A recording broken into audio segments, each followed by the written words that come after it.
Hello and welcome back to my channel. Make sure you like and subscribe to my channel. Let's begin. Chapter 10. Misty and Ash spent the hours talking and catching up in his room. Misty made it a goal to make Ash laugh and enjoy the time as much as possible. She would see him stop and let his mind wander. Misty was quick on her feet and would bounce on an idea or a story that she did while he traveled. She even told him what the differences between the gym battle levels were like.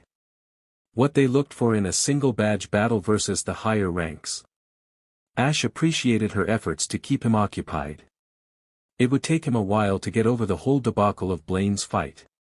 He thought about the full night ahead of him where people would ask him about his thoughts of the gym battle.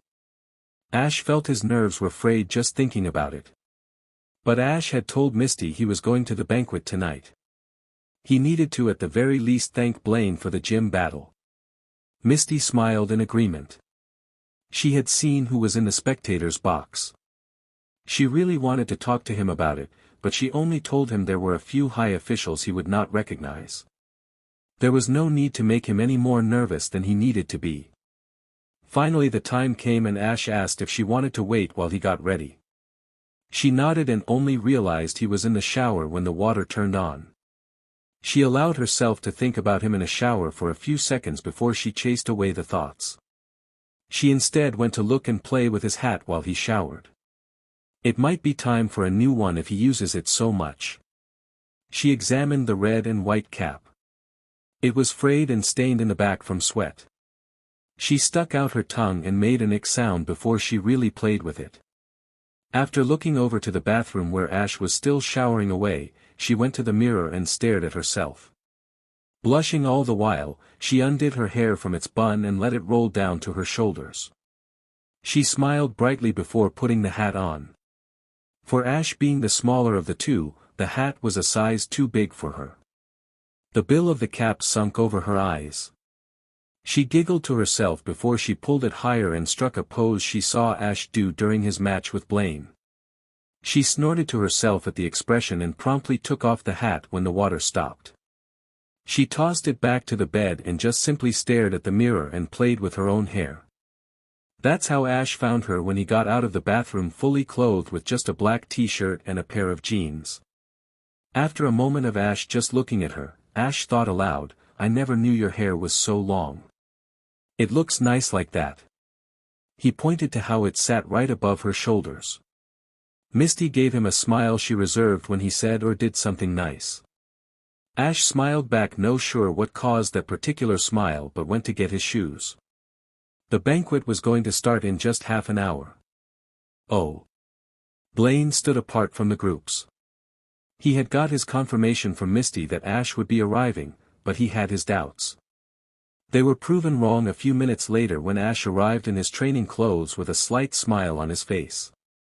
It was a reaction from something Misty said. Blaine was happy to see whatever Misty was able to talk to him about helped. He did not know Ash well. Although a simple observation gave him some hope. "Welcome to the banquet, Ash. I hope Misty has been a help." Ash smiled gratefully at the older man. "Thank you for inviting her. She has been always a big help putting things in perspective for me. I just need to learn from this.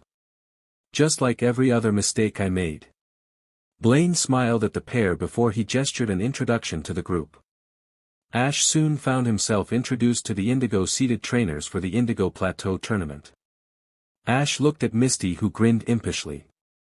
Ash met a few trainers he had heard before over the years. Many of them who he found out worked for the league already. Most were looking for promotions. A few wanted to just compete to keep their edge up. Misty stepped away for a moment, allowing Ash a chance to talk to them without her. Ash soon found himself laughing at a story a young man named Will was telling him about his work under Agatha, one of the Elite Four. Ash turned in time to see Misty come back. "Ash, I wanted to also introduce you to the one gym leader you haven't met." Misty hooked her arm with his and pulled him away. The group of trainers looked at the pair in amusement. Ash was gently guided to a man who stood with Blaine and Kelly. Ash looked at the older woman. He had not heard from her at all.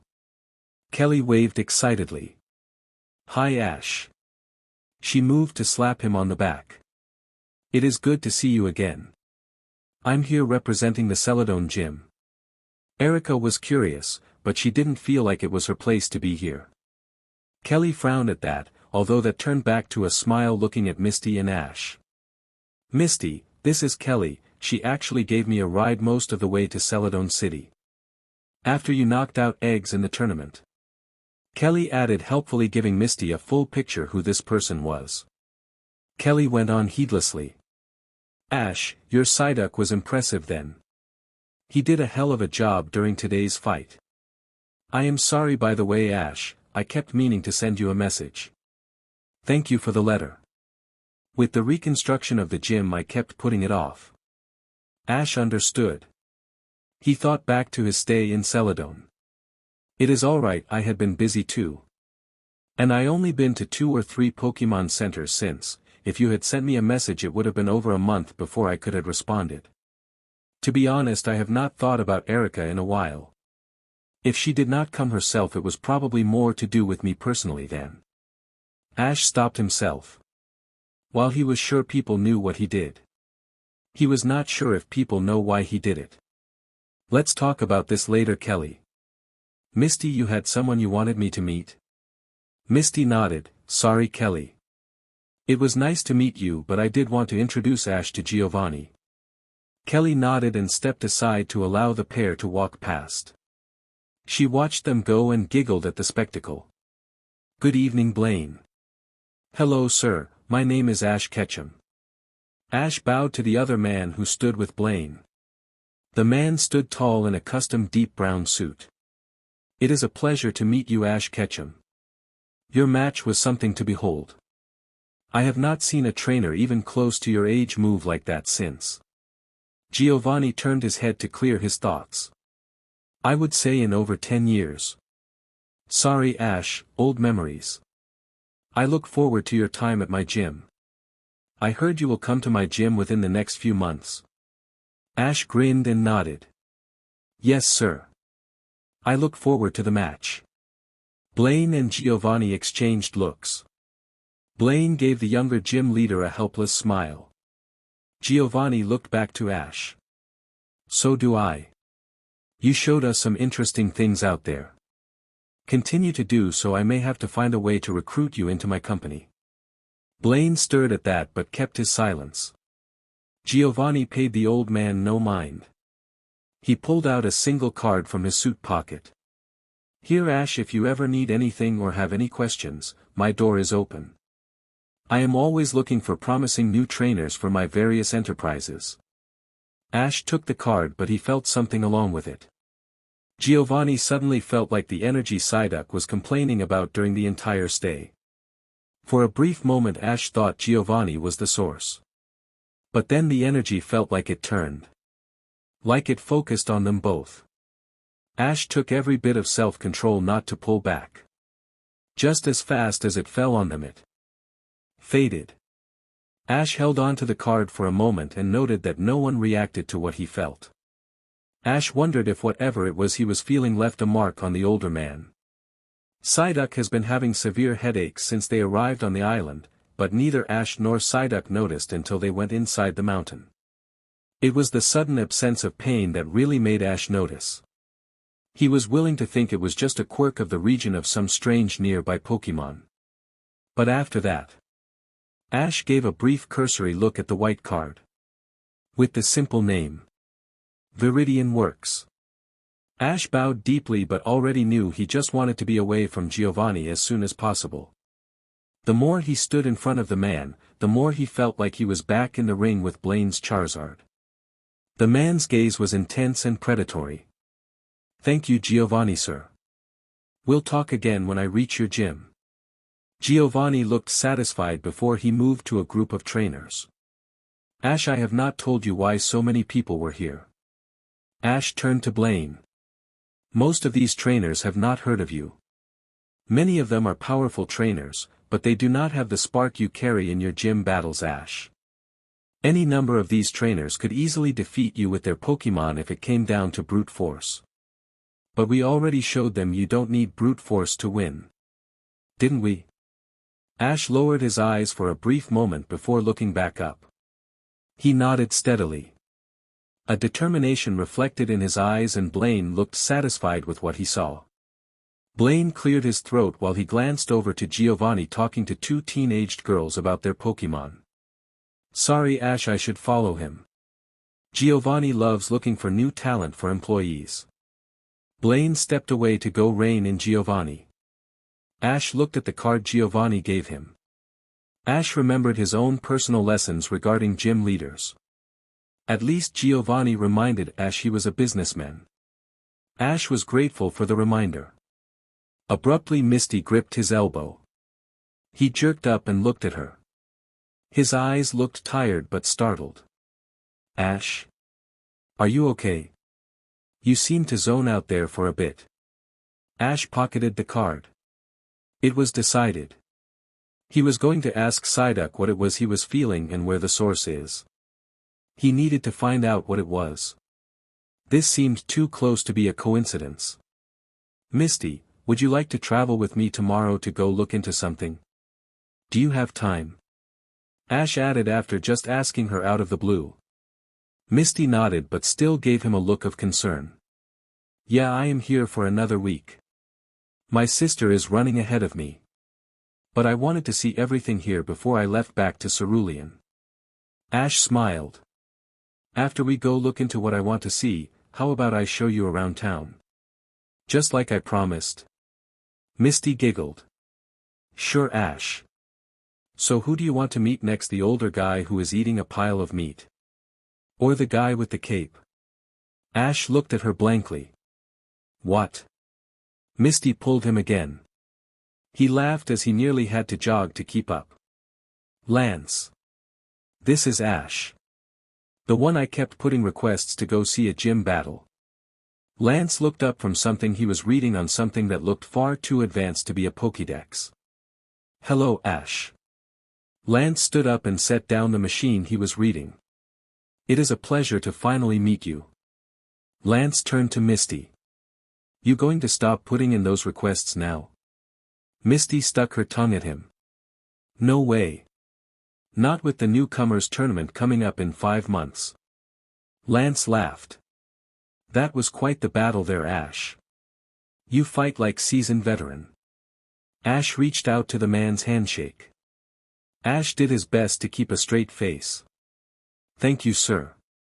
The fight was not what I expected. It was a difficult fight, but not for the reasons I was expecting. Blaine reminded me there is always more difficult opponents. Lance looked at him with an intense look. Finally he leaned away and smiled. Good to hear. Blaine was worried for you.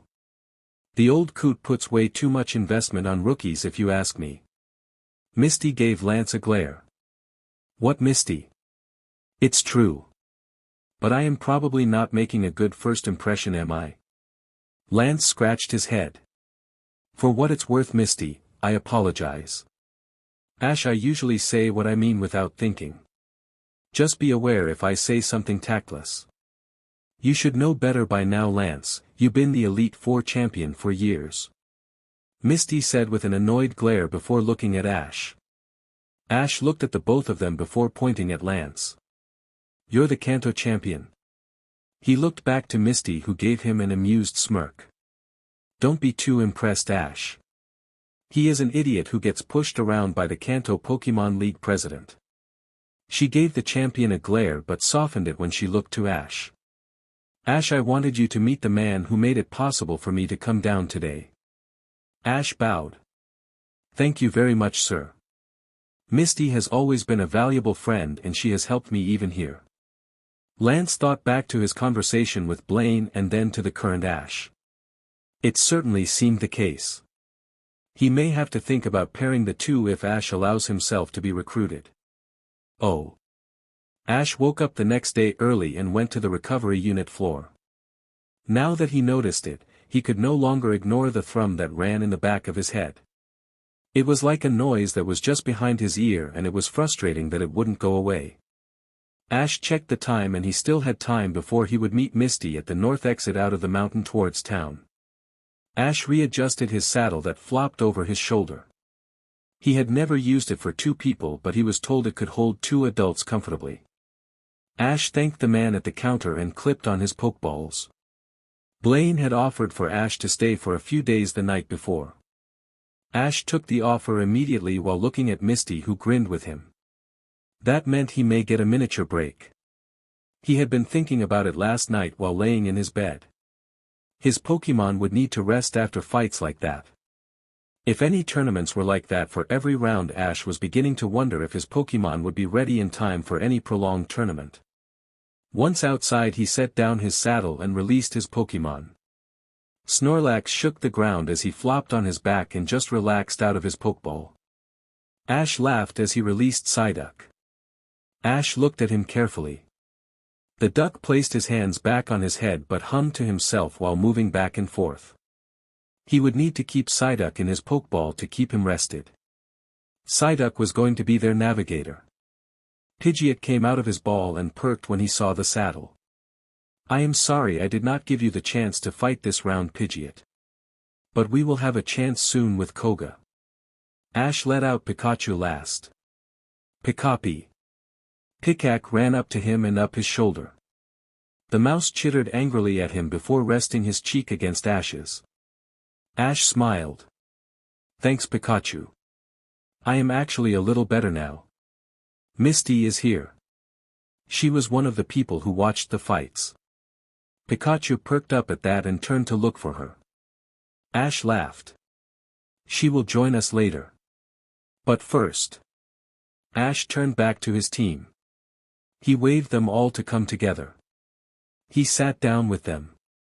"Every one of you did an amazing job in the gym battle. Even you, Pikachu.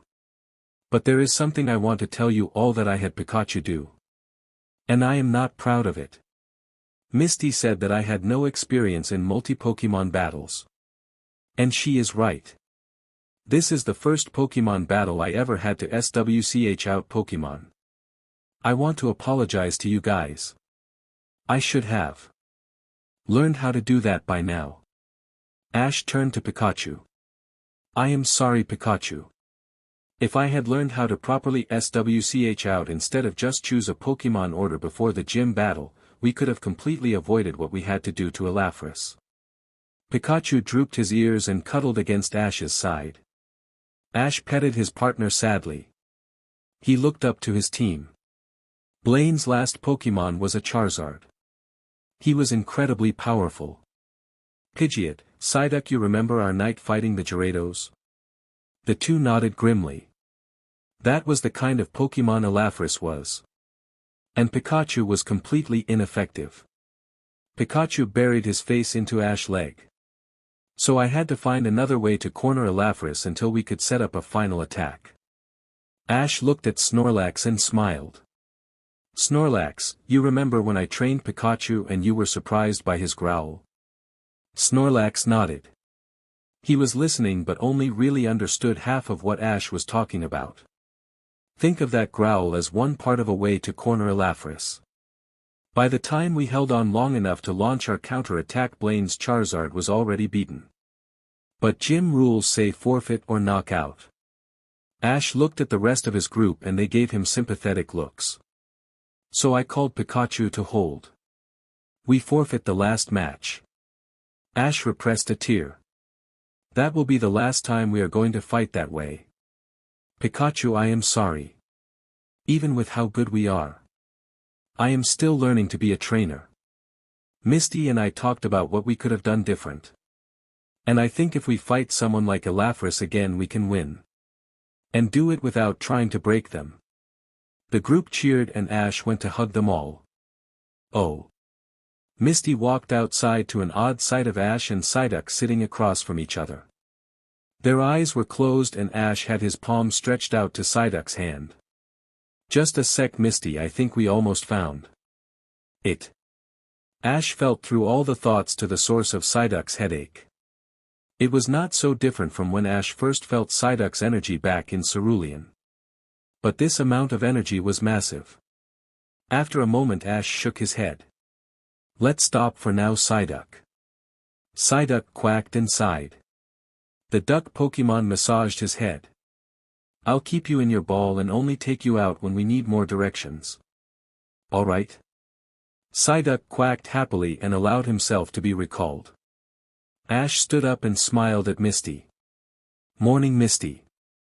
Sorry about that. I wanted you to come along in case we find something that we can't handle. Psyduck has been having an off-centered headache since we came to Cinnabar. It only slowed down when we went into the gym. That's actually when Psyduck noticed he was having it at all. Apparently the mountain is thick enough to protect him.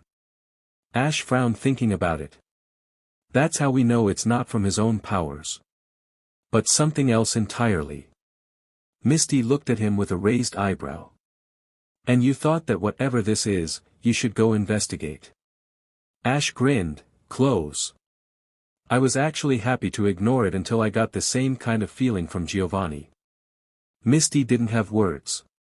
What? She asked flatly. Ash grunted out a hum. It was like whatever is affecting Psyduck left an imprint on him. I had that same feeling when I was talking to Giovanni. So I figured with so many weird energy messages being tossed around I wanted to investigate. Come on.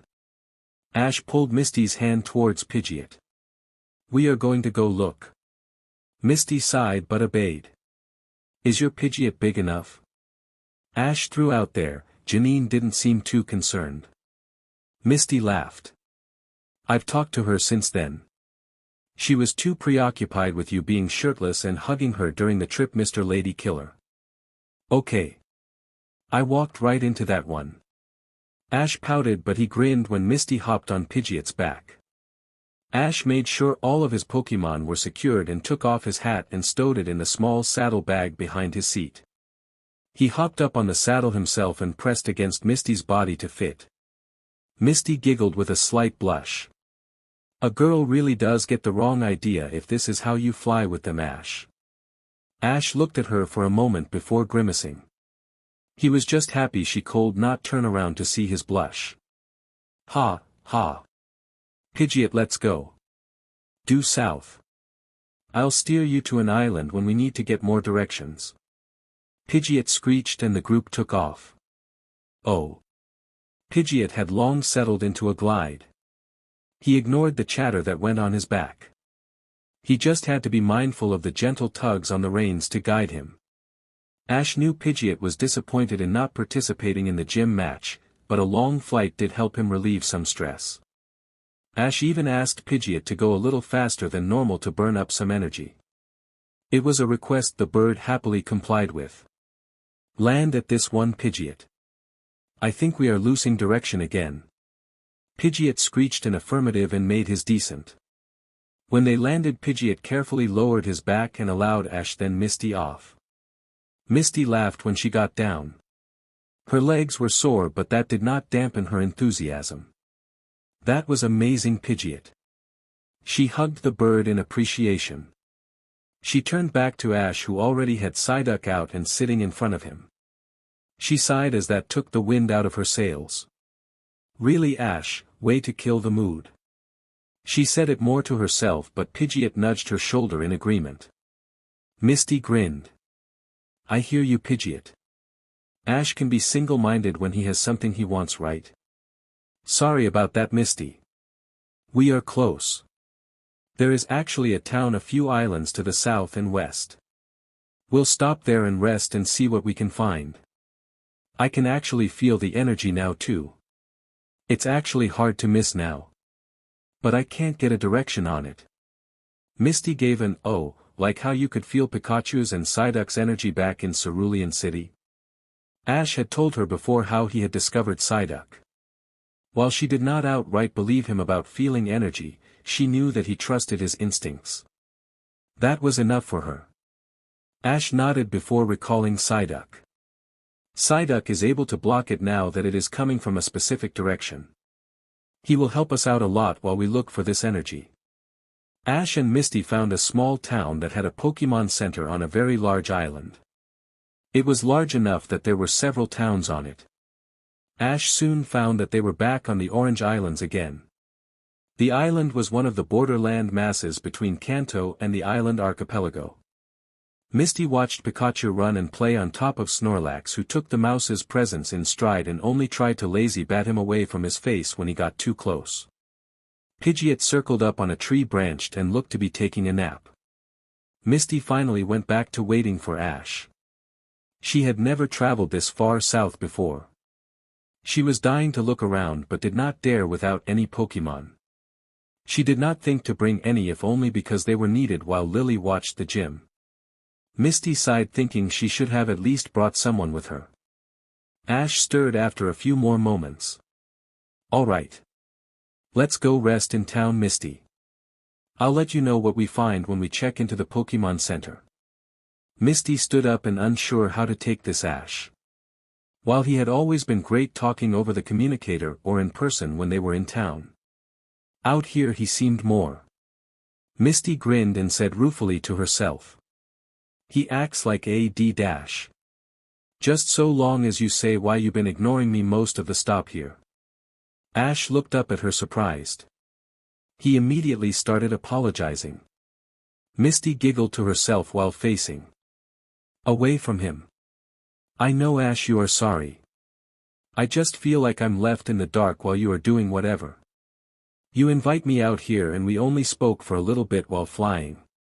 You have been focused on whatever you are doing. But you are not sharing anything you are looking for." Ash tilted his head and nodded while thinking about what she was saying. "Sorry, Misty. When I travel I don't really think I speak a lot aloud. You are the second person I've traveled with, and Kyo and Janine don't really count since Janine was shy and Kyo talked to her. I only really just listened." Misty huffed at him before gesturing him to lead the way. "Well, let's go to town and tell me what you found." Ash and Misty settled into their room. Pikachu hopped on Ash's bed and started jumping around with Psyduck. The duck Pokémon seemed to feel better now that he could push out the noise that was entering his mind. Ash watched them while leaning against a table in the room. Misty flopped on her bed. They had flown sporadically all day. She was not sure how many miles it was, but Ash said they had flown for close to 5 hours spread across the day. "Ash? You said you felt this energy from Cinnabar Island. How could you or Psyduck feel it from so far away?" Ash gave her an anxious look. Misty answered her own question. "That's what you want to find out. Did you know it was this far?" Ash shook his head. "No. I didn't, and that is what scares me. Me and Psyduck have figured out it is a psychic. But why didn't anyone else feel it? Will was at the banquet yesterday and he says he is one of the 5 experts on psychic Pokémon in Kanto and he is a psychic himself. So why is Psyduck so affected? I did find out why I am feeling it though. I am resonating with Psyduck." Ash pointed to Psyduck. "Sabrina explained it to me once and I had to go through my Pokédex to pull up my notes. But that's the best way to explain it." Ash tossed Misty his Pokédex and she read a brief note about resonating with Pokémon. She gave him a curious look. "Psyduck keeps an open mind out to me. It used to be to everyone before I trained him. I was just the one who could sense it since it was so close to Pikachu's latent electric energy." Misty went to go stand next to Ash while the pair watched Pikachu and Psyduck bounce and nearly fall off the bed. "But this is different from that, Ash." Ash nodded. He closed his eyes trying to feel the energy. "It is more unconscious. It's like it's not really thinking. It's more like it's feeling what is around it. Misty, I am sorry I stopped talking to you today. But the further we flew the more I realized whatever this Pokémon is. It's powerful. It's so powerful it's crossing hundreds of miles in every direction simply to look around." Ash's face settled in a concerned look. "The only time I felt it was dangerous was when I was in direct contact with Giovanni. It was like the energy recognized its own energy and started to focus on us.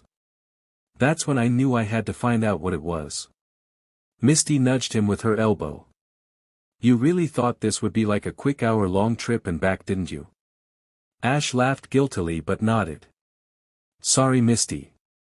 After the first 2 hours where we talked I realized that this could go longer than I thought. We could have turned around, but I didn't want break our chat for it when Psyduck could teleport us. And then after Psyduck gave me an image of the distance left to travel, I started just thinking about that. Misty elbowed his ribs hard this time. Just tell me next time. Ash, I'll go wherever you will let me. But please let it be my choice. Okay. Ash nodded his thanks. I will, Misty. Well, we are pretty close to it now. It's an island a good 10-minute flight away. We'll go look at it tomorrow. Ash stretched and yawned. Misty could concede most of their time was spent on random islands while Ash was looking for whatever that island was. It was getting dark soon and Misty could understand stopping now. At least it was at a center. Hey Misty. Ash whispered and he nudged her shoulder with his. Misty looked up at him and he pointed at the TV with the remote. Watch this. Ash clicked the remote and Pikachu and Psyduck immediately stopped what they were doing. Like children, they both ran to the TV and settled down to watch what was on before they started moving the lines and static on the screen. Misty giggled. Are they seriously playing with the TV reception? Ash laughed with her. Every time. I think I only interrupted them once to watch something, and that was when I wasn't feeling well. Ash moved away from the table and gestured for her to follow. Let's go out to town. Maybe we can find something interesting to do that I can make it up to you for today. Oh. Ash swore as the message screen beeped at him. The viewfinder remained blank, allowing the boy to see his own grim reflection. Now that he knew he could not get a hold of Will or Blaine himself, he decided the best person to ask about this all would be Sabrina. But she was not answering this early either. Ash finally had his chance to leave his message after the automated voice gave him voice instructions he wished he could skip. Sabrina. I need you to get a hold of Will at Blaine's gym. I found something huge. It's swelling with psychic energy and no one seems to notice it. Look for me to find my exact location. I am at a town called Old Shore and we are flying south to a small island offshore. Ash sighed as he sent the message. In retrospect, he should have invited Will along. Too late now. Ash could feel the thrum flow around him. This close to the epicenter, it was as if he could taste the energy. He pulled the saddle over his shoulder and walked out of the communications room. Ash and Misty mounted Pidgeot as soon as the group was outside. Misty giggled while she played with Psyduck's downy feathers on his head. It's okay, Psyduck. It's just a short trip. Misty said cheerfully as Ash tightened the straps on their legs before giving Pidgeot the all-clear whistle. Psyduck gave a frantic quack as they lifted off but calmed down once they were in the air. It was mid-morning when the group had gotten ready for the trek. Ash and Misty gave an odd sound as they saw a two-building compound on top of a tall craggy island that looked like it lifted itself above the water. Ash had Pidgeot fly around to get a better view. There was a helicopter pad, but it looked like it was the only way to officially land. The buildings took up the entire island. Is that it for sure, Psyduck? Ash called over the noise of the wind. Psyduck quacked and pointed at one of the buildings. Misty said for him, it looks like it. Psyduck is pointing to the shorter of the two buildings. Ash allowed Pidgeot to do a long slow glide around the two buildings. Ash? Ash gripped an arm around her to say he heard her. I don't know. I was thinking it would be some kind of wild Pokemon. But if it's in there, I don't know what we should do. We'll land and see if we can get some clues. If other psychics are not sensing it, there is no way these guys could feel it either. The group turned to land on the roof of the shorter building. It was the roof closest to the helicopter pad that sat on the only clearing on the island.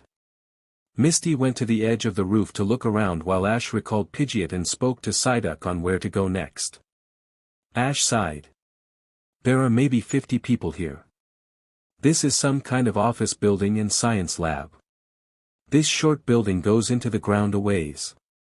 Whatever it is that's here is 4 floors down. Misty looked unsure before she said, we are trespassing, Ash. Are you sure this is a good idea? Ash shook his head as he released Pikachu. Pikachu looked around surprised before looking back to the pair. Ash couldn't help but laugh at the expectant looks all three of them were giving him. Nope. But there is tons of energy coming from that one Pokemon. We need to investigate. If it is serious, we'll call for help. If all else fails, Psyduck can teleport us out quickly. Right, Psyduck? Psyduck watched the pair passively but saluted with quack. See? Misty and Pikachu exchanged unimpressed looks before Ash led the way to the roof door. Psyduck unlocked it and the group was inside. Ash led the way down the stairwell. Psyduck walked just behind him. The two were both seeing ahead into the hall and found no one leading to the stairs below. The halls were simple white well-lit halls with several doors leading to empty offices. Ash ignored them when Psyduck confirmed no one was inside. Ash just wanted to go down 4 floors to the sources of the energy. At the fire exit the group moved down 3 floors but found that was the end of the road. Psyduck sees several people in 2 different labs on this floor. None of them seem to have any Pokemon. All of them are working. Ash said absently. While he knew he wanted to keep Misty in the loop, his mind was focusing on what Psyduck was seeing. Misty took the pair of blank looks from Ash and Psyduck in stride. She had never seen them really share thoughts like this. And all of yesterday, Ash had his eyes closed. It still gave her shivers to see him look like he was not all there. The group walked down the hall. Psyduck summoned a clipboard from the empty room that had a stack of papers. Ash plucked the clipboard out of the air. It had some kind of reads from the previous day. Psyduck had found the path to reach the lower level through the elevator along with an obstacle. Ash urgently called over his shoulder, "Pretend you belong here."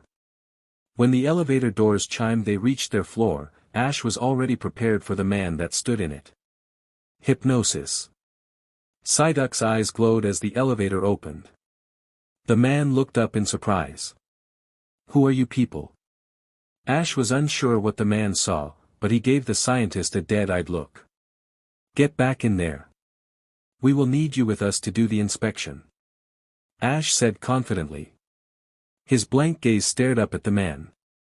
"Inspection? You didn't think we forgot about it, did you? How is the project going?" Ash walked into the elevator with Misty and their Pokemon. Ash did not even look at the man, he was browsing the clipboard. The readings were about something that they were trying to see if the mind was responding to their tests. Ash glared at the words test subject. Ash looked up at the man. "Well?" Ash gave his best leveled glare at the man. Misty just watched the two interact, unsure how to digest what she was seeing. She looked at Pikachu only for him to look just as surprised. Misty internally relaxed when she found it was not something Ash normally did. She was not sure how she could handle Ash constantly bluffing his way into things. The progress is slow. It is not responding to stimuli. But the body is stable and healthy. Ash gave aggravated growl. "Let me guess. The mind is active but you don't know why he has not woken up. Psyduck, get ready for the whole floor. We need to do it in one go." Psyduck nodded and moved both hands to his head to concentrate. At the same time the scientist nodded. The elevator clicked and the doors opened to the bottom level. There was a gust of energy that flowed into the room and Ash sighed when everyone looked up and did not suddenly demand why children were in their lab. Ash took a moment to digest that these people had been cloning Pokemon. He had heard of scientists cloning extinct Pokemon before. But them to be so oblivious of what type of Pokemon they were cloning seemed completely ridiculous. Ash looked away from the clipboard asking the same question he found an answer to on the stack of papers he just read. "Do you know what kind of Pokemon it is?" "The Pokemon we cloned him from was thought to be a normal type Pokemon. It was theorized he may have been part psychic, but this clone has shown no signs of being psychic at all." Ash suddenly had a headache at what the man just admitted. "You idiot, I have psychics as far as Cinnabar sensing something is off. The subject is just looking around. It's not even focusing on what's happening to its body." The scientist just gaped at the boy. Sir, are you psychic too? Ash shook his head. It would be easier if I was. I was just sent here. I barely know what is going on myself. What is the project called? Lazarus. Mutwo is in early stages of development. But the body should be fully grown as an adult in a few months. The scientist led the group past a security checkpoint Ash did not realize was on that level. The group entered the main hall and it opened into several labs. Ash just started marching ahead on his own. He could feel where Mutwo was now. Misty had to say she was impressed. Ash simply commanded and the older man obeyed. She would have to ask if that is how he talked to everyone when he was annoyed. She followed behind the group and only realized now that Pikachu was following her, not Ash. She looked over to the mouse. You my defender? Pikachu looked around carefully but nodded with a, Pika. Misty felt warmed at the gesture. While she felt there was no immediate danger for them, they could still get into royal trouble like fines and jail time if these guys started asking too many questions they did not have answers to. Ash for his part wished he was able to find out definitively if the scientists were a part of Viridian Works. He was not sure if what they were doing was illegal or not, but the fact that they were sitting on a ticking time bomb did not sit well with him. When the group entered the main lab, Ash found exactly what he was looking for. In a single tube the size of a bathtub was a floating Pokémon he had never seen before. It was just a little larger than Psyduck and it had several sensors attached to him. Ash looked around to the scientists who started to stand up. Ash needed to make sure they didn't start asking too many questions. He saw a large computer read out with waves going across it in tight scribbles. You there, Ash pointed to the scientist that was nearest to the readout. Ash quickly thought near what time he met Giovanni. How was the activity? Approximately 7:30 last night. The scientists exchanged glances at the sudden question. Bingo. There was a burst of activity for about 20 seconds before it abruptly cut itself off. Ash walked up to the tube where the Pokémon they called Mutwo was resting silently in its own sleep. You would think. The scientists looked at him. His tone was hard and angry. That if you were working on a psychic Pokémon, you would have psychics and their Pokémon present to monitor his mind. He gave the closet scientist a cold glare before Psyduck levitated a chair for Ash to sit in front of the glass tube. Psyduck moved into position to levitate next to Ash. Ash held his hand to the glass. Ash felt a name pulled out of his Psyduck's mind. Fulton. One scientist walked over to him. Tell your men to evacuate the compound. Mutwo has been building so much power that if he focuses on us the island is likely going to implode. There was a murmuring from the other 5 people present. The man nodded before calling for an emergency evacuation. I need 2 volunteers to stay behind with me and my partners. Ash said absently. His back was still turned to a group who felt they should still be there to monitor the readout. We have it, sir. We never did ask for your name. Ash turned to smile at him. We'll probably die before you would be able to remember it. Really? What were you thinking not monitoring his psychic power? AHS turned back to the tube and watched the bubbles in the liquid bath. Slowly the bubbles began to multiply. Psyduck allowed them both to be hypnotized by the air bubbles. Time stopped. Ash and Psyduck flew over a massive mountain range. The sky was cold and Ash felt they were following something. It was a small Pokémon that looked like a very frail mouse. Hello. Ash thought to the sky. He realized it was some kind of memory. He had to make Mutwo stop stretching its mind across the country. You are going to hurt everything around you if you don't stop looking for that memory. Ash in a quiet murmur laughed at himself. Of course. Think like a psychic Pokémon thinks. Instead of seeing the memory, Ash found himself showing the image of Psyduck seeing everything with his own mental eye. Then he thought the image of Psyduck pulling back. He pictured someone pulling something. He saw a mental image of Psyduck hearing Lesson 1. Ash thought of the scientists listening and learning. It was thought that was plucked from the Pokémon's mind. Slowly, although he used less of Mutwo memories and more of his own, Ash started organizing his memories to give Mutwo a full picture of what he should do. Ash remembered watching Psyduck and Pikachu laugh and play together. He thought of all the instructions and things he learned from Sabrina. He remembered what it felt to have a mind brush against his. What it felt like to have Pikachu's energy surround him. And what it felt like when it faded. Psyduck helped make every memory and image as clear as possible before sending it to Mutwo. His mind was stressed from the effort, but Psyduck knew what his trainer was doing.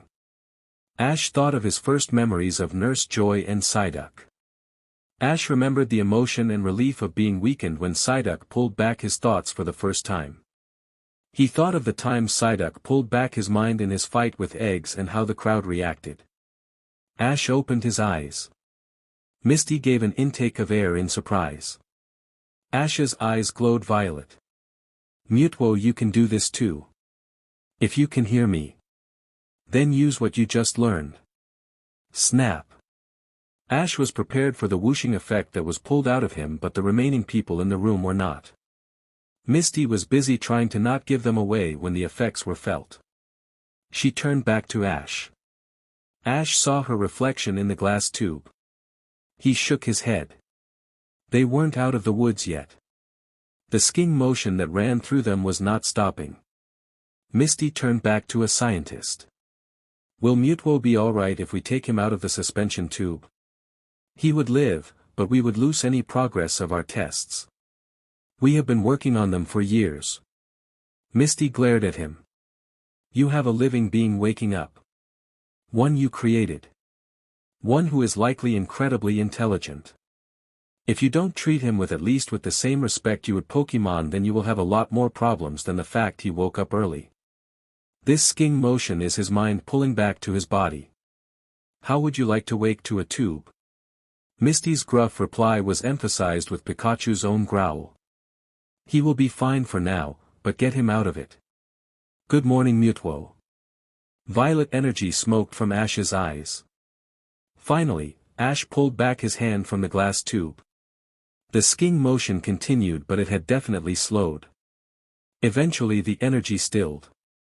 Mutwo's eyes were open and he looked around. Ash got off his chair and knelt down to Psyduck. Psyduck had just flopped to the floor. You did an amazing job, Psyduck. You did far more than I could ever ask of you. Thank you. Psyduck breathlessly quacked but laid down to rest. Ash picked him up and looked over to Mutwo. Over his shoulder he called. Drain and open it. I am not asking, I am giving you a direct order. Mutwo seemed amused at something. Ash realized he could feel the bluffs Ash was doing. Ash winked at him and put a free hand to his mouth to have one finger of his lips. He coolly mouthed out, it's a secret. Mutwo's shoulders seemed to shake on his own. You are an interesting one. Aren't you? Ash smiled. My friends seem to think so. The scientists were getting ready to ask if you need anything from them before they leave. Ash turned back to the scientists. We are still in danger. He's awake but the power is just sitting in him. Go now, Shu. Tell the higher-ups we got him awake, and if we don't explode, come back in a day. The group started running to the elevator, no doubt looking for the last of the emergency ships to leave the island. Ash sighed and shook his head. Ash and Misty shared a smile with the scientists as they scrambled out of the room. Not all humans are like the Mutwo. But even I forget my surroundings if I stay too focused on a goal. It looks like you are like that too, right? Mutwo looked at him curiously before thinking of his memory of flying with Mew.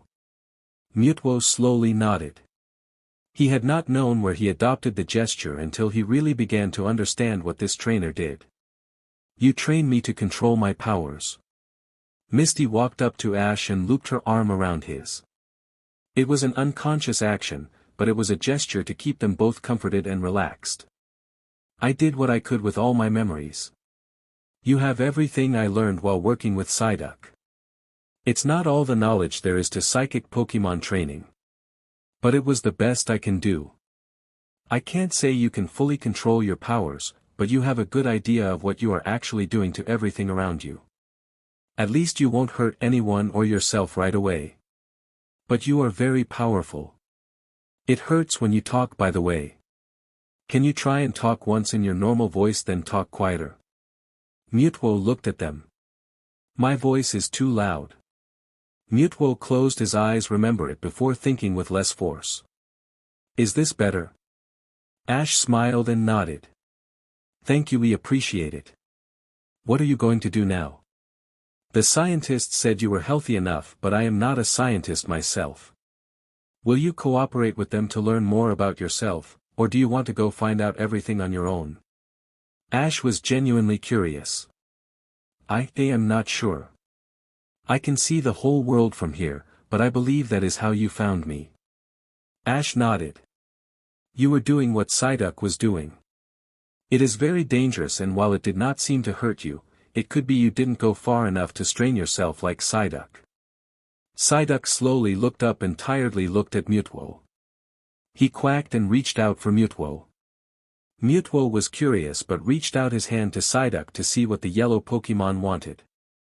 Both of their eyes flashed a silver-blue color before Mutuo pulled back, absorbing what the small Pokemon showed him. Are you alright, Mutuo? Misty asked.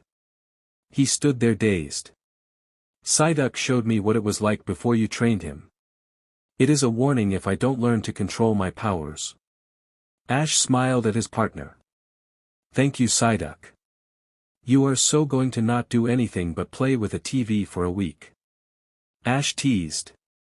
Mutuo shook his shoulders in a laugh. It came out as a hoarse noise in his throat. He had seen enough memories to get a good grasp of their relationship. I will go see the world on my own. Mutuo looked around himself. It was a gesture he had recognized Psyduck do when he looked for a place to teleport. If you need anything, come find me, Ash said with a slight smile to his lips. The group stood back as Mutuo remembered how Ash said goodbye, and waved at the pair in gratitude. A wash of violet energy began to envelop him. The next moment a loud crack shook the room and he was gone. Mist fell to the floor.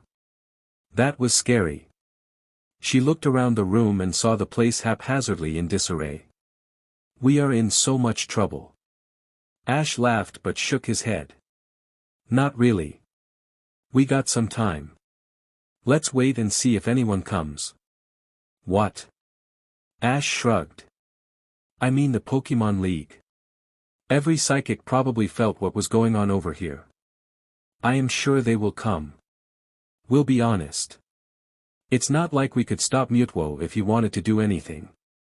I was just treating him like a respectable person. Misty giggled. I would hate to have been your traveling buddy if you are this relaxed about it. Ash smiled while he picked up Psyduck. You feel better now that the hum is gone? Psyduck tiredly nodded before he fell asleep. Ash recalled him and turned to Pikachu. Well, looks like we are here for a bit.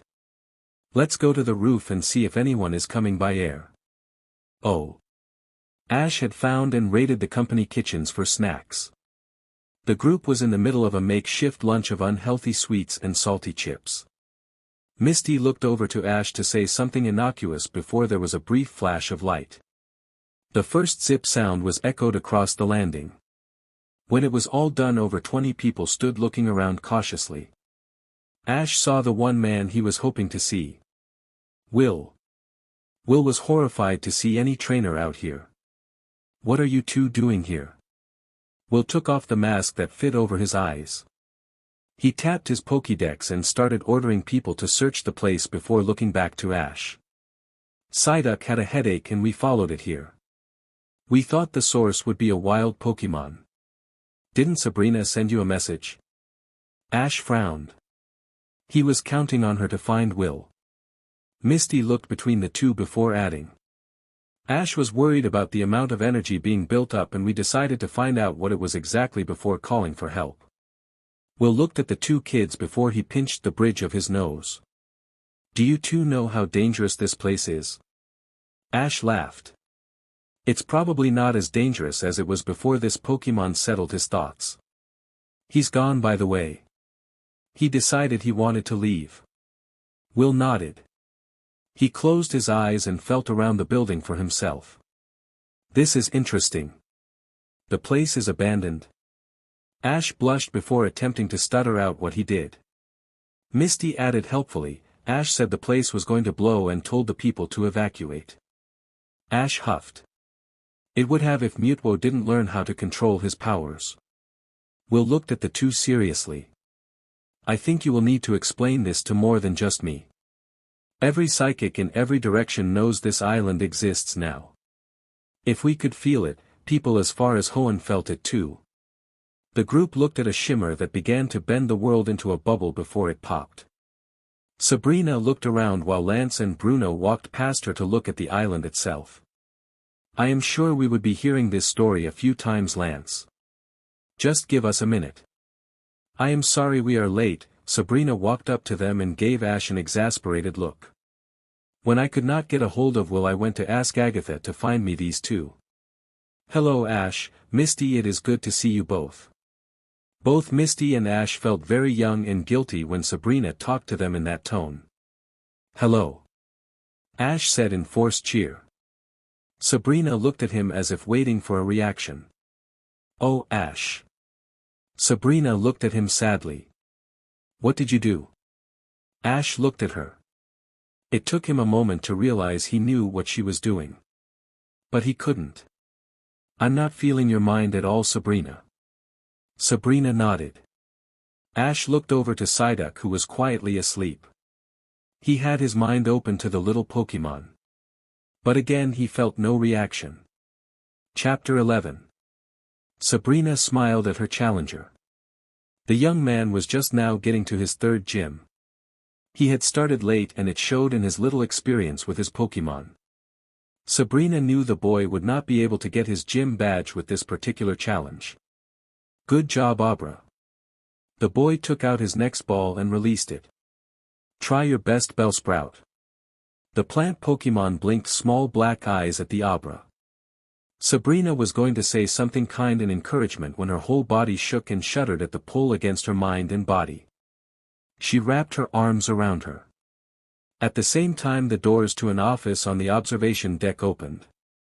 Sabrina? Sabrina recalled Abra. I felt it too. I am sorry, I will need to step away for a moment. Back to the observation deck, Sabrina asked, can you take over for me, Amanda? Of course, Sabrina. Sabrina allowed her mind to unfold on itself. Dark blue energy enveloped her before her body blinked. Inside the office she went to gather her strongest Pokemon before she would call the Pokemon League headquarters. A single message was missed during her gym battle. Her heart skipped a beat as she heard her own voice ask her to play the message. Ash stood in front of her with a grim voice and telling her exactly what she would need to do. She swore and closed the message before calling to Blaine. The channel was not responding. They must still be having some kind of gathering today for the drawings. She closed the channel and hesitated a moment before she dialed another number. Immediately an old woman answered the call. Agatha, what do you want? Good morning, Agatha, I am Sabrina of the Saffron Gym. I was given a priority 1 message and am en route to Old Shore Island in the Orange Islands. I tried to call Blaine for backup and am unable to reach them. I need to have Will go with me. Agatha already made the correlation between Sabrina and her request for Will's presence. How big of a psychic Pokemon is it? I am able to feel it from here, Agatha. Hurry. I am heading to Cinnabar Island now. With luck he is already on his way if you feel it. But I'll send a message to Lance and Bruno to wait for you. Sabrina nodded before she closed the channel. Alakazam. She released her partner. Teleport us to Blaine's gym. She projected an image of the inn to her Pokemon, who closed his eyes and honed in on the location. After a few moments he cried out, Alakazam. The pair disappeared into a flash of light. Oh. Sabrina sighed in relief when she found Lance and Bruno waiting. The energy was warmer here. As if they were soaked in psychic energy as much as they were in the humidity. She looked around briefly but no one else seemed to have noticed. I see you are bringing the whole army, Lance. Will said bring everyone, and we know he isn't the kind of kid to exaggerate. It took longer than we thought but most of the attendees volunteered. And many have at least one psychic Pokemon with them. Bruno looked around at the trainers as they were preparing to teleport with their Pokemon. Is it that bad, Sabrina? This feels overkill for a Pokemon.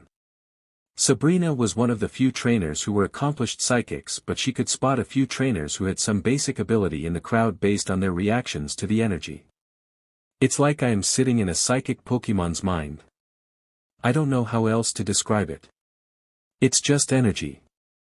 Everywhere.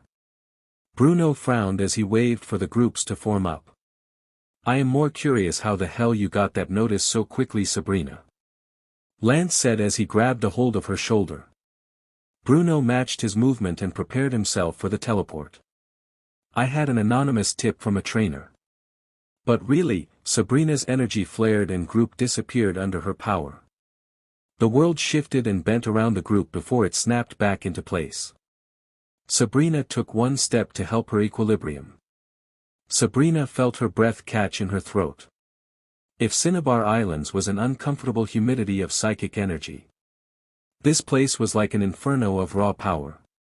Sabrina fell into her mind to keep her composure as she continued, I am sure we would be hearing this story a few times, Lance. Just give me a moment. Sabrina walked away from the group and gave an annoyed huff at Ash and Misty. Misty moved her hands in front of her and looked down. Ash looked up and away, unable to meet her gaze. Neither saw the amused look she gave them. I am sorry we are late. When I could not get a hold of Will, I went to ask Agatha to find these two. Hello Ash, Misty, it is good to see you both. This is a fine mess you made for me, Ash. She added teasingly. Ash grimaced at Sabrina. Hello, said replied cheerfully. But he did not appear to have heard her. Ash? A heavy pit fell in Sabrina's stomach. Ash, please tell me you can hear me. Oh Ash, Sabrina felt at a loss. What did you do? Ash blinked before his eyes widened. I'm not feeling your mind at all, Sabrina. Ash looked helplessly to his Psyduck. Sabrina digested it all before she snapped out of her stupor. She could feel sorrow for this later. Lance, we need to get them out of here. Whatever happened here is resonating with both Ash and Psyduck. Sabrina walked over to Ash and Misty. I am sorry this may aggravate it all, but you all should not be sitting in this pool of energy. It's making your condition worse. Ash and Misty were gripped on the shoulders while Ash recalled his Pokemon. He looked over his shoulder to Sabrina. I am ready. Sabrina gave him a comforting squeeze on the shoulder before they disappeared. Oh. Blaine had gone to speak directly to the Kanto home security when he got back. Lance had said that was a Kanto-owned government facility. Most of what was being said around Ash seemed important. And if it was any other time he would happily listen and learn what he could. But now that he noticed it, he realized how quiet it was. The noise around him was background static to him. But the noise. The presence he always felt with his Pokemon was just gone. It seemed like hours for Ash, but it only took 10 minutes for the trainers to secure the facility and transport the group back to Blaine's hotel. The group had a long conversation back in Blaine's hotel. Ash stood still. His mind was a blank, as if he was trying to recall just how he was able to reach and feel for the energy around him. Agatha teleported to the hotel as soon as she was able to get a psychic that was strong enough to teleport her and her Pokemon. She is coming upstairs now. Lance announced as he walked back into the room. Ash had only heard of the name but already knew that Agatha was one of the other members of the Elite Four. Ash felt disorientated about the fact he could not sense Psyduck nor Pikachu for that matter. Apparently he was not the only one who was upset. Sabrina looked close to tears as she yelled at him. Ash! Look at me! Ash suddenly felt like Psyduck as he felt himself refocusing in the now. Sorry Sabrina, I just dash. Sabrina gave him a sad look. I know, Ash. It's not just gone. There is nothing there now. It's like you're irradiated and a giant void. It's disturbing. After a moment Sabrina stepped back before she did something she would very much like to do. A gym leader shouldn't hug a gym trainer. You understand now why it was so dangerous to leave yourself open to such a powerful mind? If your Psyduck was not there to filter the damage, you could have gone catatonic and would never have recovered. Sabrina just started at him and her mind felt as if she was looking into a black light. Finally she turned away. It was exceedingly stupid. And you, Misty. You know better than to dash. Misty flinched again. She looked over to Pikachu who was hiding behind her. None of them had escaped her gaze. That's enough, Sabrina. We have more immediate concerns to deal with. Ash looked over to the old woman who walked with a cane and a haunter who trailed behind her. She had silver hair and a wrinkled piercing eyes that looked right through him. She walked up to Ash. Release your Pokémon, young one. Ash looked around but complied and released them. Snorlax raised his sleepy head long enough to see that he was in the conference room before falling back asleep, unconcerned with the people who were staring at his trainer. Ash smiled at the big bye before letting it fall when he saw the old woman give Snorlax an angry look. It moved over to Psyduck who fell down to the floor next to Ash. He looked tired and just leaned against Ash's leg. She did it for each of his Pokémon and Misty. How long were you in the presence of this psychic Pokémon? Ash thought about it. Not too long. Maybe 30 minutes. But I had Psyduck help me relay memories to him. Agatha gave an ah of enlightenment. That makes sense then. Misty, trainer, you are both fortunate to have come out of that with such little damage. Ash exchanged looks with Misty. What kind of damage, ma'am? Agatha gave Ash a crooked, uncomfortable smile. The Pokémon you had shared memories with left a very large imprint on your mind. Both you and your Psyduck boy. Misty seemed to only have a fraction of what you received. She should be fine. But I will need you to come with me for a while. That imprint needs to be taken care of. Ash asked finally. I am sorry, ma'am, who are you? Ash looked over to Misty for hints. Misty just smiled at his cluelessness. My name is Agatha. I am one of the Elite Four and a trained MSTR of Ghost Pokémon. Then you're the one we'll train under. Ash looked over to Will who grinned at him and nodded. Suddenly all of those jokes Will said about being old made sense. Yes, I am. And right now, boy, you have a dangerous amount of latent psychic energy in you and your Psyduck. We'll need to obtain a source of Ghost Pokémon energy to help siphon it out of you. Ash stared at her as she walked away. Agatha impatiently ordered him. Get a move on, boy. I want this done and over with. You can have your Inquisition later, Lance. She gave him a look that dared him to argue. He simply waved his hands in surrender before watching the pair walk away. Ash recalled his Pokémon and turned to Misty. She smiled at the hurried look. He paused for a moment before he stepped forward to give her a hug. It was great seeing you again. I don't know where I'm going.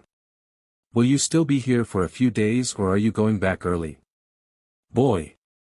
Let's go. You can talk to the girl in a few weeks. Ash grimaced at one of his questions being answered. Misty wrapped her arms around him and squeezed tightly. I guess I'll go home.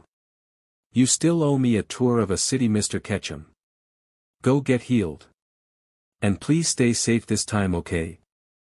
Misty ran a hand through his hair before stepping back.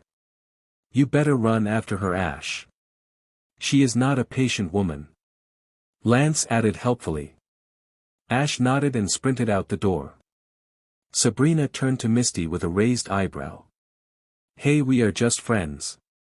Janine is the one that is chasing after him. She waved her arms to emphasize the point. Sabrina gave a weak laugh before she walked out the door and back to her Pokémon. She had a lot to think about. Misty scratched her head and looked up to the ceiling. This SCKS. Oh. Ash skidded to a halt. Agatha looked at him and nodded before she turned to Will. Take us to the graveyard. Will closed his eyes. Ash felt the energy envelope them. Ash was impressed. Will did not need to keep physical contact like Psyduck did. The world bent around Ash and it snapped back into place a moment later. He felt himself nearly fall over from the abrupt movement but caught himself before looking at the other two. They had simply took a step and stopped. Ash, was it? Yes, ma'am. Agatha started leading the way. Her haunter flew next to her and her cane clanked with every step. Ash started noticing things about the place they teleported to. The graveyard was a massive field covered in mist. If Ash allowed himself to lag behind, he could easily see how he could get lost. The sound seemed to echo off the ground. It gave the feeling that this place had no sense of direction. Ash turned back to Agatha and realized she was not leading. Her haunter was. Ash, boy. I have heard of you. She said while still looking forward. Ma'am. Agatha humped at his response to her statement. It's neither a compliment nor a put-down, boy. It was just an observation. You youngsters really have no idea how fortunate you were to not see the war. Her voice sounded tired and sad. Ash stayed silent. When he looked to Will, he stared intently at his MSTR's back. The psychic imprint you have is reminiscent to one I have seen as part of a weapon during the war, Ash. This Pokemon you faced could have destroyed the minds of everyone within miles of the island had he felt inclined. Ash frowned and felt he needed to defend him. He wouldn't do that. Mutwo was more surprised to have woken up and find he was an experiment. But when I asked if he wanted to stay or go, he felt that either way could have been a good option. Agatha turned to him with a glare. And how would you know that? I just know. Ash paused, suddenly realizing it was a certainty he should not have felt. Agatha shook her head. I believe you. That is why I am worried. You didn't just link with your Pokemon's mind. You linked with this Mutwo's as well. You linked with a mind so powerful it had genetic memory born from the power of the original Pokemon. Genetic Pokemon research. Agatha paused before she spat. What a stupid field. Why would anyone want to build a better Pokemon? Training the ones we live with is hard enough. Agatha paused and looked ahead. They are strong enough. Ash and Will exchanged glances. They had been walking for some time in the mist. Ash had no idea if they were even going in a straight line. You said you have seen what happened to me before. A psychosis weapon. It was used to inflict mental damage to Pokemon and trainers alike. Our soldiers had no clue what happened to them. Battalions were wiped out in a matter of days. But the horrible part was that, to this day, we don't know when our soldiers had been exposed to it. It could have been during a single offensive, multiple offensives, or none related events. It was only through ghost Pokemon that we were able to find it was an actual psychic attack. Ash listened but had never heard of such a thing happening in his history class. But they rarely talked about gory details. Were the weapons never found? Oh, they were found. Or had to give up all research for them when they surrendered. Those BSTRDS had always been more interested in weapons than Pokemon. Will interrupted them. We are here. Ash looked ahead. Haunter flew ahead of them as the mist broke. In front of them was a mausoleum. It was made of dark blue stone. This is the highest concentration of ghost Pokemon in Kanto, Ash. Go in and find the base floor 3 levels below. There is a statue that has been absorbing the negative energy of the Pokemon for years that we will be using for your treatment. Ash looked at the two of them. I am going in alone. Agatha's steady look silenced him. Go in and experience the feeling of ghost Pokemon firsthand, boy. You will need to get used to it for the treatment. Take out our Psyduck as well. He will need to experience this pressure of ghost Pokemon as well. We'll come in after you in 4 hours if you do not come back by then. Ash released Psyduck and started walking in. Ash turned on a flashlight as the halls got darker. Agatha and Will silently waited until he was out of sight. Agatha turned to her haunter. The Pokémon laughed before following after Ash. Agatha sighed and walked to a stone that was high enough to sit on. Will was thinking about the whole process before turning to Agatha. Why is he going in alone? Agatha frowned. My aura is too strong to be any use to the boy. I naturally repel the ghost energy and it protects me and those who are nearby. Will. The trip would be meaningless if I went in. And you would be worthless in there. Will smiled before he looked back to the entrance. You think this will actually work? I've seen ghost energy suppress psychic energy, but never take it. Agatha massaged her leg. It was stiff from the cool air. I am not sure myself. But this is different from the damage from the war victims. The subject was willing, and for Mutwo's lack of real understanding, he was incredibly gentle on the boy's mind compared to how much power he generated before Ash reached out to the Pokémon's mind. That idiot. Will laughed. That idiot did avoid a catastrophe. That lab was a joint project with Viridian Works and Kanto Public Safety.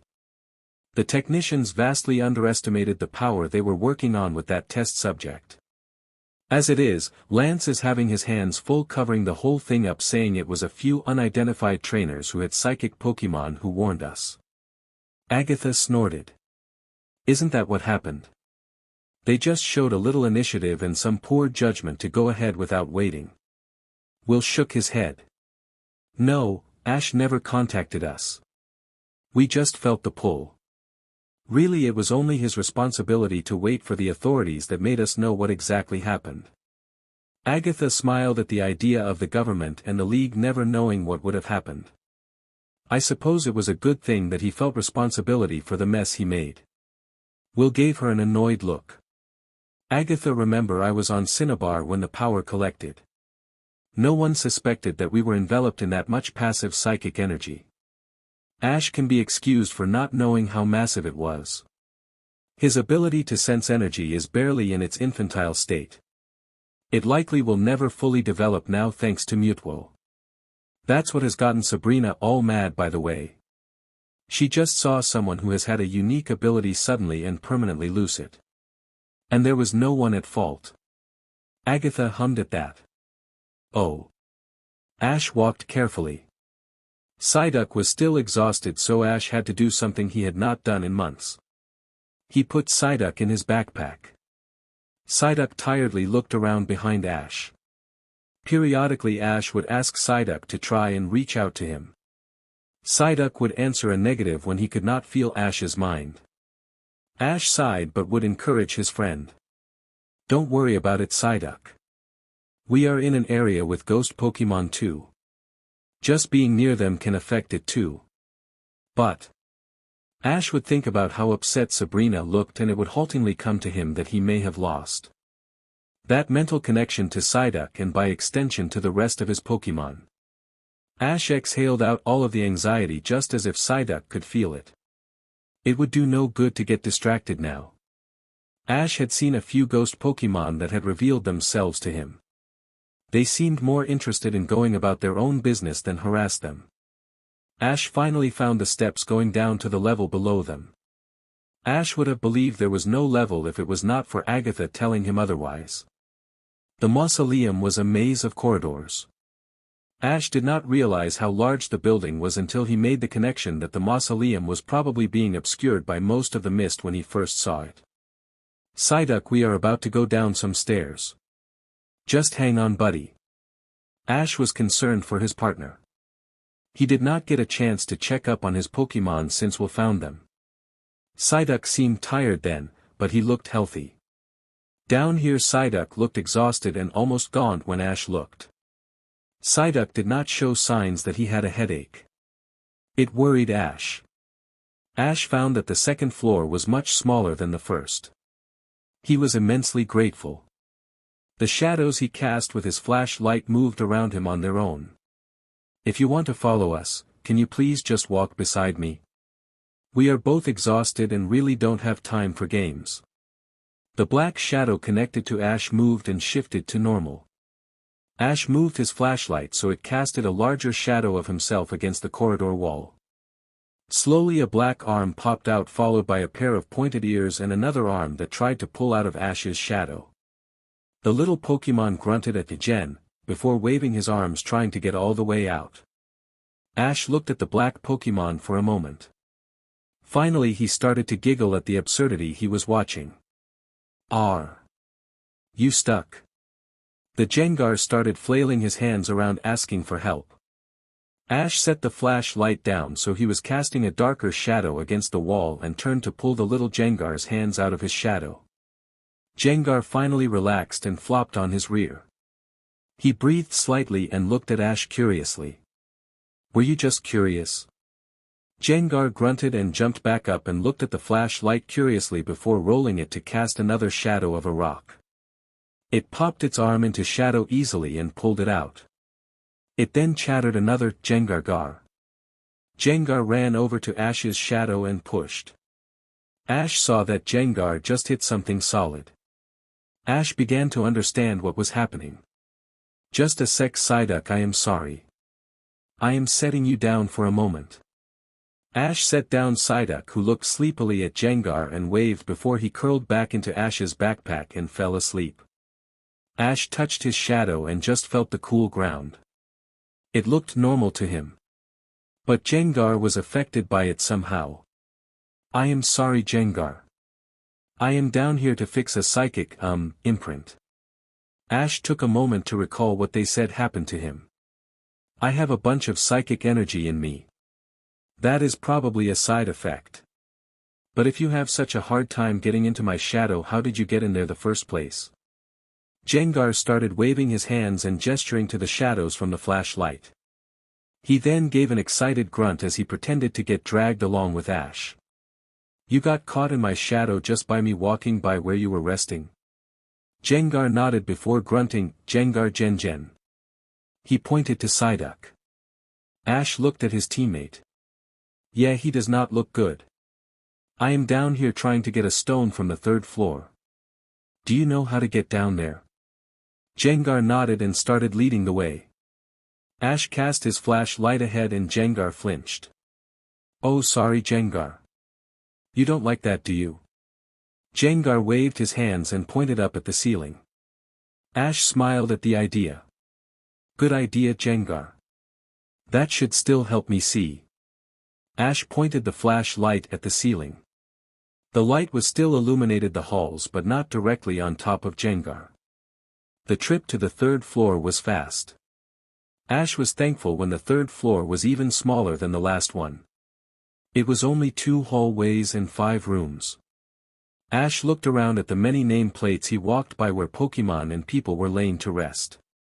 Ash was beginning to see how this place was built. This floor was the first. And they built the ones above them as more people were buried. Ash was not sure who was buried here. Most of the plates had long since faded. Ash recognized a statue of a Pokemon that had disappeared 400 years ago. It was a guardian of some kind that protected the doors to the last room. Ash found a stone coffin. On closer inspection Ash saw it was not even a tomb. It was just a stone table. It was raised to nearly his chest. On it stood a small stone statue that signified prayers for the deceased. Ash felt reluctant in taking it. Ash bowed deeply to the statue. Please forgive us for disturbing your resting place. I am in need of this stone's aid. I will return you to your rightful home soon. Ash walked ahead and took the stone. Ash felt the emptiness of the mausoleum feel colder around him. He looked around. He could not feel energy, but he could still feel the hundreds of eyes look on him and quietly judging. Jengar, who had stood next to him, wilted at the looks as well. He pulled Ash's leg to encourage him to go. The Pokemon quietly turned into a shadow cast on the wall and disappeared. Thank you for your help. I'll return this as soon as I can.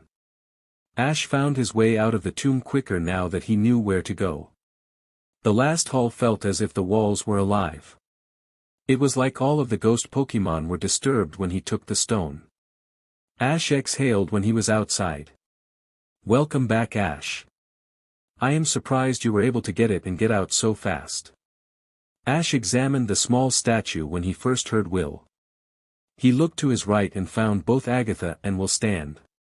I had a small Jengar help me out. Did you know a Jengar could get trapped in a shadow? Will frowned at the information, but Agatha waved her hand at him. I was expecting there would be side effects. That was why I had my Haunter follow you. You are in no condition to fight ghost Pokemon. Haunter appeared beside Agatha. She petted him gently before looking back to Ash. It seems you had made a friend if he is willing to leave his home to see you. She looked past Ash to what was behind him.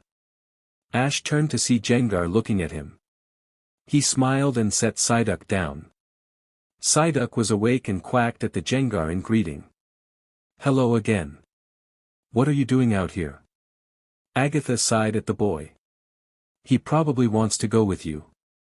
If you get a ghost Pokemon curious, he will follow his curiosity until it is satisfied. You effectively captured him when he was stuck in your shadow. Throw a Pokeball at him to make it official. We need to go. Ash looked at Jengar and reached his hand out to the black Pokemon. Jengar walked up to Ash and slapped Ash's hand. Ash looked up surprised. Did he not want to come? He laughed when Jengar smiled and did the same to his hand. Ash slapped his hand down on Jengar's. The pair then did a high five. Ash pulled a Pokeball from his bag and tossed it at the ghost Pokemon. The Jengar gave a happy laugh as it was pulled into the Pokeball and clicked with one touch. Ash picked up the Pokeball and scratched his head. Well, this was. Well, I can't say it was different. Will laughed when Agatha asked him what he meant by that. Ash looked to the older woman. Each one of my Pokemon have joined me in a different way. Ash placed the Pokeball on his belt and recalled Psyduck, who waved at the group sleepily. So what do we do with this? Ash lifted the small stone statue. Agatha took it. We are using this as a focus to draw the energy out of you. Come now. Let's head back to the plateau. Will closed his eyes and spread his arms to the group. In a flash they were gone. Oh. Misty's plane landed in Cerulean by mid-afternoon. Ash had left with Agatha yesterday. Misty spent that day in town while she waited for a booked flight back home. The time was bittersweet. She had liked Cinnabar. She just wished she had friends with her when she experienced for a second time. Misty walked into the gym and let the feelings wash away when she showered. There was no point in being sad for something that could not be helped. It was really a miracle that neither Ash nor she got jail time or fines. Lance was just happy to see they had avoided something they had not anticipated. Misty was more mystified why no one seemed to be too concerned about a powerful psychic Pokemon was just loose and running around. But Ash had argued that Mewtwo was not dangerous, and apparently that carried weight. She was not sure if she could have made that argument. But both Sabrina and Will had said Ash was in a mind link with the Pokemon while Mewtwo mind was forming. If Ash was convinced that Mewtwo was not a danger, Lance said there would be no search by the League for the test subject. Misty got out of the shower thinking about what Lance said. Maybe that wouldn't stop whoever ran the lab. Lance just evasively said it was restricted grounds. Oh. Ash sat next to Psyduck. Both of them had been instructed to sit in the two chairs. The room looked like a lecture hall, but all the chairs were cleared out of the room with the exception of the chairs for them. The lights were turned off with only a few lights to illuminate where they worked. I want to keep the lights dim for the ghost Pokemon, Ash. While it is a surprise, we are fortunate that you have a ghost Pokemon now. He can help us with the processes and it may help bond the two of you. Agatha and Will each released a Pokemon. Agatha released a Jengar. It was smaller than Ash's and his body was more purple than black compared to Ash's Jengar. Ash looked over to Will's Pokemon and saw it was a Alakazam. It turned its gaze to Ash before looking to Will. Ash, what we are going to do is slowly and carefully draw out the psychic energy.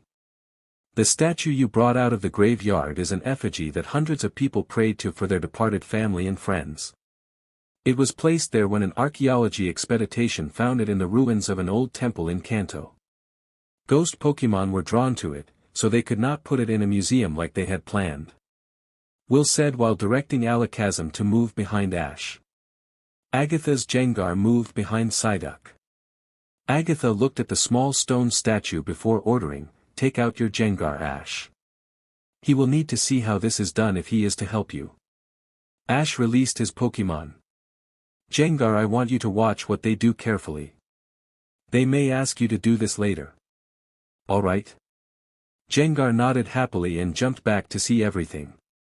Agatha lifted the statue and placed it on the ground in front of Ash and Psyduck. This effigy was placed in the mausoleum over 60 years ago. It has naturally collected the energy of ghost Pokemon for as long as it has been made. Haunter, Dream Eater. Agatha's Haunter floated to the effigy and started skiing in gasping breaths at the effigy.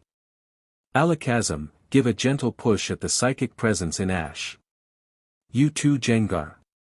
Just a small nudge. We just want to get a small movement on it. Gengar and Alakazam pressed their hands on Ash and Psyduck's back. Ash felt it and his vision shook. It was like the skiing motion from Mutwo all over again. But it was painful. Ash grunted and Psyduck shut his eyes and grabbed his head. Hang in there, Ash, Psyduck. You have to stay conscious. Haunter is trying to target the dormant power that sits within you. Agatha said pensively. Ash wrapped his arms around himself before he looked at Psyduck. Psyduck was rocking back and forth with his eyes squeezed shut. Ash reached out for his teammate and gently gave Psyduck a shoulder squeeze in support. That's enough, Agatha. I feel though the energy is being disrupted but nothing is moving. We should let them rest. Will gauged. Agatha looked at the lack of energy being absorbed by Haunter. I agree. That's enough, you two. Agatha and Will recalled their Pokemon. Ash slumped in his chair before he tiredly looked to Psyduck. The duck Pokemon was soundly asleep. Ash gave a very Psyduck-like sigh. Oh. The Indigo Plateau was a solid stone rise that looked over the countryside. Ash had only seen one good view of the country below him before he was placed in an open field that looked like it was used for arena matches. The stone walls rose high and the empty seats surrounded him. The sun was bright but it did not deter the cold weather he was unprepared for after being on the tropical islands for so long. Ash watched Psyduck give a frustrated huff. In reality, Ash was fighting hard to not feel the same. It was all gone. The comfort and support of his Pokemon had always sat in the back of his mind was just not there. Psyduck has been a major contributor to the morale of the team. Psyduck could still connect to the rest of the team fine. Snorlax responded to Ash's commands easily when he whispered them to Psyduck when they had tested that theory. Ash took that as a small victory for Psyduck. Ash, stop your Psyduck from sending messages. It is not going to help either of you. There are so many ghost Pokemon here that his powers will be weak for the duration of your stay. Ash looked over to her then back to Psyduck. He does not seem to have any trouble keeping in contact with the team. It just seems to be me. Agatha huffed. That is Mutwo's influence on him. That much psychic energy move into him will likely combat against the energy here, but he should not strain himself with it. It will make him have phantom pains when it is gone. Your Psyduck is finding ways to resonate with Mutwo's influence and it's not healthy. I am sure it is uncomfortable for him. But your Psyduck will have to bear with it until we can pull the influence out of you both. Psyduck was listening and huffed in annoyance. He dropped down from his floating position next to Ash and quacked. Ash knelt next to his partner. He repressed a tear that threatened to come while looking at Psyduck's distraught look. I know, Psyduck. I know. Ash pulled Psyduck into a hug. When he let his Pokemon go, he pointed to go play with Pidgeot. Psyduck waddled over to the bird and went to fall asleep under his wing. Psyduck still showed signs of fatigue nearly a week after encountering Mutwo. "How has the training with Jengar coming, Ash?" Agatha asked. She looked over to Haunter, who silently took the command to leave. Ash looked over to Jengar, who seemed content to play tag with Pikachu's shadow. "He is a lot more playful than I would have thought. He is a welcome addition to the team. But aside from the quick chat with you, I know nothing about ghost Pokemon. I had him run his paces with me. But..." Ash frowned, thinking about his rods. He had not used them with Jengar yet. "I'll get back to you about that after my next training session with him. He seems to think training is playing more than Snorlax does." Agatha gave a tight-lipped frown. It is odd to see a Jengar so relaxed. They are predatory by nature. This Jengar is likely very old. Given where we went, I should not be surprised. Ash finally found the opening he had been waiting for. "What was that place anyway? I never did find out what it was even called." Agatha closed her eyes, really thinking about the question. "That graveyard is the resting place for trainers and Pokemon of the previous civilizations.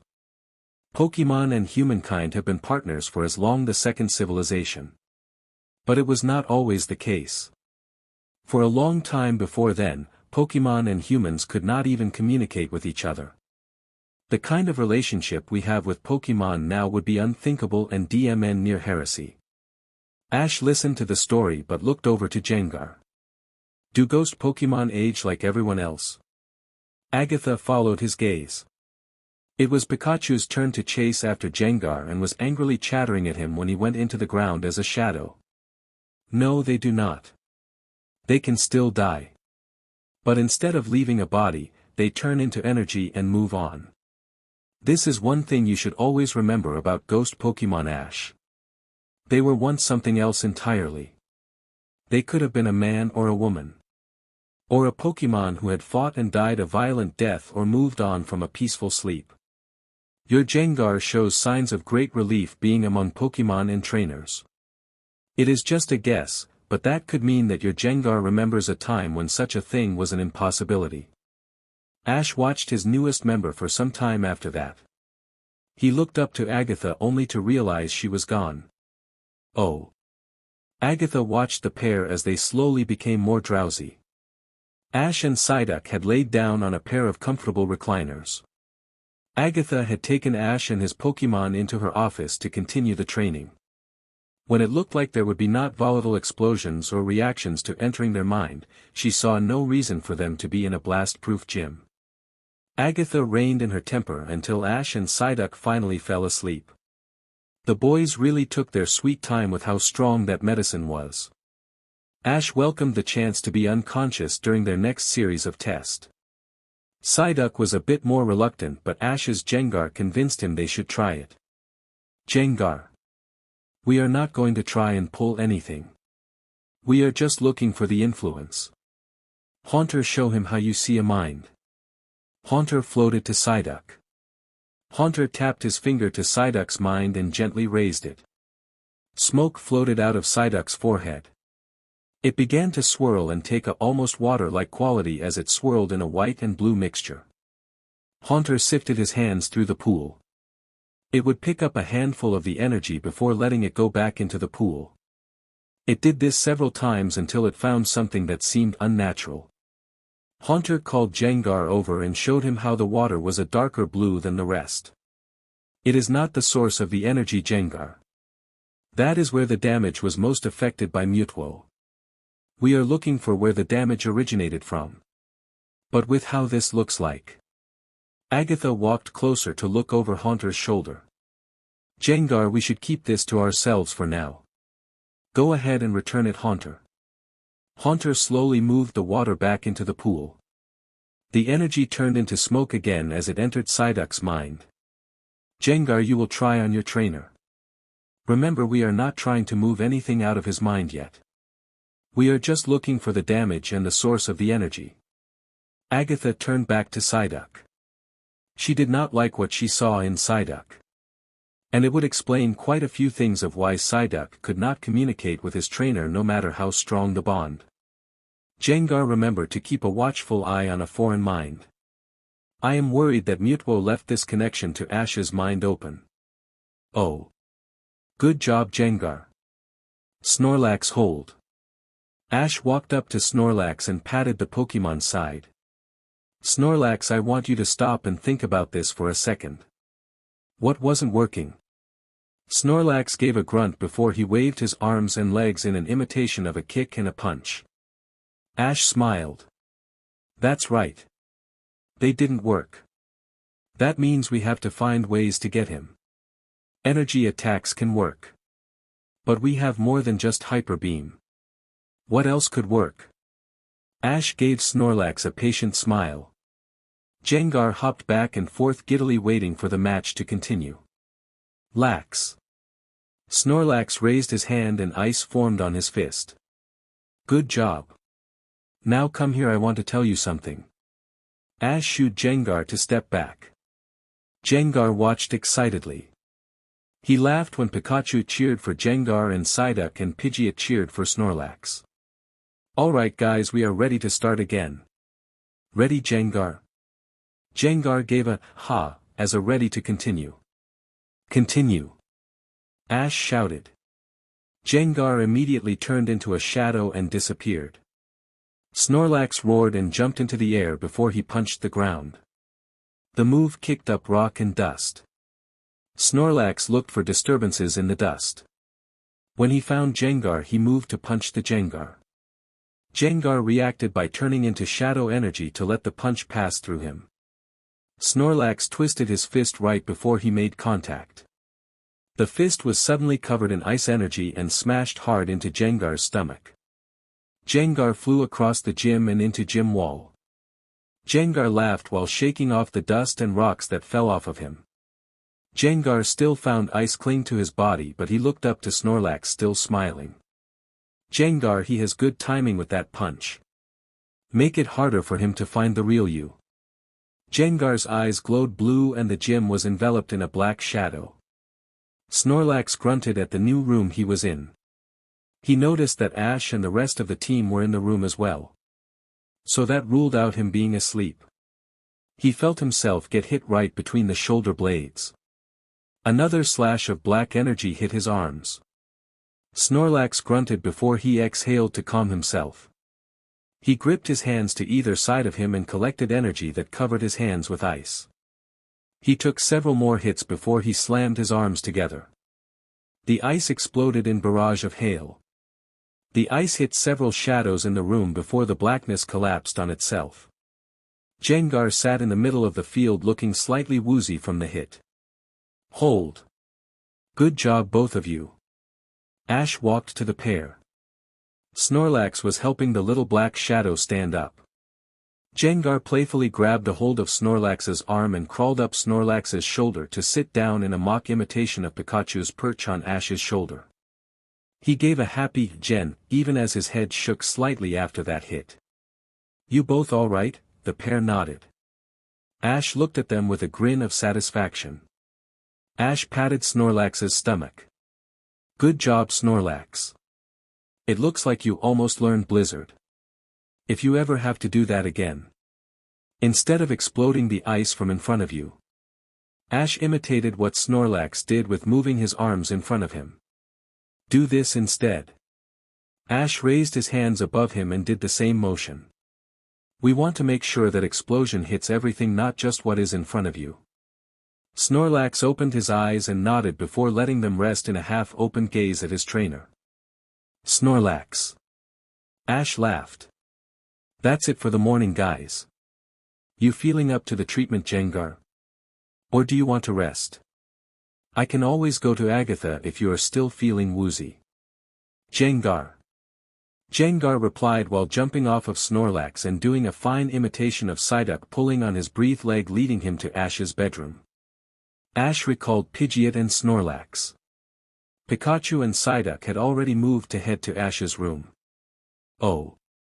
Agatha observed the group as they walked inside. Her office overlooked the training grounds and the entrance. She silently wished the other occupant would leave. He was digging up answers the Elite Four wanted to keep buried. I will remind you a final time, Rico, we have cooperated with home security for as much as we can and still keep our autonomy. The investigation was a first response emergency. We had several members of the Pokemon League nearby for an event.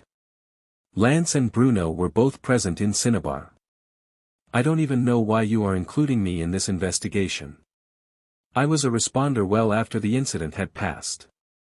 I did not even set foot on the island. Rico gave the older woman an aggravated growl. Agatha. You should have been first on the site. But you left it to a mere gym leader. I am more worried about your lack of concern in the incident. Agatha gave the man a very hard look. Rico. I have entertained your snide remarks for this meeting. But never, Agatha's voice gave a dangerous growl. Ever, suggest I was derelict in my duty. William, who need I remind you is my future replacement, was on site first. The response was within 15 minutes of the incident. And I would call that reckless for going in so early. You are not a psychic. And you are not even qualified to assess that kind of danger. We of the Elite Four are. Agatha stood her full height. Her presence was dangerous. Rico suddenly remembered who he had been talking to. Forgive me for being tactless, Agatha. But even you have to find it suspicious when two of the Elite Four just happened to be nearby New Island when Mutwo escaped. Did you read why they were there? Agatha sighed. Rico sniffed.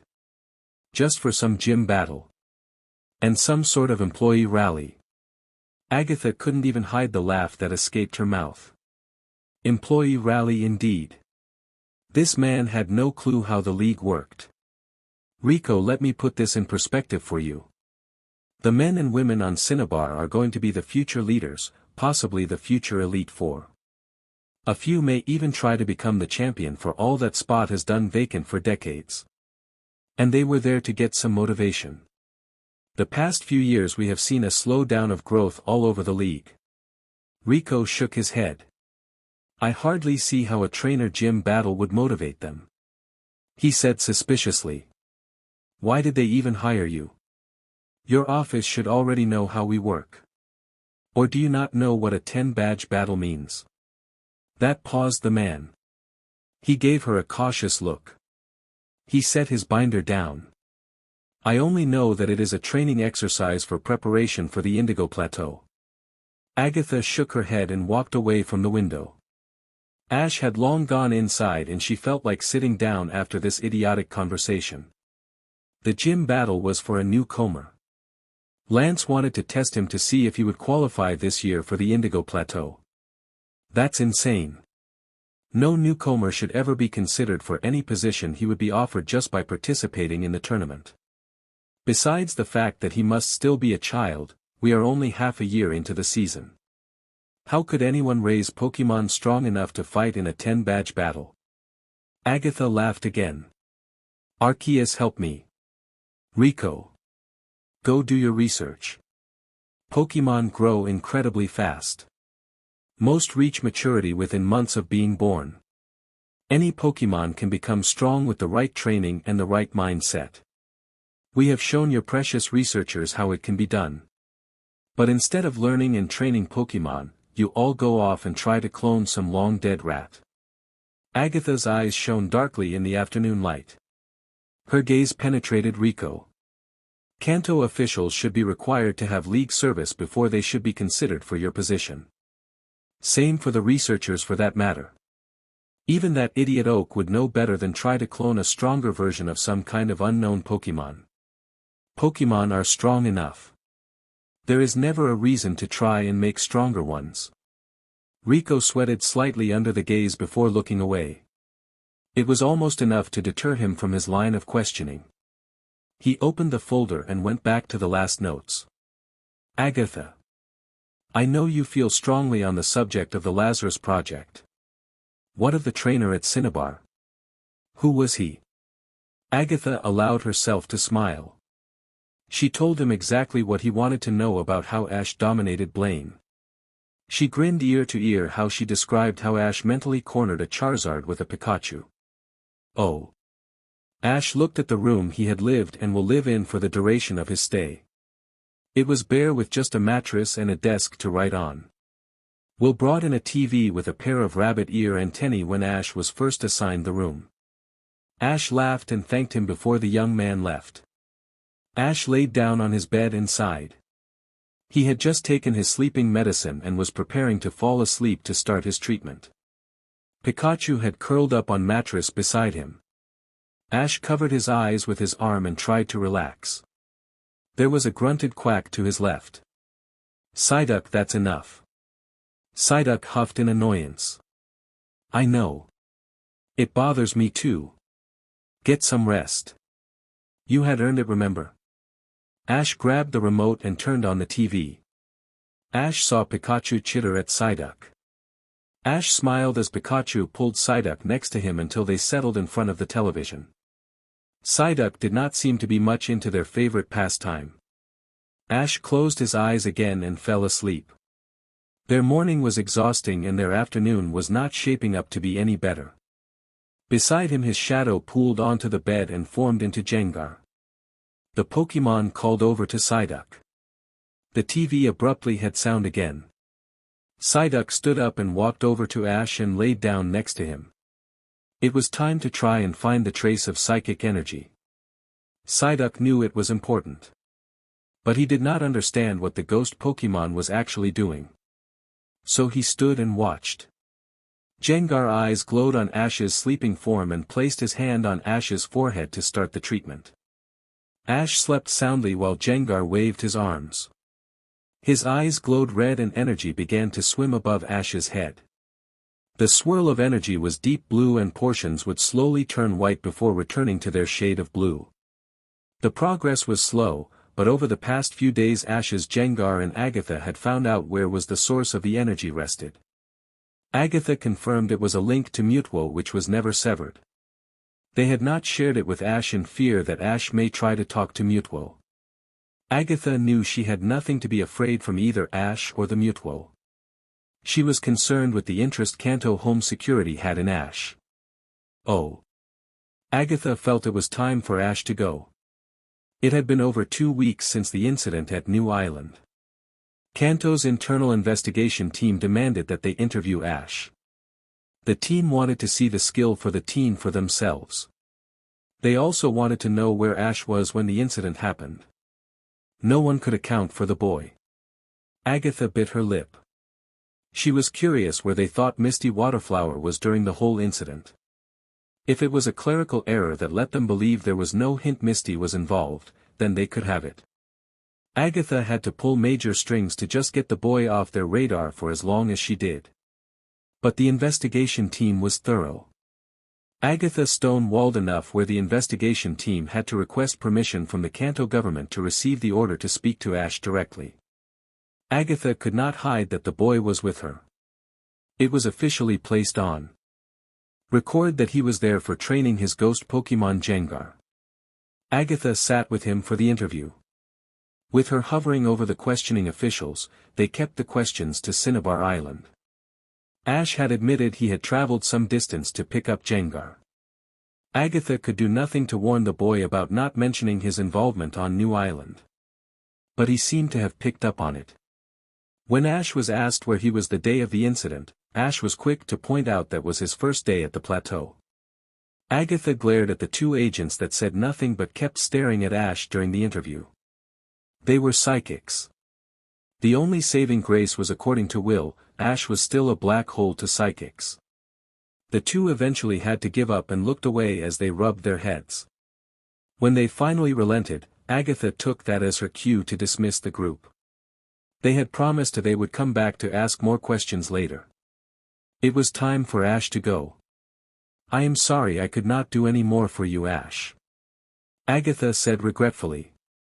The meditation was our last hope of ever removing the energy that is still inside of you. Just remember that even though it is deeply rooted into your mind, it will not influence you. But it is making you effectively deaf to your Psyduck. Ash felt it was an apt description. Tried as he might, he was unable to reach Psyduck at all. Psyduck tried to hide that it hurt him. But Ash knew Psyduck too well. They both shared tears over it enough through the week. Ash looked tired. His eyes had developed black rings from the lack of restful sleep over the 2 weeks. Ash did his best, but Agatha saw there was more than one thing that was bothering the boy. "Here, Ash." Agatha errantly threw something at the boy. Ash caught it and unwrapped the cloth. Ash smiled at it. "There are coordinates in there too. Make sure you put that back when you are done with it. Who knows, maybe you will find another way to get yourself fixed up. Thank you for all your help, Agatha. I know you did your best. Psyduck and I have already started figuring out how to work without our link. I did not realize how much I relied on it for so many things. With it gone, I am going to have to look how I coach everyone, not just Psyduck. Isn't that right, partner?" Psyduck quacked and nodded. "I may not be available for a talk. But you are more than welcome to leave me a message for me or for Will." Ash smiled. "Thank you." Sabrina said she was willing to help too. Ash paused, thinking about the conversation and the sad looks the older teen gave him. "Good luck, Ash. Wherever you go." Ash smiled. "Let's go, guys." Pikachu, Psyduck and Gengar were recalled in a ray of red light before Ash jumped on Pidgeot's back. "We're going south, buddy. Right past Pewter." Pidgeot cawed before he flapped his wings in takeoff. Agatha stood there for a time, disappointed in the whole situation. It should have been her or Will who spoke to Mutwo. How did the boys sense the energy where they could not? Ash's lost underdeveloped ability was regretful. Agatha held hope it could be recovered if they could remove the energy from Ash. Sabrina said she was not convinced they could remove it at all. She had argued with Agatha over the week many times that if they could, what would it do to Ash? Agatha felt Haunter approach her. "Are they here?" Haunter nodded. Agatha started walking inside. Next to a few members of the investigation team was Lance. He was not pleased with their presence either. Chapter 12. Ash felt a tug and weight settle on him as he walked. Not even looking back, he asked, "Gengar, are you in my shadow again?" "Gengar," came the laugh behind him. Pikachu tried and failed not to laugh with Gengar. Ash looked over his shoulder and gave the pair a snort. Pikachu and Gengar managed to shove Gengar halfway into his shadow. Gengar's stubby arms waved happily even as the sun began to make his body fade into upright shade rather than a solid body. It looked like Gengar was more than happy to get burnt playing in the sun. "I guess if you want a ride, I might as well make it fun." Ash grinned as he started running. Gengar gave an alarmed cry before he laughed as he was dragged along the path down the hill. Ash jumped and Gengar could see the path ahead of them and cheered as they were approaching the base of the hill. Just below them was Pallet Town. Ash had not planned to visit his hometown. But it was so close by air. Ash landed just out of town when a few flying Pokémon from Oak's Ranch started to try and play with them. Ash just wanted to get home and landed to avoid them. Ash ran with Gengar waving happily behind him until he got into town. The spectacle caused a few raised looks. Ash didn't care. He was just happy he would see his mother soon. Ash spotted his house for the first time in months. Ash laughed as he ran excitedly around the back to the front. Ash lowered his arm and Gengar reached for his hand. Ash pulled him out of his shadow easily and threw the little guy into the shadow of the house. While ghost Pokémon could be out during daylight, Agatha hammered into him that they should be in the shade whenever possible. Mr. Mime looked up and started calling out to him just as excited. "Hi, Mr. Mime. Is Mom home?" Mr. Mime nodded and pushed Ash inside. The young boy laughed as he walked in. "Mom, I'm home." Delia Ketchum walked downstairs and gasped. "Ash," she ran the last few steps and embraced her son. "Oh sweetie, don't you look handsome?" She pulled back to look at him. "You certainly gotten taller. And your hair. It's so long." Ash looked at her surprised. Really? He had not even thought to look at himself in a mirror in a long while. The last time he thought of his hair at all was when Misty played with it a few weeks ago. He had not realized until then that it had reached his shoulders. Usually it was out of the way thanks to his hat. Delia sighed in exasperation. The family walked into the kitchen. I knew you were up north for something, but I did not know you planned to visit. The house is a mess. Ash looked around and the house was as clean as always. Ash spotted a single book out of place on the table. It was likely what she had read before she went upstairs. Mom, it's me. And if I was home I would have been the reason for the mess. Ash stopped at the kitchen doorway and looked at her. After a moment Ash took a seat at the table and was joined by his mother after she placed a pot of water to boil on the stove. Ash would talk to her occasionally over conference calls. Being in person with his mother was different. Ash spent the rest of the afternoon talking to her. Ash found she still worked at the lunch cafe down the street. But she joined a book club shortly after he left. Ash shared with her where he went and what he did. The chat eventually moved to what he did on the St. Anne. She simply hugged him. The conversation finally turned to something she wanted to ask. Ash dear. Is something else going on? What? Why do you ask? He looked away from the window where he spotted Psyduck trying to play with Jengar. It was one-sided since Jengar could enter shadows and Psyduck could not get a mental lock on the older Pokémon. Well, I had a few calls from the Kanto Department of Home Security. They had asked about your time in Cinnabar Island. Ash thought about it. Oh. Yeah, I had a big battle with the gym leader Blaine. We had an audience of a bunch of trainers. That is how I met Lance and Bruno of the Elite Four. I only met Agatha afterwards to help Jengar and Psyduck. Delia gave a sigh of relief. That's good to hear, Ash. Well, I had been getting a few calls and visits for a few days, but they suddenly stopped over a week ago. That sounds about the time they realized I had been training under Agatha. They came and interviewed me about my gym battle. Ash felt very reluctant to tell anyone about Mutuo. Agatha had said not to give anyone a hint he had been the one to release Mutuo.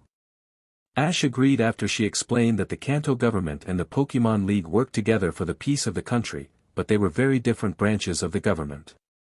The Elite Four could not guarantee his immunity if he had come forward. Apparently Misty got the same conversation from Sabrina.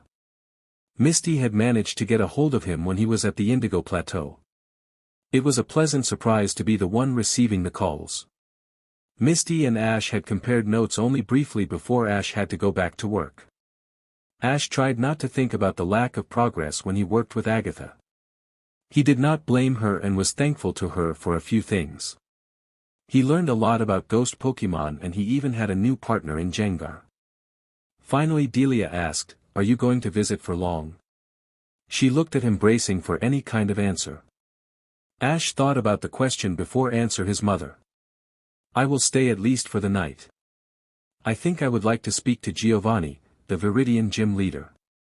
I was going to save his gym for last. But I'm here. And his challenge is not going to change. And all of my Pokémon are rested. I think it is time to get it over with." Ash had not given it much consideration until now, but he did not have to do Koga's gym first. It was just the nearest when he was on Cinnabar. He was here now and the flight was less than 15 minutes to Viridian. Delia grinned at her son. "That's great, Ash, I'll make you something nice for dinner. It will take some time. Let me know if you need anything while I cook." Ash watched his mom for a few minutes while she started to get things together to cook. He closed his eyes when she hummed a song. Ash missed the days when he could run in from playing and listen to her sing. After a moment he knew he had to get his team together in preparation for his next gym. "I'll be back in a bit, Mom."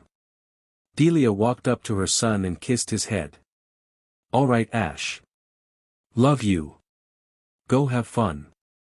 Ash felt a warmth sit in his chest. He had not realized how much he missed his mother. He got up and walked out the door to get his Pokemon. Ash stood outside watching his Pokemon for a few moments.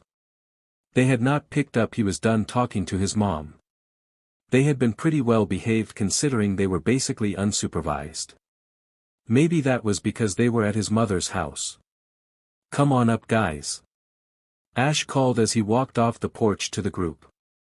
The team huddled around Ash. He took a knee himself. He looked at each of them and suppressed a sigh. It still felt off training without any kind of link to Psyduck. But he had managed so far. "I have decided we are going to swch things around. I learned a lot about how to pick and choose Pokemon during the last fight. Some of the key things I did not like were simple things we have never had to worry about before." "Psyduck, you didn't like that ice barrier in Blaine's gym, right?" Psyduck nodded. "Snorlax, you may not have won it without making those kinds of obstacles." Snorlax gave a grunt in agreement. "Pidgeot, you did not get to watch, but the way the field was left for the following team member made their fights harder. It is something I will be more careful about." The team exchanged looks before nodding. "The other thing I am going to be very careful with is who I chose to fight our opponents." Snorlax, Psyduck. You did not see Elafris. So you do not know. Pikachu's fight was a mismatch. Plain and simple. I can't afford to make those mistakes with Giovanni's gym. Ash pulled out his Pokédex. He scanned through the Pokédex for a moment and pulled up a section of the Pokédex he found months ago, but had never used it. Ash scrolled down to Viridian City.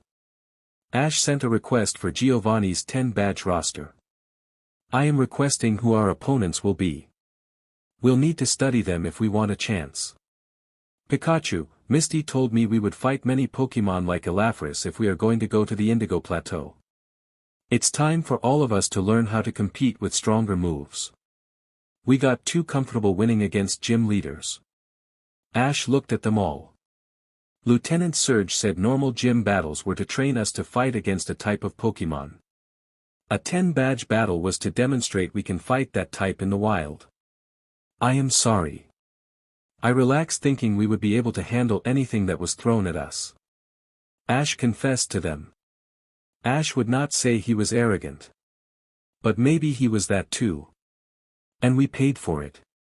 Ash looked over to Psyduck, who gave him a mournful sigh. It's not just in gym battles either. We helped a Pokemon who was dangerous even when he meant us no harm. Because we were not ready for what would happen. Psyduck and I were hurt when maybe we did not have to be. Ash reached out to pat Psyduck's head. I never did say sorry. I am sorry I asked all of that from you. It was not fair to you to try and even compete against Mutwo's mind. Psyduck? Psyduck asked while tilting his head. Ash felt the emptiness in his chest sting. Even if he could not hear what Psyduck said, he understood very clearly. It was the right thing to do, Psyduck. But that did not mean it was fair for me to ask that of you. Oh. Ash woke up too early the next morning. The sun had not even begun to poke over the hills. Ash went to the bathroom and looked at the clock. It was just after 5 in the morning. Ash used the bathroom and washed his hands. When he looked up in the mirror, he could see what his mother was talking about. His hair was very long. But it was the shadow under his eyes that he really noticed. Ash knew he was getting enough sleep. But it has been a fitful rest for a while now. Agatha told him that she was unlikely to make any breakthroughs with him. Gengar would hopefully be able to help with time.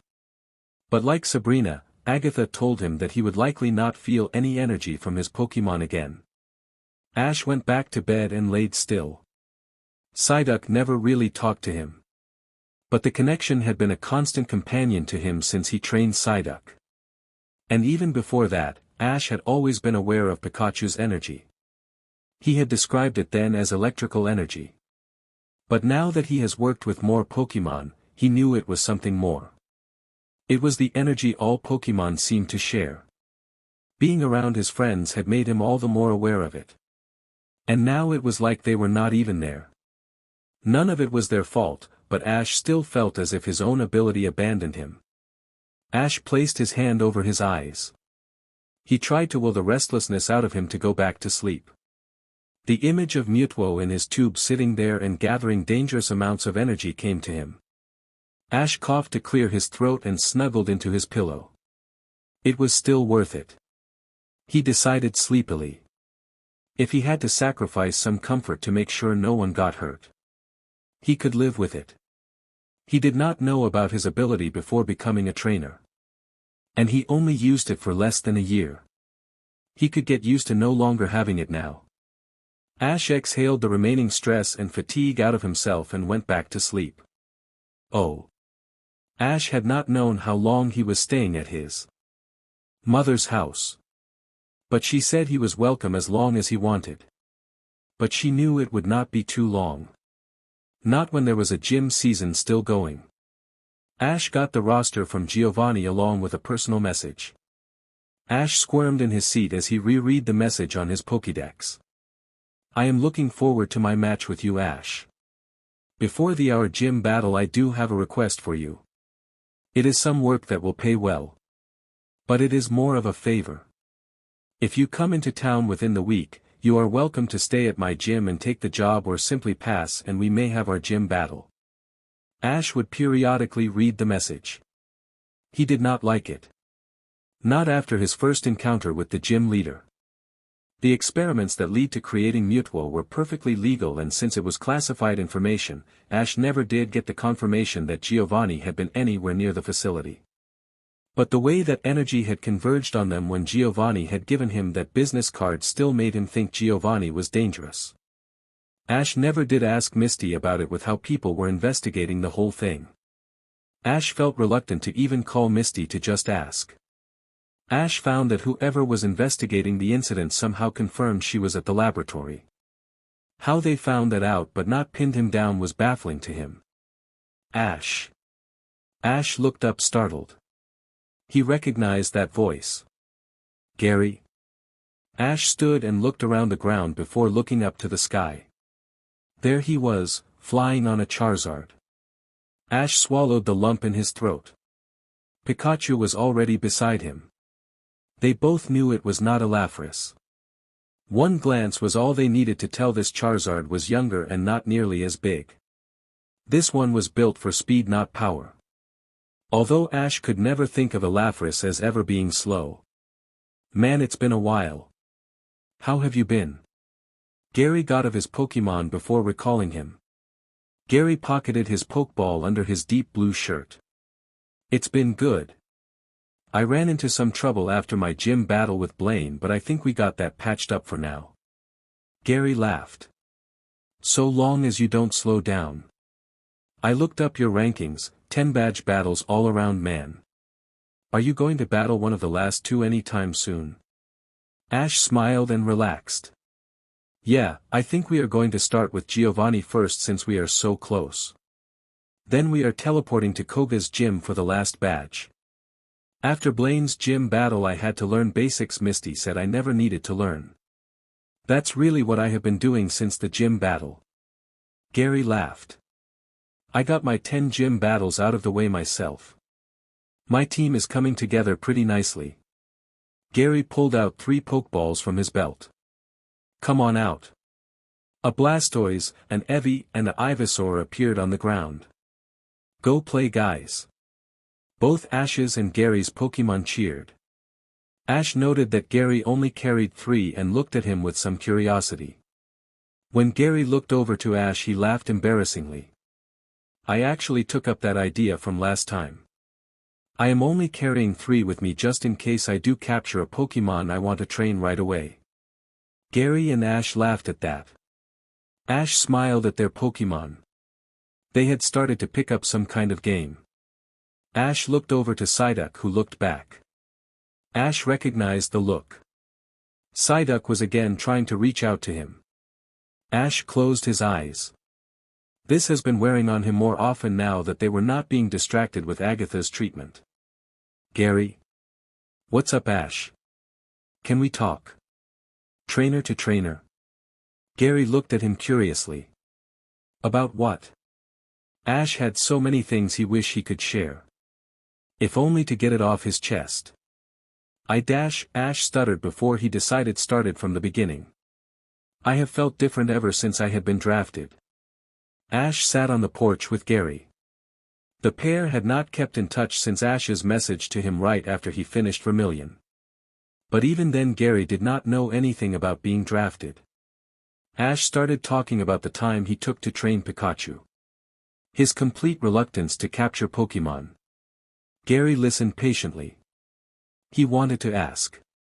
To react to everything Ash said, but he realized Ash had needed this. Gary had needed this months ago and his grandpa helped him when he trained Nidoking. Gary started to see the pattern Ash was talking about. Ash was quick to react without looking. It endangered his Pokémon more than he realized. His Pokémon valiantly followed him, but Gary saw Ash was just tired. The trainer's journey had been more harsh on Ash than it had been on him. Gary. I haven't felt the link since. It's like I don't even know my Pokémon anymore. Ash looked over to Psyduck. The Pokémon did not even turn around. Gary looked over to Psyduck. Psyduck immediately turned to him. Duck. Gary raised an eyebrow surprised. I only met Psyduck once. How did he know I was looking at him? Ash laughed. Psyduck has his mind spread out again. He has a very good view of the world around him. But he can't see me. It is worse than what Agatha said.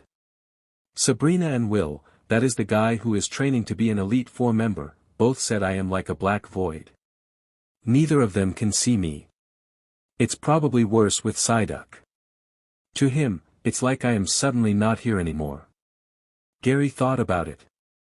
Have you tried battling with Psyduck since? Ash shook his head. No, I haven't been on the road. We fly now. So I honestly have not really battled any road trainers since just after leaving Vermilion. We started teleporting short distances to Koga's gym and skipped a lot. I was actually thinking of walking again. I am really broke. Gary smiled. Battle me, Ash. Ash looked up to his friend. Nothing serious, Ash. Just a practice battle. You and Psyduck need to work around this. And it should not be in an official battle. Ash rubbed his eyes with his hand. You are right. It would be stupid going like this. Psyduck. Ash ignored the look Gary gave him. Psyduck tilted his head before he turned around. We are going to have a practice battle. Come here. To Gary, who's my opponent? Gary whistled and Evie jumped away from the group of Pokémon to go to his trainer. Evie here, she is getting ready to fight stronger Pokémon for the Openers Conference. I think we are going to start putting ourselves out there for some work after this year. And Evie here is looking to get some more experience with harder opponents. Ash patted Psyduck. Good to hear, Gary. Let's take this further from my house. Gary admired Ash's Pidgeot for a moment. Let's take this to the Oak Ranch. We'll need room and I would like my other Pokémon to watch the fight too. Ash smiled.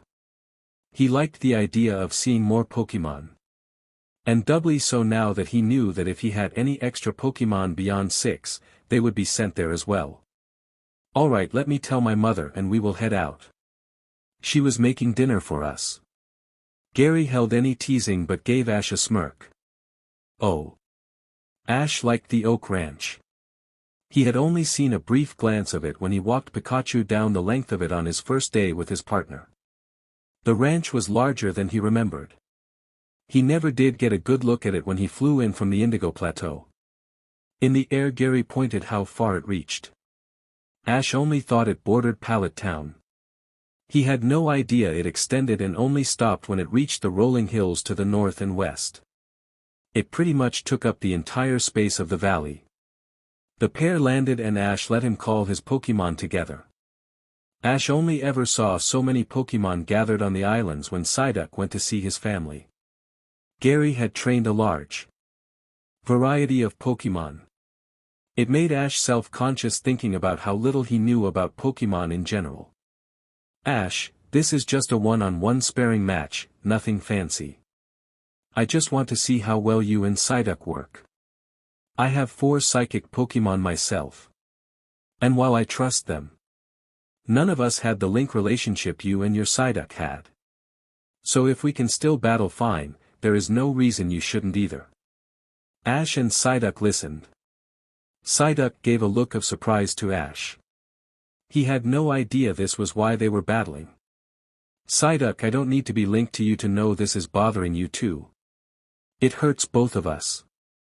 So we need to find a way around it. Just like every problem, we'll work it out together. Psyduck quacked happily. Ash smiled at his partner. It had been a while since he got that response from Psyduck. We'll start it off, Ash. Eevee quick attack. Ash was not surprised by the speed Eevee jumped into. Ash watched Gary's Pokemon race to Psyduck. Psyduck teleport. Psyduck disappeared as soon as Eevee was on top of him. Eevee thunderwave the field. Eevee's fur sparked before a wave of electricity rolled across the ground. Ash smiled at the response. Psyduck hydro pump a trench. Psyduck appeared nearby Gary.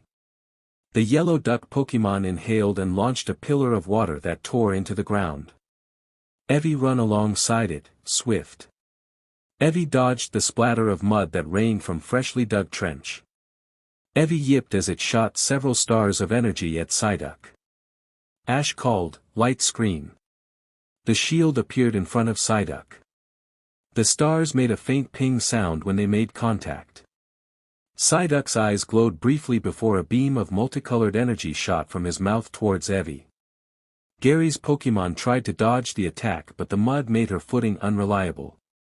She struggled to jump out of the way and only barely made dodge the attack. Eevee, get away from the trench. Gary called, already seeing Psyduck teleport in front of Eevee. Water gun Eevee into the trench. Ash called. Psyduck launched quick blast of water at Eevee, making Gary's Pokemon slide in the mud into the trench. Eevee yipped and tried to stand and get out of the dug hole, but the mud made it impossible to escape. Ash looked to Gary. Gary nodded in agreement. He recalled Eevee. You are good at that, Ash. I did not even see why you made the trench until it was too late. Ash smiled. It felt good to win a battle. And to do it without hurting the Pokemon. He looked over to Psyduck. The fight seemed to agree with him as well. Good job, Psyduck. It was definitely a fresh change of pace from the hard battling we did in Blaine's gym, isn't it? Psyduck quacked and sat down. He seemed more calm after the battle. Gary waited for Ash to finish talking to his Pokemon. When Ash stood back up, Gary scratched his head. Did the fight feel any different than if you were linked to Psyduck? Ash thought about it and looked down to Psyduck. Both of them shrugged and Ash giggled when Psyduck pulled on his breaths to quack at him. No, it didn't. Psyduck knows how I think. He knows what I want him to do even if I don't tell him right away. Gary nodded. You barely spoke during it. That's something I have only seen in high-ranking trainers. Gary looked back to the field and frowned. That was a very passive response. Ash scratched his head. It was a practice battle. We get a choice to stop the fight without actually having to knock the other Pokemon out. After Cinnabar, that feels important to me somehow. Gary gave an ah of understanding. A few seconds of thinking about it, Gary started laughing. Does Eevee look that weak to you? Ash looked up abruptly as if he had been slapped. What? No. I mean. Ash started backpedaling. The Charizard fight still bugs you? Ash nodded. Yeah, it does. I don't know why. It just does. It was nice to be able to fight a battle and choose not to hurt a Pokemon. You know. Ash, tonight go call Blaine. Ash flinched. I am serious, Ash. Go talk to him. Ask him how his Charizard is feeling. Hell, if that Charizard is around, ask Blaine to see him. I don't want you to think knocking out a Pokemon is a horrible result. You know it's just part of battling. It feels bad for you because of just that fight.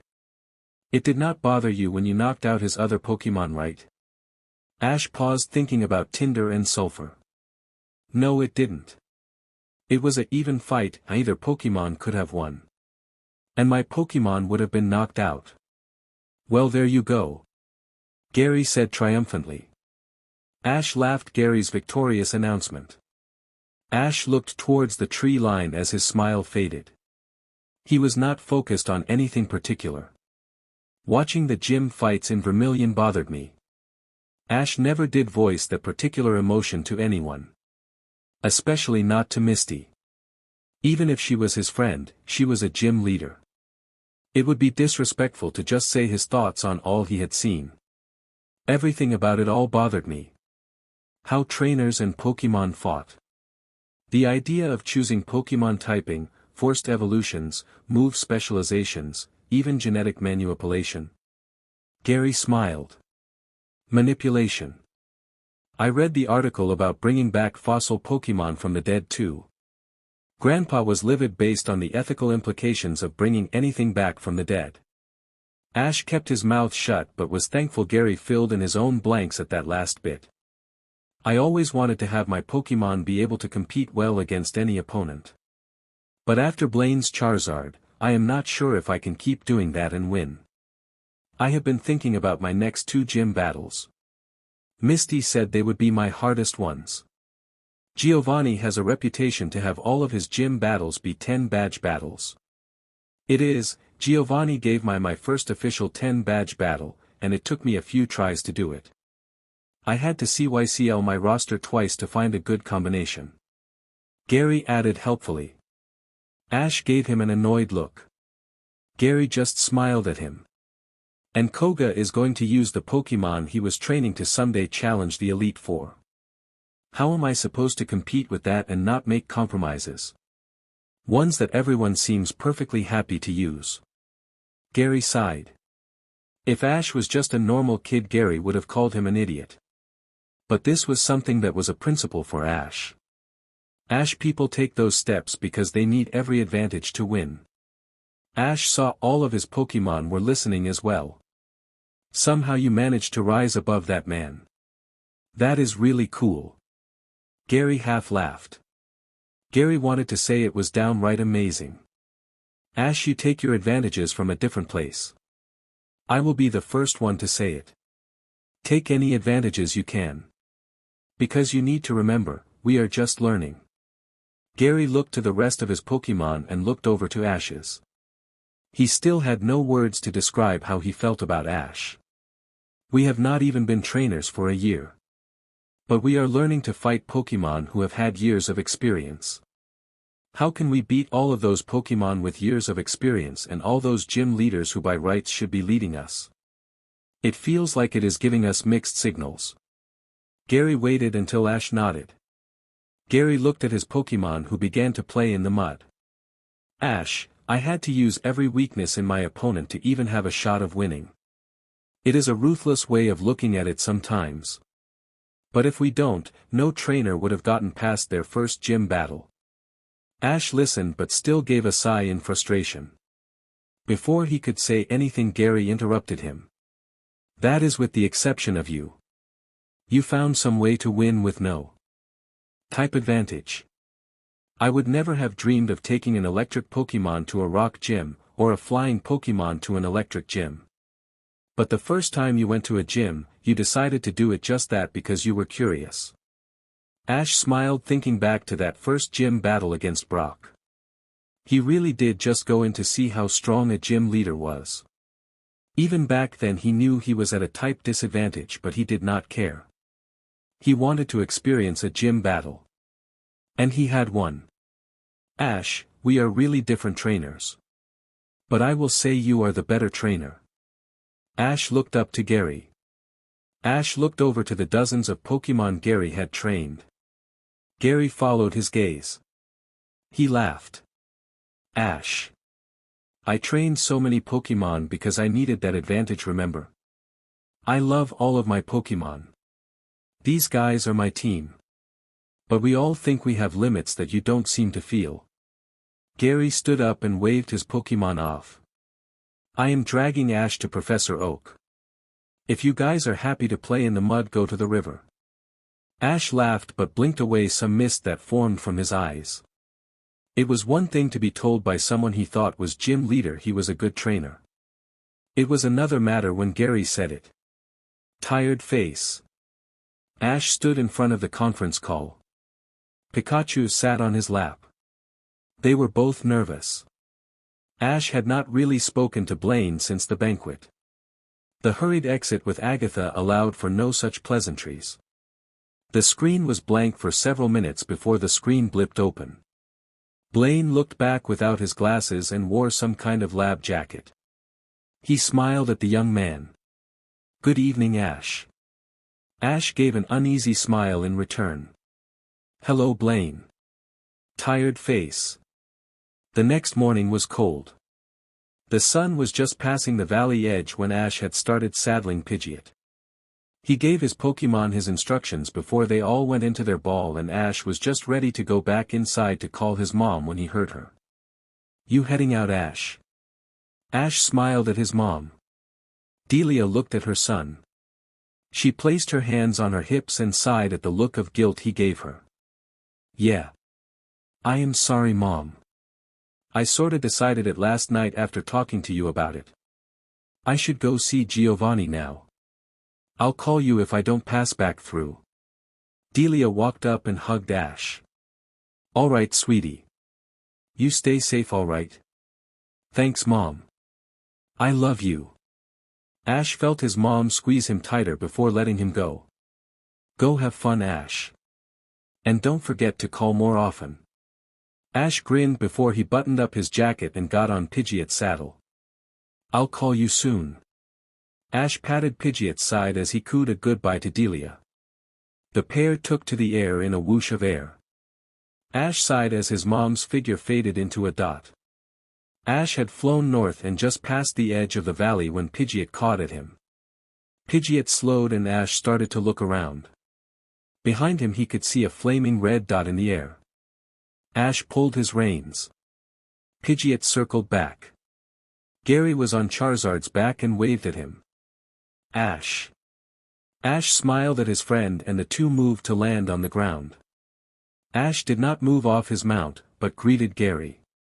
Hey Gary. I am about to head out to Viridian. Did you want to come? Gary shook his head.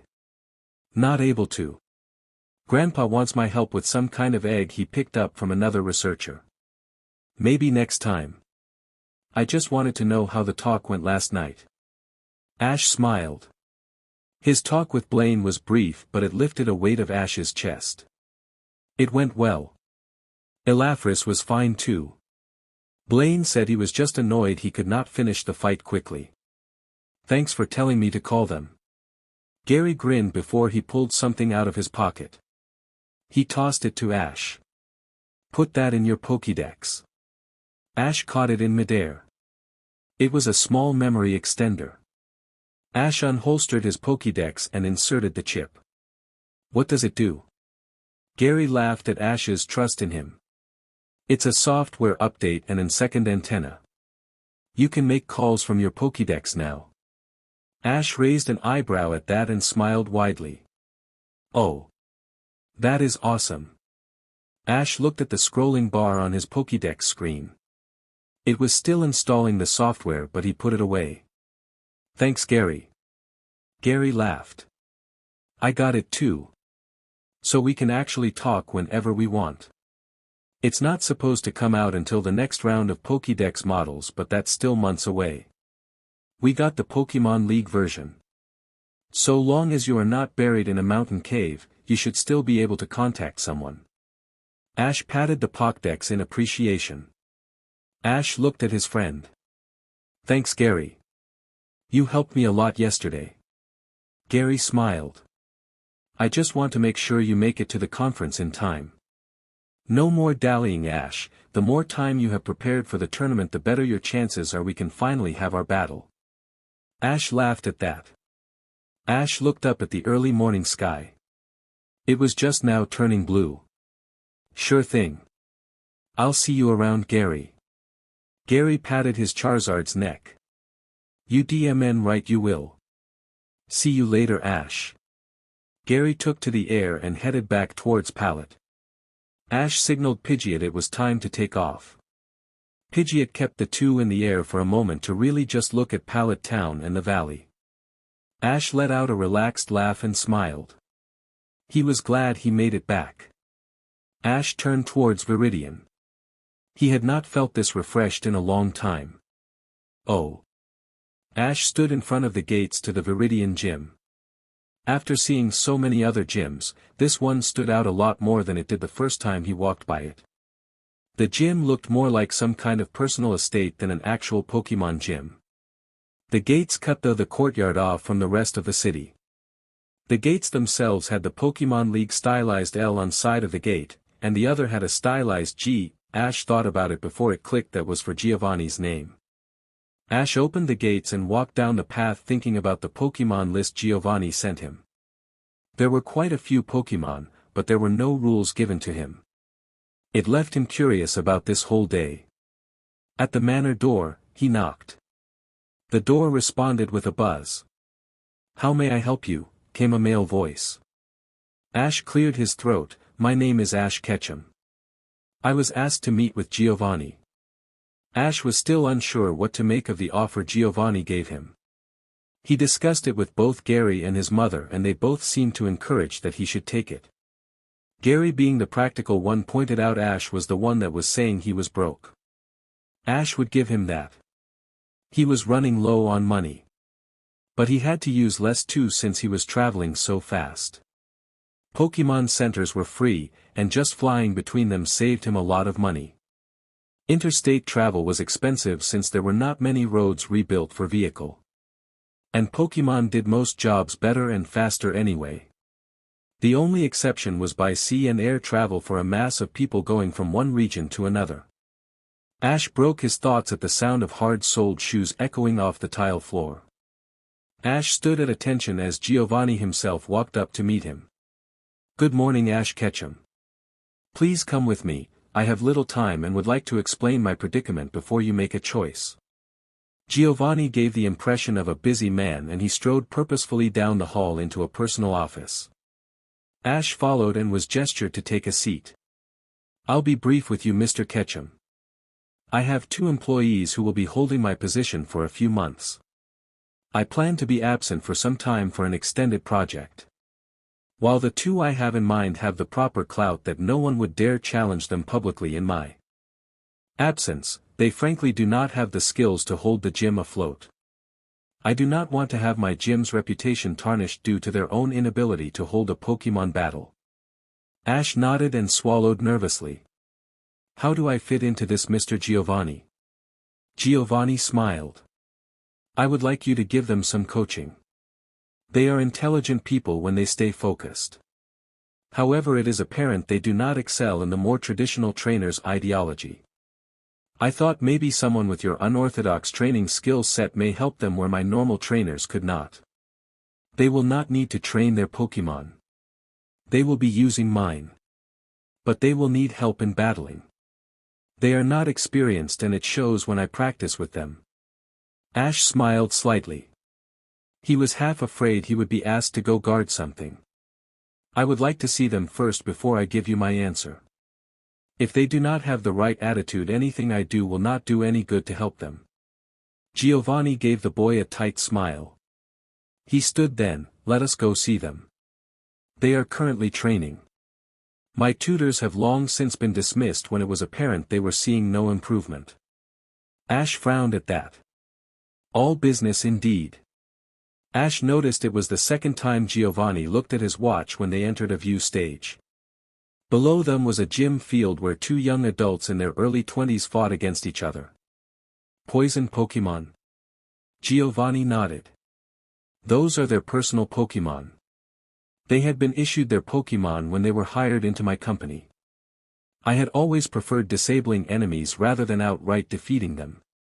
Ash gave himself an appreciative smile at the sentiment.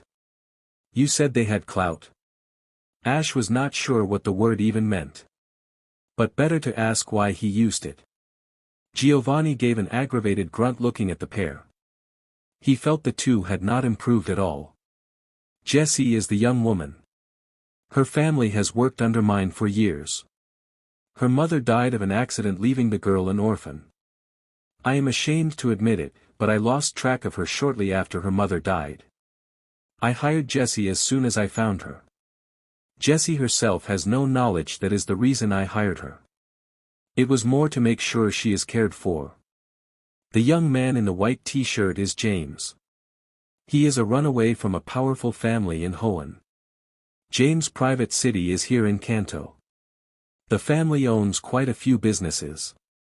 When they found that the boy was under my employ, they had decided to pressure me to make him go home. I refused. Because they both have clout in the company, they will not have their authority challenged while you are absent. Ash repeated more to himself. Giovanni nodded. Thank you for following along, Ash. I was not sure if I was going too fast. I rarely interact with trainers as young as you. Ash grinned. Thank you for the compliment. You said I was going to get paid for this.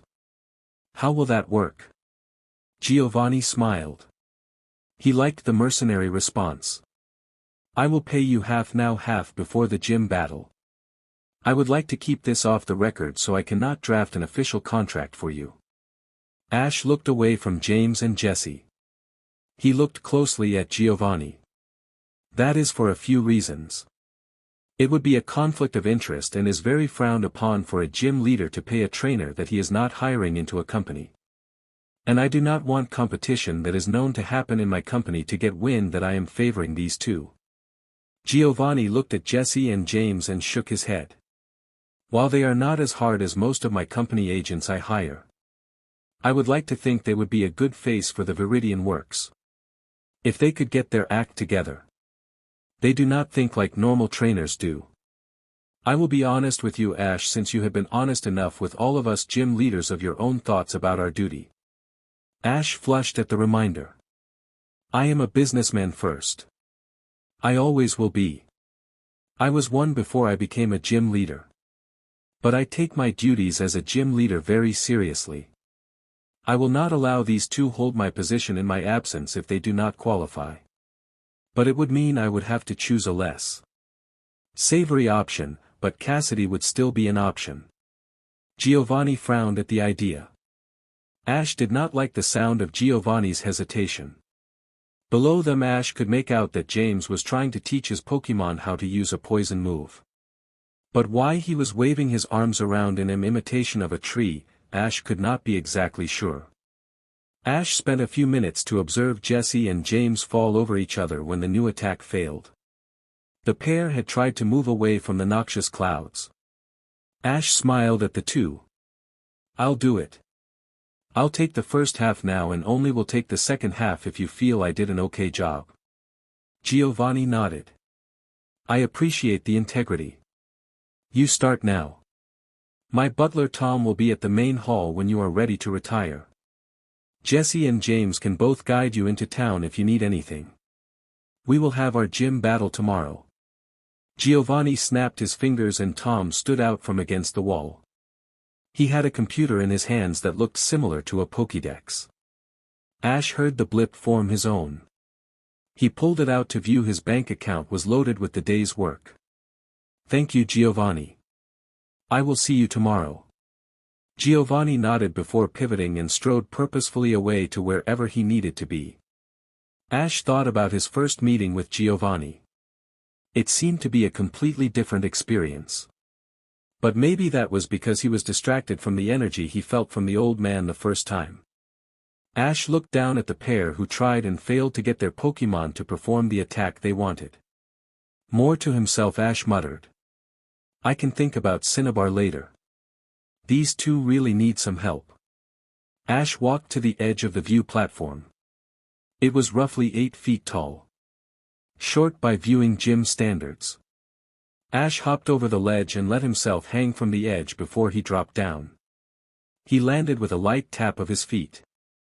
The boy watched to see if James or Jesse noticed that he was on the field. When the pair seemed to be more involved in their own conversation, Ash walked up to them curious to see when they would notice him.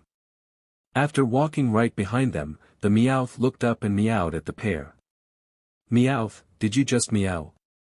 James looked at the cat surprised. The Meowth just pointed its paw at Ash. Ash waited for James to squeak in surprise before the one Giovanni named Jesse turned around. "Kid, what are you doing here?"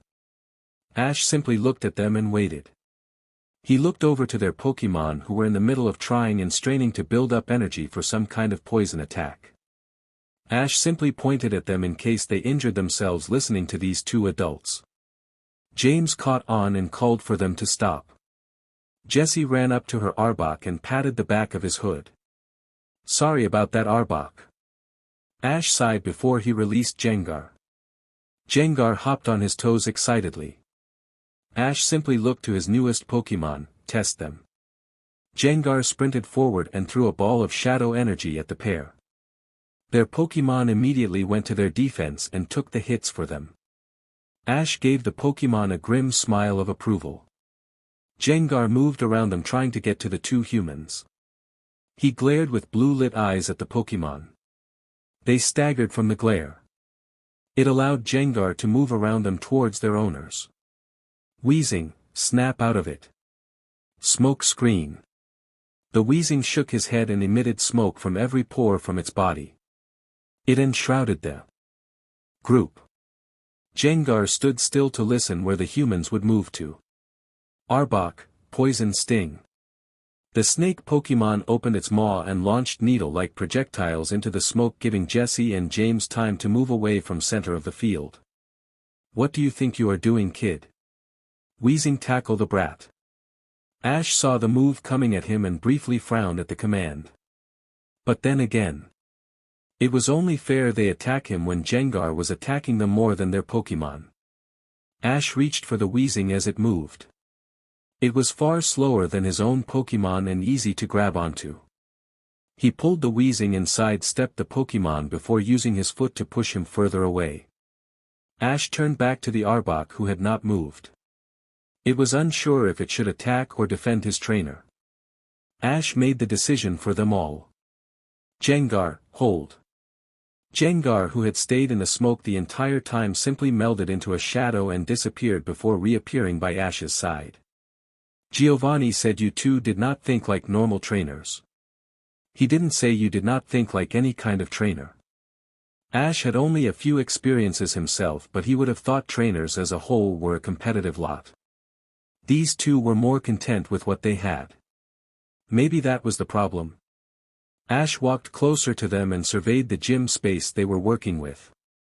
It was large enough to really play like Snorlax liked to play. An idea for later. "How comfortable are you two working for Giovanni?" Ash asked while looked around the gym and finally back to them. Jesse and James had run to their Pokémon and checked on them but glared at Ash when he asked that question. "I would never leave Giovanni's side," Jesse declared. James nodded, equally repulsed at the statement. Ash shook his head. "You misunderstand your situation. If you cannot perform your duties, it will be over for the both of you. Giovanni is a busy man and he does not have the time and fortune to protect you both for much longer. You need to learn how to do that on your own." James glared and gritted his teeth. "Who are you?" Ash started releasing all his Pokémon. Snorlax yawned lazily before perking up and looking at the gym field. Pikachu cheered being out of his ball and ran up Snorlax's shoulder while Jengar had immediately occupied the other. Psyduck rested right Ash's side. Pidgeot flew a circuit around the gym before he landed a distance away at the edge of the gym floor. They had all high expectations being called out at a gym floor. "My name is Ash. I am a Pokémon trainer who was hired to get you two into shape to run this gym. We have one day to get you thinking like gym battlers. I hope you are both ready to work hard. If you are not, you might as well leave Viridian Works now." James and Jesse exchanged surprised looks. Ash was curious at the shared glance they gave their Meowth, who seemed perfectly happy to allow his trainers to be placed in danger. Ash looked at his Pokémon. Psyduck, take Arbok, Weezing and that Meowth with you. They need to see a third eye of that fight. Psyduck promptly levitated all 3 Pokémon and took them off to a far corner. Ash looked back to the pair of trainers. He was supposed to get them to fight like trainers for the good of the Viridian Gym. But neither seemed to have any real idea what that means. How long have you both worked for Giovanni? Jessie scowled. Long enough to appreciate what he did for me. Why do you ask? You are about to be placed as the gym leader of the Viridian Gym. This gym is the rock of the Kanto gyms. The final destination for every trainer who is preparing to fight in the newcomers tournament. If you fight how I saw you fight just now, it will become a joke. And Giovanni will lose everything he worked for in this gym. Ash watched the myriad of emotions pass through their faces. Ash waved them to follow him. Giovanni has placed his reputation on you. Please act like you deserve that trust. James and Jessie were moved at the thought and followed the boy. Did Giovanni just hire you? Ash nodded. Just for today. I was preparing to have a 10-badge battle with him. He asked for this favor before he leaves on his trip. Ash sighed as he said it. All of the weary animosity the pair showed left them as soon as they heard of the difficulty of his planned gym battle. Really, was a 10 battle such a big thing? Jessie looked over to their Pokémon who sat still with their eyes closed. What is your Psyduck doing with them? James looked over and saw them all sitting still. If they were not sitting upright, it would have looked like they were all asleep. Psyduck is showing them the fight. It was short, but it showed a lot about you both as trainers. You two were never trainers as children, am I right? Ash set down his bag and pulled out the 2 training rods. James and Jessie both nodded. I was originally training to be a nurse but was too poor to go to actual school, James as well. James smiled, I just went with the flow. I never had a real goal in my life. Ash paused at that. He had no idea what he would be like if he had no goals. It must be liberating. Well, my first job is to try and help you find a goal you want to accomplish while you defend the Viridian Gym. Ash rested the still-functioning lighting rod in his hand. The leather cord that he wrapped around his wrist was secured around the pommel. Ash never did get to try out this idea for training on his own Pokémon. He only started playing with the idea a few weeks after he observed an Electabuzz. What are the rods for? Ash used the leather cord to swing the rod in a wide circle. The pommel began to glow and electricity began to build in the rod itself. Pikachu perked up his ears. He nearly jumped off Snorlax's shoulder to get a closer look. He cooed and watched fascinated. He didn't know the rod could do that on its own. Ash let the rod slow to a single wide swing before he caught the handle. He clanked both rods together and electricity sparked between them. They are used for training my Pokémon. I am going to show you how I make my Pokémon move. While I do, I want you to think about how you want your Pokémon to move. If you can direct Giovanni's Pokémon to move how you want them to, you will have more time to find an advantage in a fight. Trainers are going to fight you and you will always be at a disadvantage. Your job will be to try and overcome those disadvantages and show you are able to fight as a gym leader. Ash walked to the center of the room. Psyduck. You done? Psy, he called as the group were lifted up into the air and flown to the edge of gym floor. Front and center. We are showing them how we train. Ash's team moved themselves to the edge of the gym floor. Psyduck looked at the trainers for a moment before he sighed. He moved one feathered wing. Jessie and James were raised and moved gently to the edge of the ring. As an afterthought, Ash's backpack flew and nearly pelted James to GE melons off the field. Ash smiled, sorry about that. Psyduck does not like it when someone doesn't listen to him. Ash gave his Psyduck a pointed look.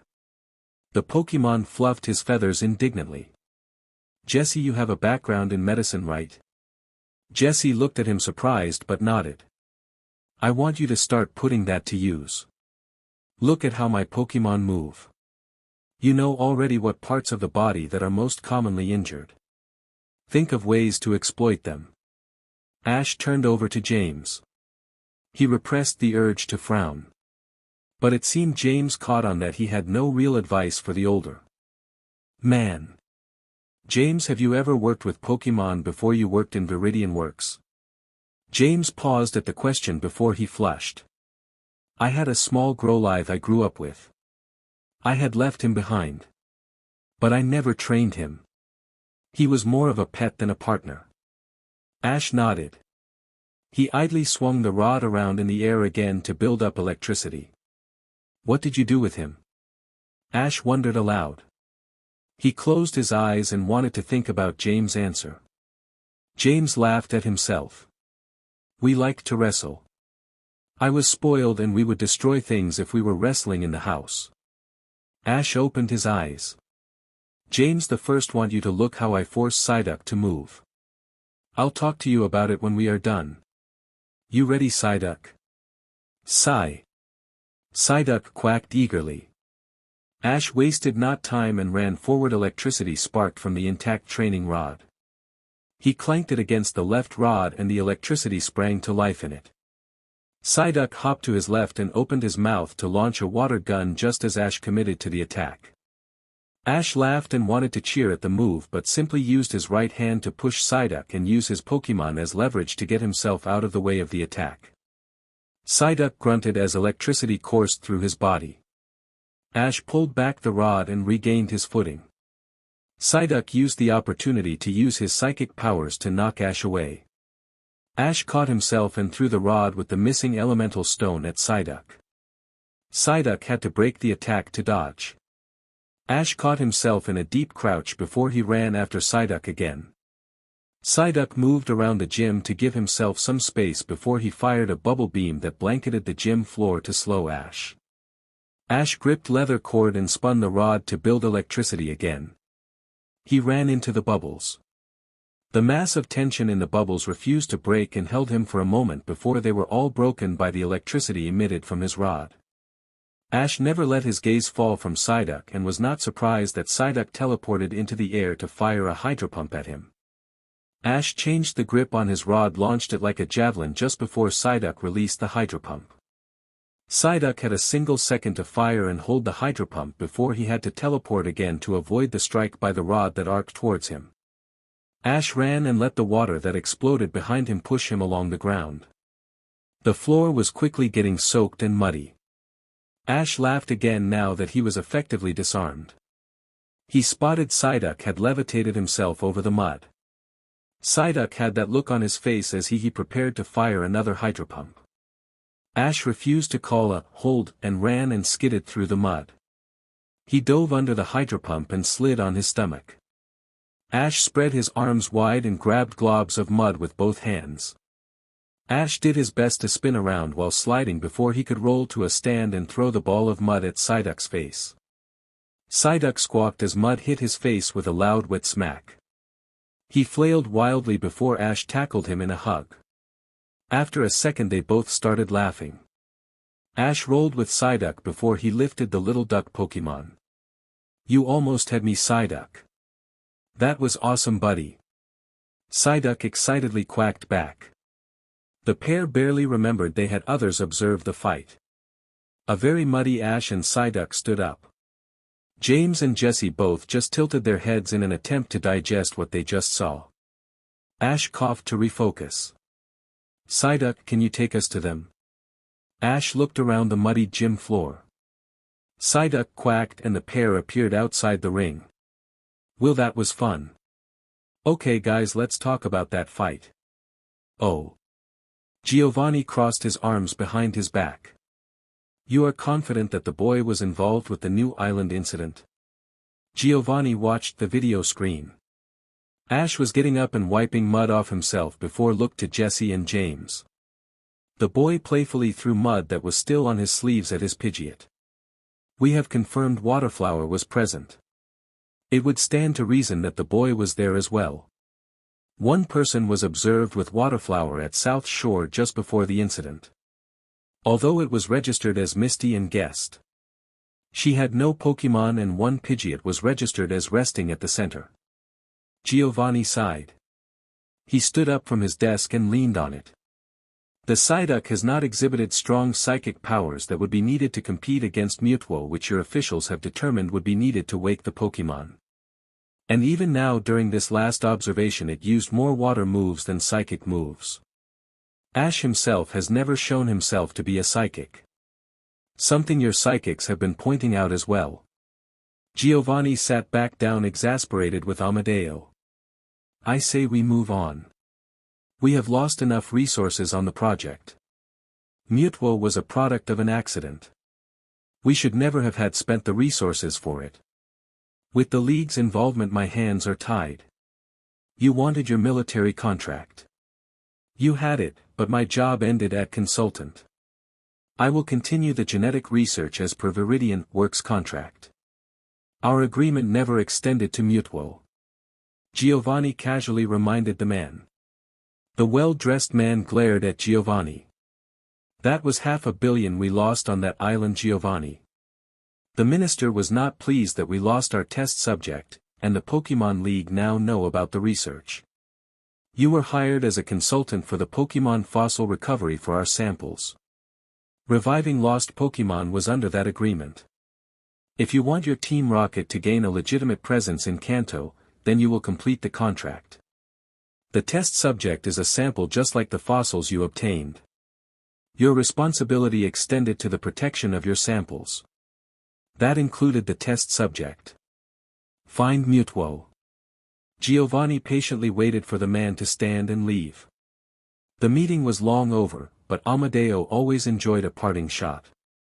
Giovanni knew it was a risk to sign the contract as it was, but he thought the risks were fair enough. With this new discovery for cloning Mew, it seemed that everything has gone downhill. He now had to waste precious manpower and money to find a lead at best. I need a way out of this contract. The room remained silent to that declaration. Giovanni watched the screen again. Ash was patiently talking to James about what he saw in the fight. Giovanni had no illusions about Ash Ketchum. The boy would not join him regardless of what he offered. But he would take as many insights into the boy's mind as he could. If he can find an opportunity he will use it. If the boy was the link to Mewtwo he would have to be watched. Chapter 13. Ash scratched his head while he watched Jesse and James. The pair were a weird mix of inspired ideas and ridiculous methods. He supposed that was why Giovanni asked for him. The pair had been working with their Pokemon just practicing simple movement orders. With Giovanni being an Earth gym, Ash thought it was a good idea for them to fight against water and ice moves. He did not have many ideas on what to do for grass moves. Something he apologized to the couple. Snorlax water gun the target. Ash found he had to be very specific to his Pokemon for this training.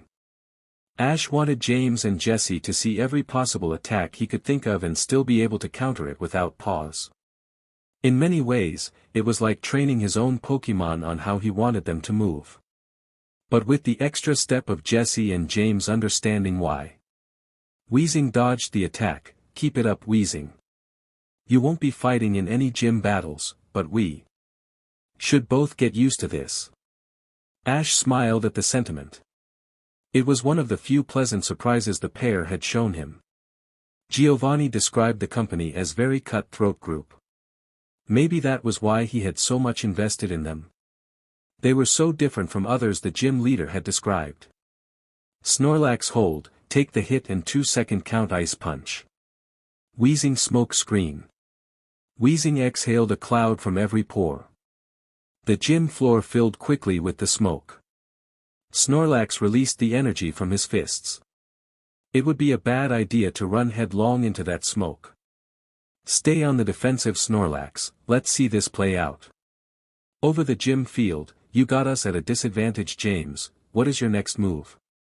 Ash smiled as he heard the click and energy release. Abruptly 7 blades flew out of the smoke. Snorlax intercepted them with his paws, automatically started to use a focus punch to knock them out of the air. Hold. Ash frowned and shook his head at Snorlax. Snorlax, this is for them. How can they battle efficiently if they can't see what happens with a successful attack? Snorlax grunted as Ash walked up to him. Ash laughed and patted the big guy on the arm. That's enough, Snorlax, return. Ash walked of the field and grinned at the victory bell that looked back excitedly. It bouncy, slightly ready to fight. That was a good job, James. You made an opening and you gauged how tired Wheezing was.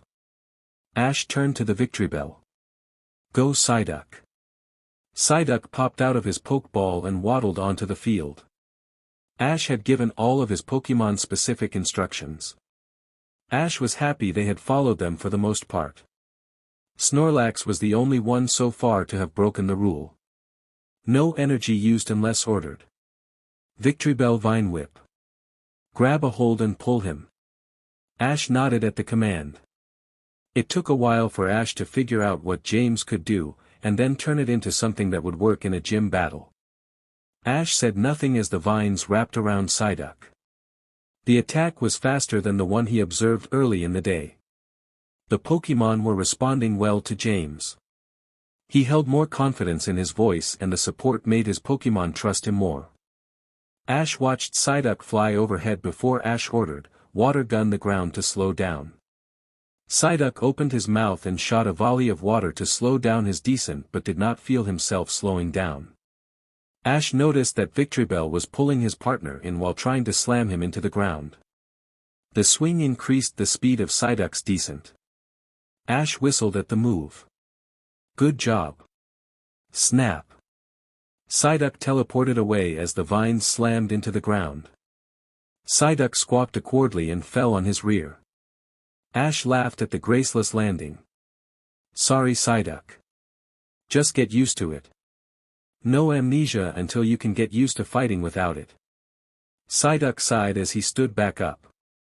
Fury swipes. Don't let his vines get a hold of you. Ash watched James for a reaction. But his mind was on Psyduck. It only really occurred to him after Blaine's fight. But Ash and Psyduck were getting dangerously close to using amnesia as a crutch. The move was made to be used to temporarily boost the user's ability.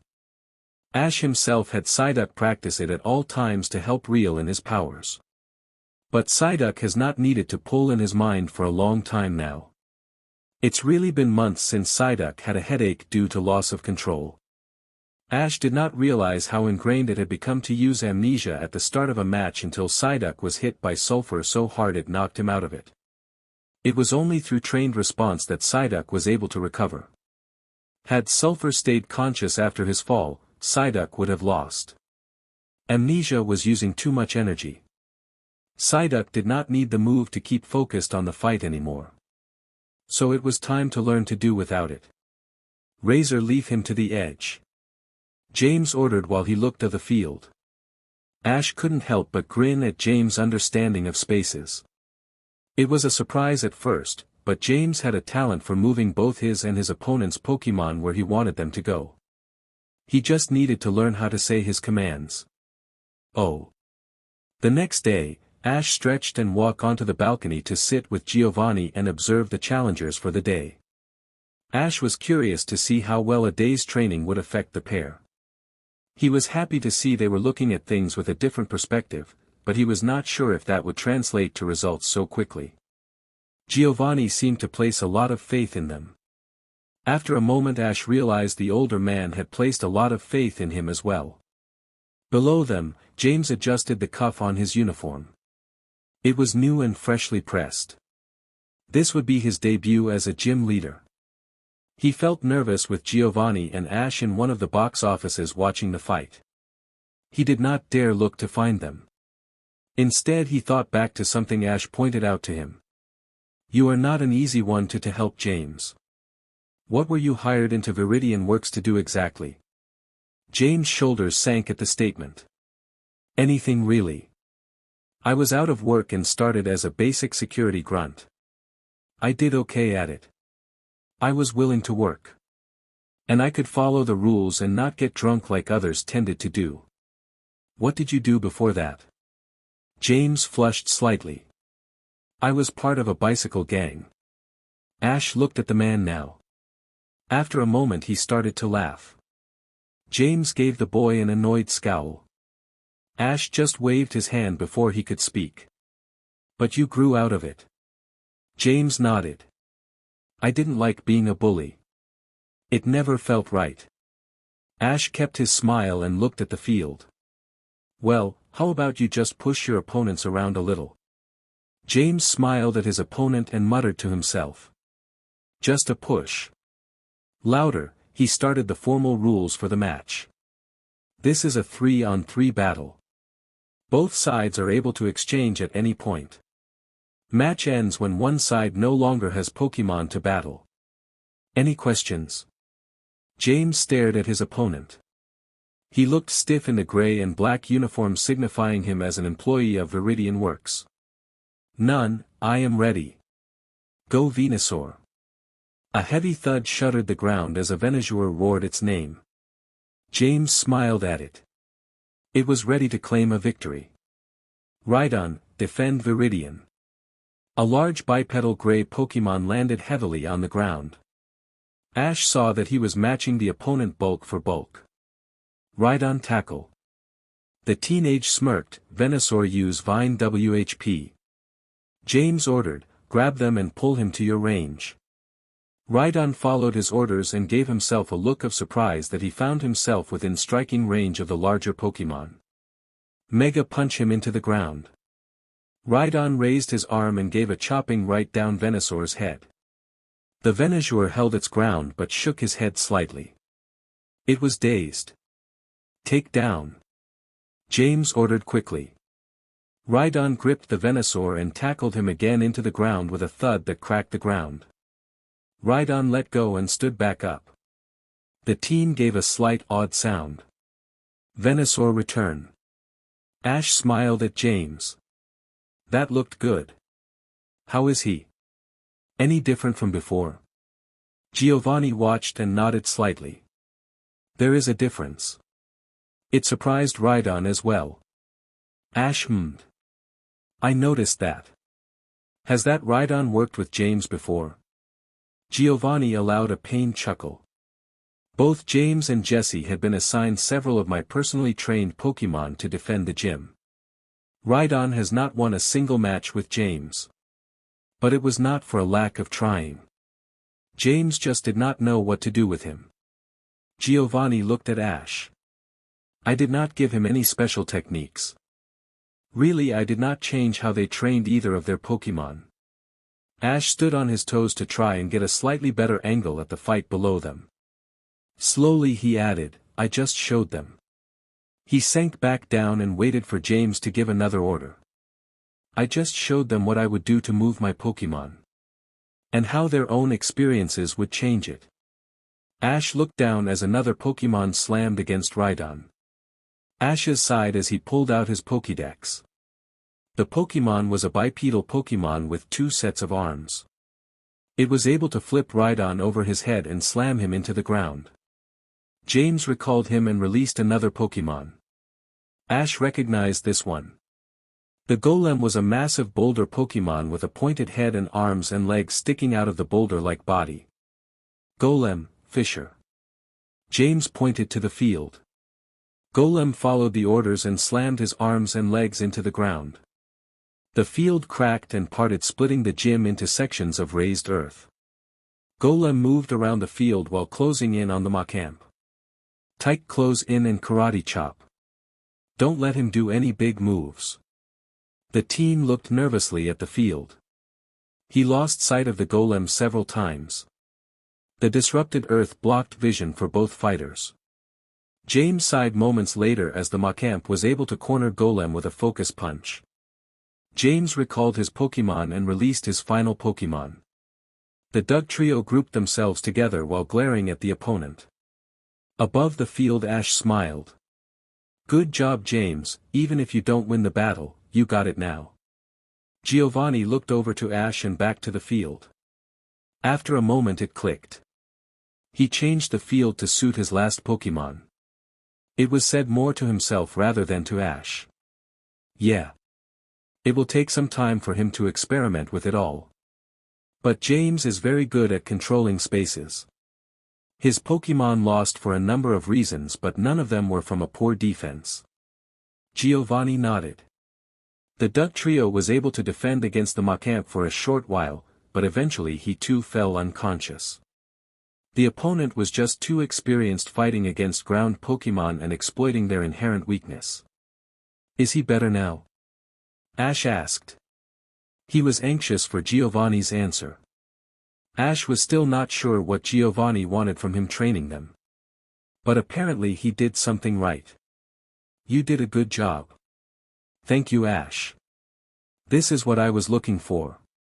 Not some grand power for them to defend our gym, but for them to represent the Viridian gym. James will be able to properly represent the gym. What are your thoughts on Jessie? The field was leveled with the help of a few Sandshures who helped make it look presentable for the next challenger. Jessie walked up and looked to be done cheering and congratulating her friend. Jessie was actually the one I was most confident about. She knows a lot. I just had to find a way to make her think about it. Oh. Jessie stood in front of her first challenger of the day. She pulled out one Pokeball she knew she worked well with before. She found herself reciting the rules for the match and she thought back to Ash's pep talk. You have a strong personality, Jessie, but I don't see that when you use your Pokemon. Jessie, you have a good idea how the human body works, right? Jessie nodded. Ash smiled at her before he moved his wrist and he looked over to Snorlax, who imitated him. The Pokemon's body is not that different from most of the physical bits. What would happen to an injured ankle if you had to run on it?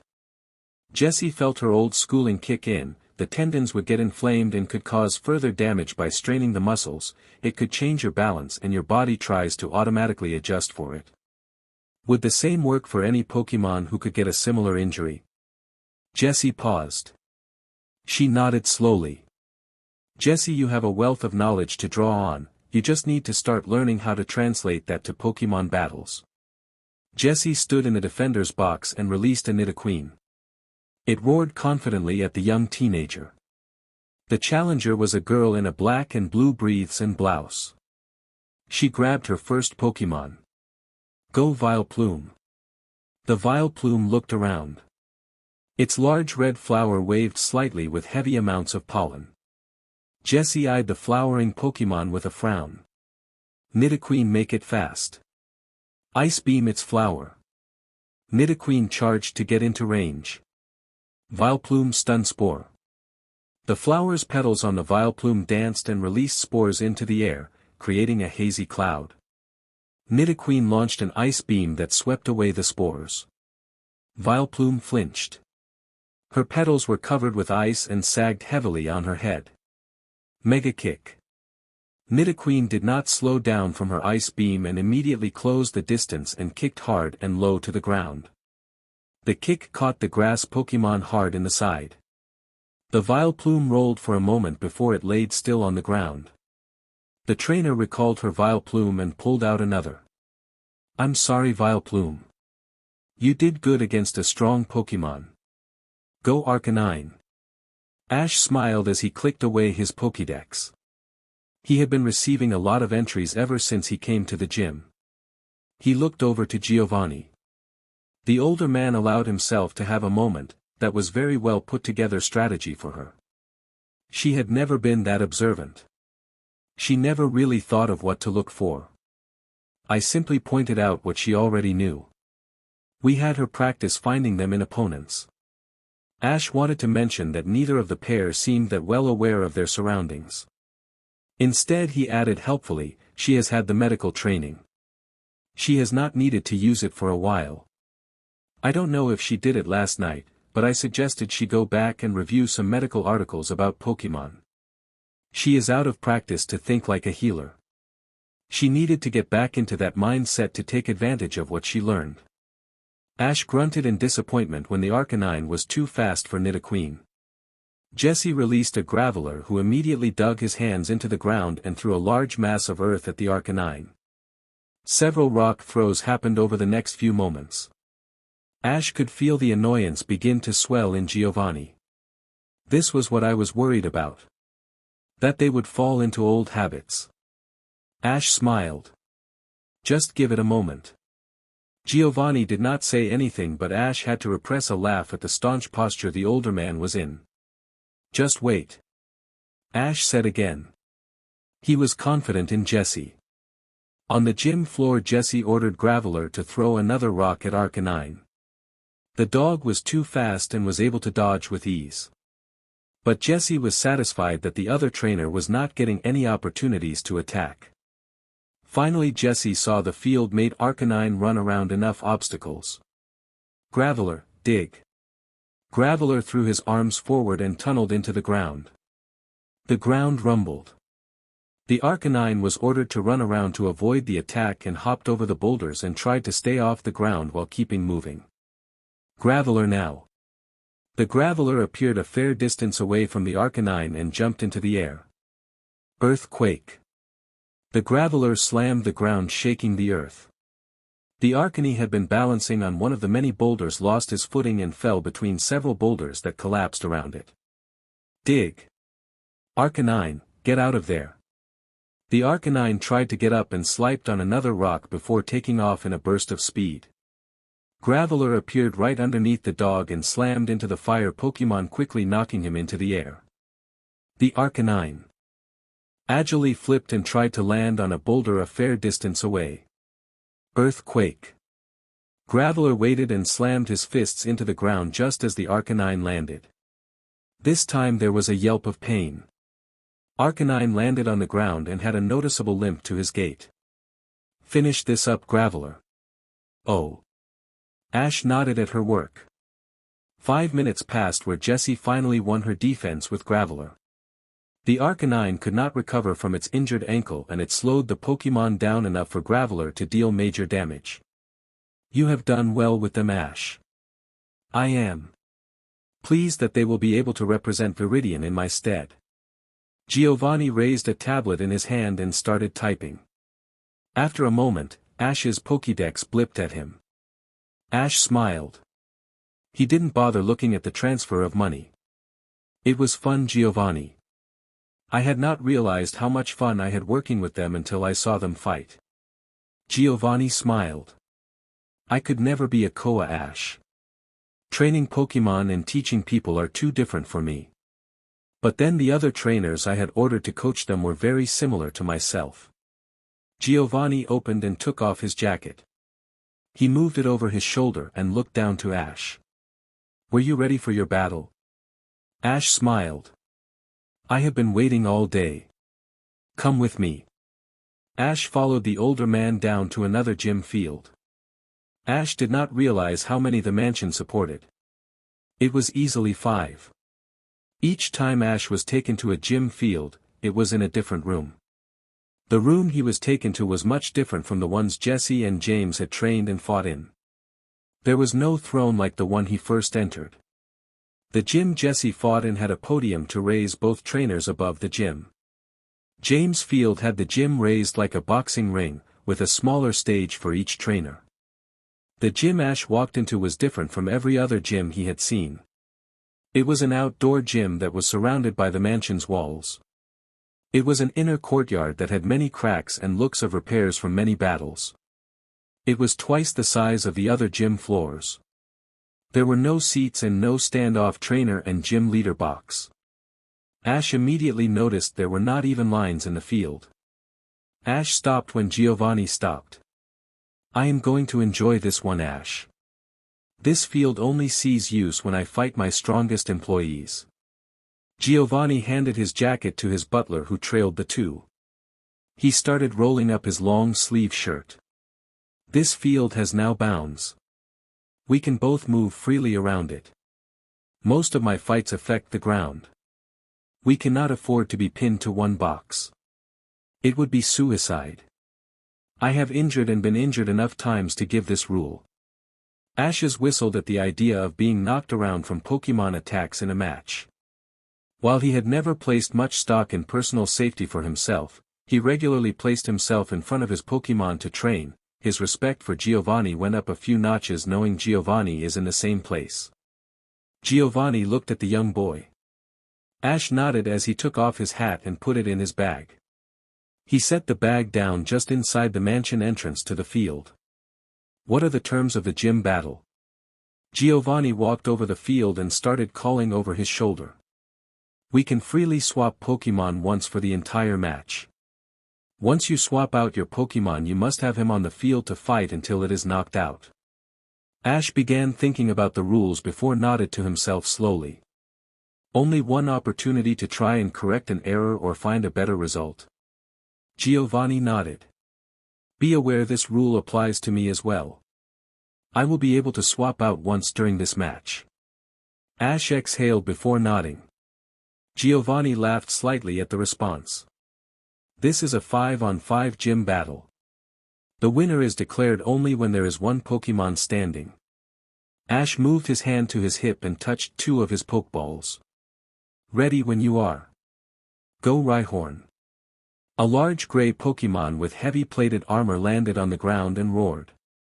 Ash started at it for a moment. He went over the Pokémon Giovanni was going to use for the match and nodded his head.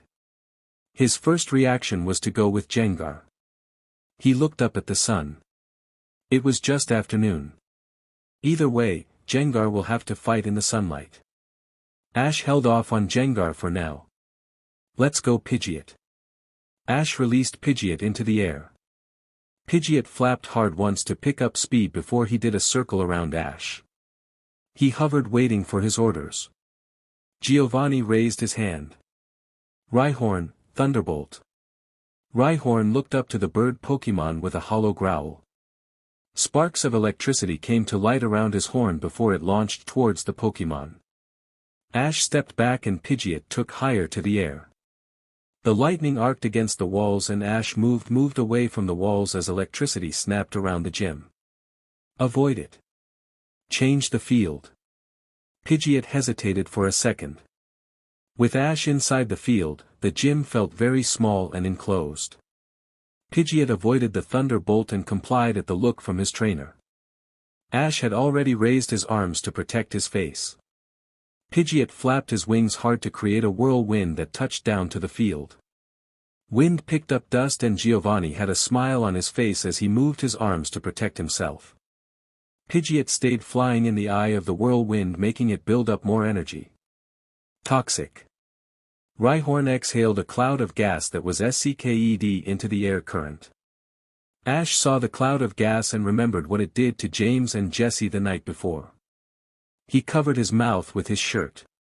Pidgeot, make another one, funnel the gas out of the field.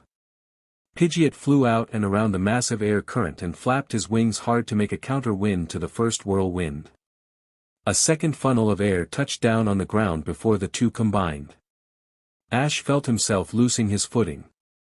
He crouched low and tried to dig himself into the dirt to try and give himself some traction. Finish this quick. Razor Wind. Rhyhorn Rock Slide. Rhyhorn complied just as Ash finished his order. Pidgeot flew into the whirlwind ready to use the air current to charge the Razor Wind.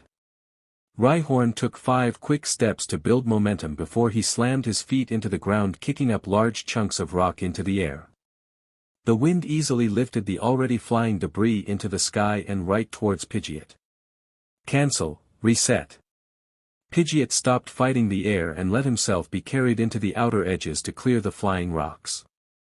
The Pidgeot's attack finally broke and the rocks landed heavily on the ground. Ash watched them as they fell to avoid them. Giovanni did the same. Ash whistled low and long. Sky attack. Ash called. Pidgeot disappeared into the sky. Giovanni watched the sky waiting. What do you have for me? Giovanni murmured to himself. Rhyhorn grounded his feet preparing for the attack. Pidgeot came down directly over the Rhyhorn. Thunder it went in range, then fire blasted. Rhyhorn simultaneously gathered the electricity in its horn and growled to gather fire energy. He patiently waited for the Pidgeot to get closer. Now. Giovanni called. Mirror. Ash called quickly. Pidgeot barely had enough time to shield himself from the electricity before it erupted back to Rhyhorn. The fire blast and thunder passed through each other to their targets. Rhyhorn groaned at the attack. The fire blast impacted against Pidgeot uncontested. The bird screeched before he imploded in a cloud of dust. A second screech was the only other warning Rhyhorn heard before his body was slammed into the ground. The earth crumbled under the impact of Pidgeot's sky attack. Giovanni relaxed a moment as Pidgeot flew off away from Rhyhorn. Giovanni calmly recalled his Pokémon. That whistle was for a substitute. Giovanni looked up at Ash, who nodded. I have been working with Pidgeot on calls for a while now. I was not sure if that would actually work. Giovanni looked up to the second floor of the mansion and nodded at whoever he saw. Ash was used to an audience and was not surprised there would be people observing the fight. Go Rhydon. Giovanni released his next Pokémon. Ash scanned it and noticed the similarities between the last one and its evolved counterpart. Ready, sir. Ash called as he put away his Pokédex. Rhydon Blizzard. Rhydon roared while he raised his hands. Energy began to gather much the same way Snorlax gathered ice energy. But the ball flew up into the air and exploded in a dark cloud. Pidgeot flew high into the air above the clouds as ice began to pelt down on the field. Ash raised his arms to protect himself. It was winter, but Viridian was low and far enough from the mountains that it did not get much snow. Or cold. Ash's teeth chattered at the cold. Whirlwind the clouds. Break them apart. Ash whistled one more time in a trill with a long high whistle. Pidgeot flew in a wide arc through the clouds. It grunted as ice gathered in its wings. The whirlwind broke some of the clouds but not many. When Pidgeot banked hard to break them again, Rhydon launched several high-powered ice beams. They sliced through the air and into the clouds. Pidgeot was hit with one. Ash grit his teeth when Pidgeot was slowing down. Mimic. Pidgeot cooed and flew through the clouds. It absorbed the move. Blizzard. Pidgeot flew above Rhydon's blizzard and released a second cloud of cold air that coalesced into another blizzard. Ash flinched a few times as ice pelted him. He moved back closer to the wall for protection. Whirlwind the ground. Ash saw how passive Rhydon was beyond the long-range attacks. He needed to make sure Rhydon would not use any of his physical moves. Pidgeot flew to the ground. Rhydon, now's your chance. Rhydon moved quicker than Ash anticipated. Takedown, double edge. Pidgeot dragged the air current to the ground and was hit hard vertically. Pidgeot lost control of the whirlwind and it quickly dispersed before it began. Pidgeot tried to regain control of himself but Rhydon was already on top of him. Rhydon raised his arm to finish off Pidgeot. Pidgeot closed his eyes. Abruptly he turned into a red beam of light. Another shot to the exact same position. Rhydon looked at the smiling eyes of his newest opponent before he was blasted backwards.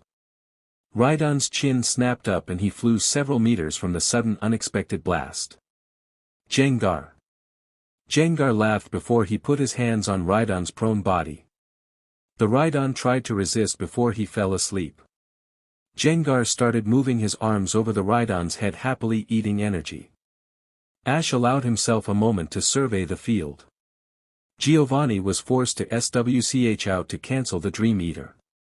Ash mentally cheered to himself for making Giovanni use his only SWCH for the match. Ash spared a moment to appreciate the hail clouds. Even with the pelting ice, Jengar would have no trouble using his full power now that the sun was blotted out. Giovanni released his next Pokémon with a grim smile. Nidoking, it's a Jengar. Nidoking burst into a quick attack that was as fast as his Pikachu's. Jengar jumped into the air to meet the attack before he faded into a shadow. Nidoking's fist passed harmlessly through him. Thunder. Nidoking blindly exploded into a mass of electricity. Ash was knocked into the wall he was leaning against. For just a moment the clouds cleared from the shock wave before they converged back into the air covering the field. Jengar, drain him.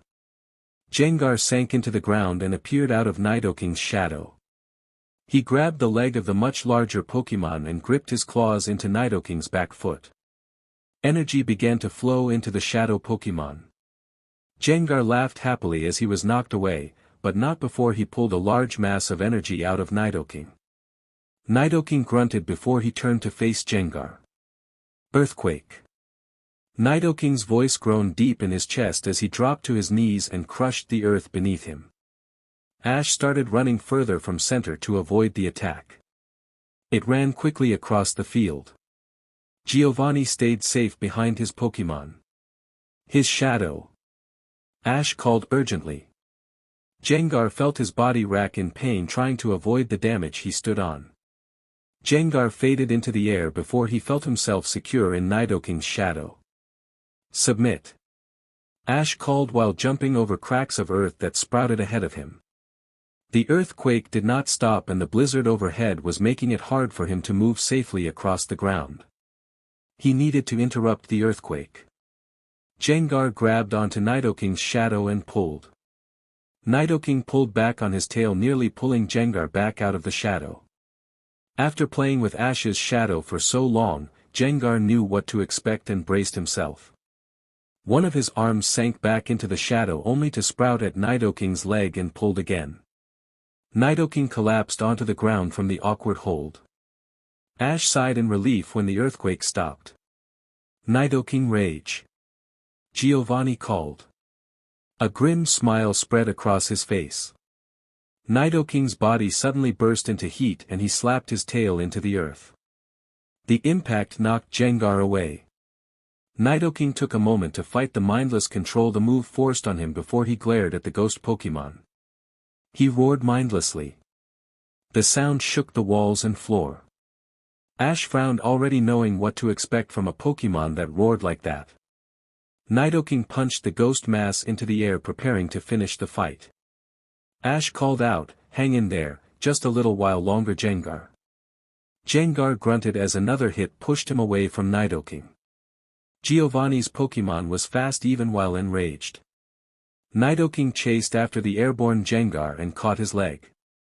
He tugged the little black Pokemon back into range of his Mega Punch. Counter. Ash said calmly. Jengar felt the damage as it hit him. His eyes flashed and a shadow of a fist impacted in perfect timing to Nidoking's temple. Both Pokemon shook from the impact and fell to the ground unmoving. The hail above them had slowed during the fight and now only fell as snow. It dusted the two for a few moments while Ash and Giovanni waited to see if either stood up. Gym leader and trainer exchanged glances silently before they recalled their Pokemon.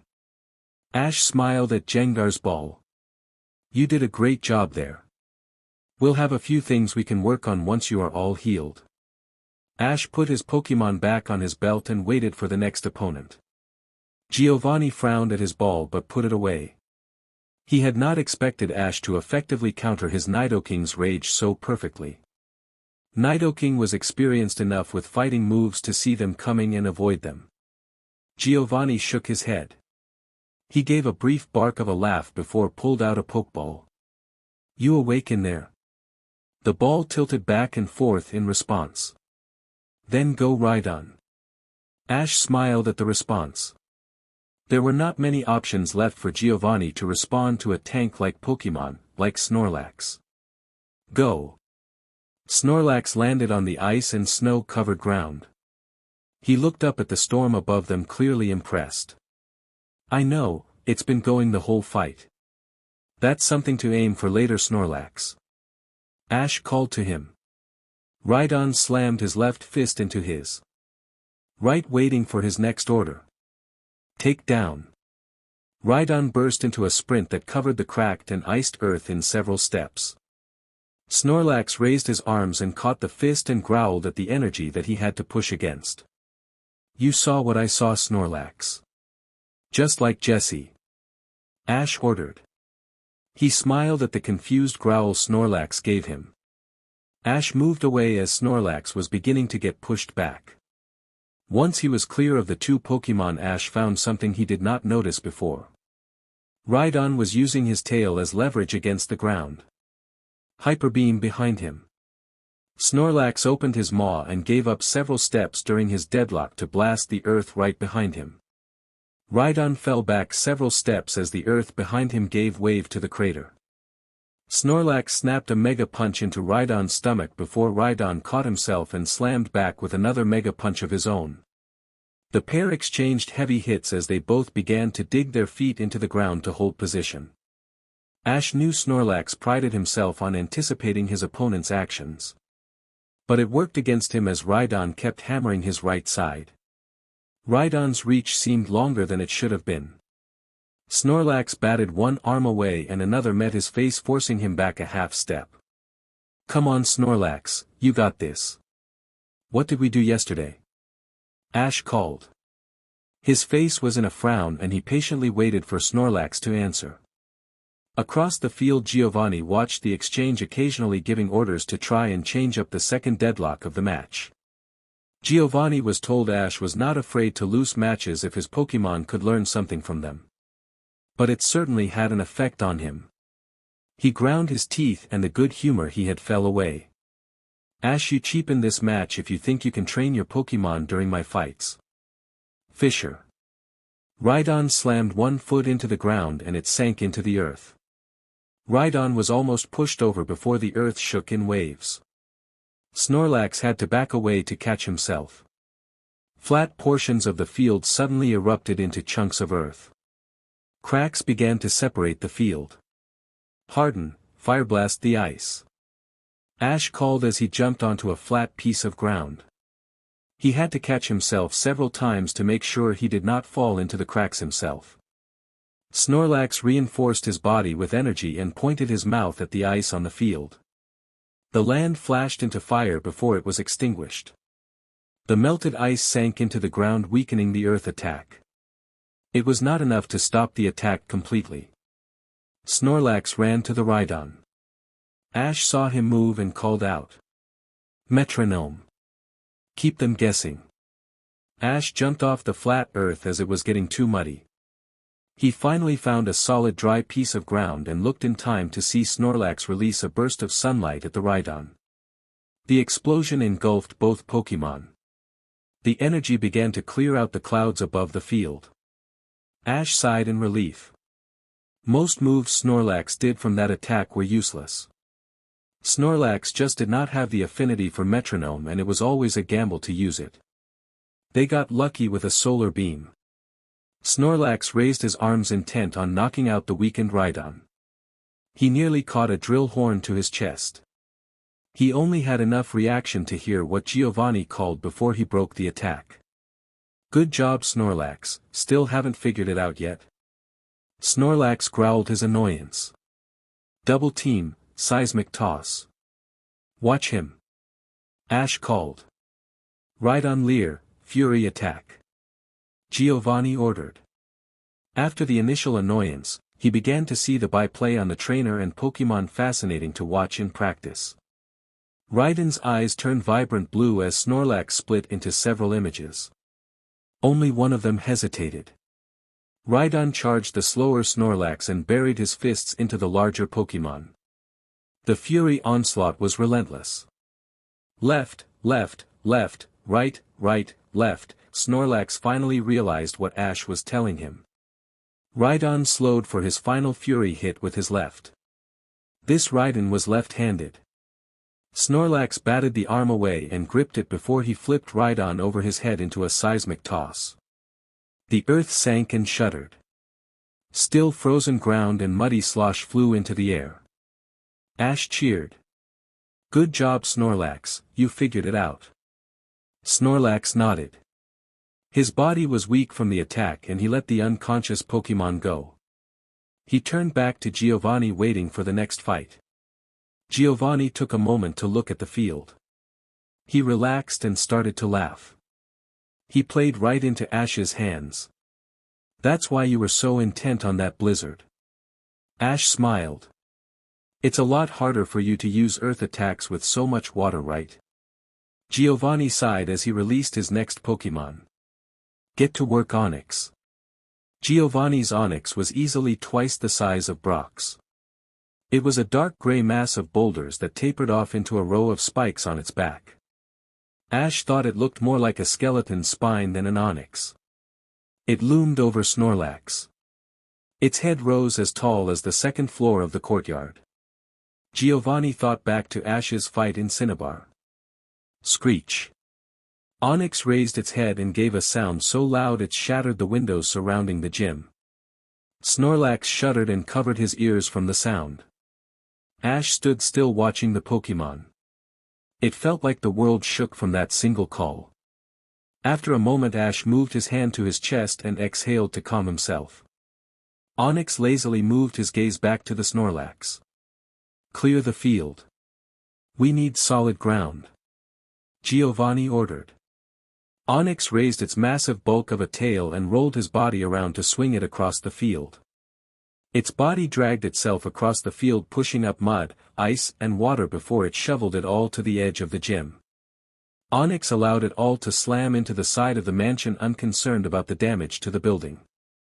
Ash gasped as the Pokemon did not look like it was done yet. Snorlax. Hardened, Ash ran to the wall of the mansion and started to grab and climb onto the ledges to lift himself to a higher section of the wall.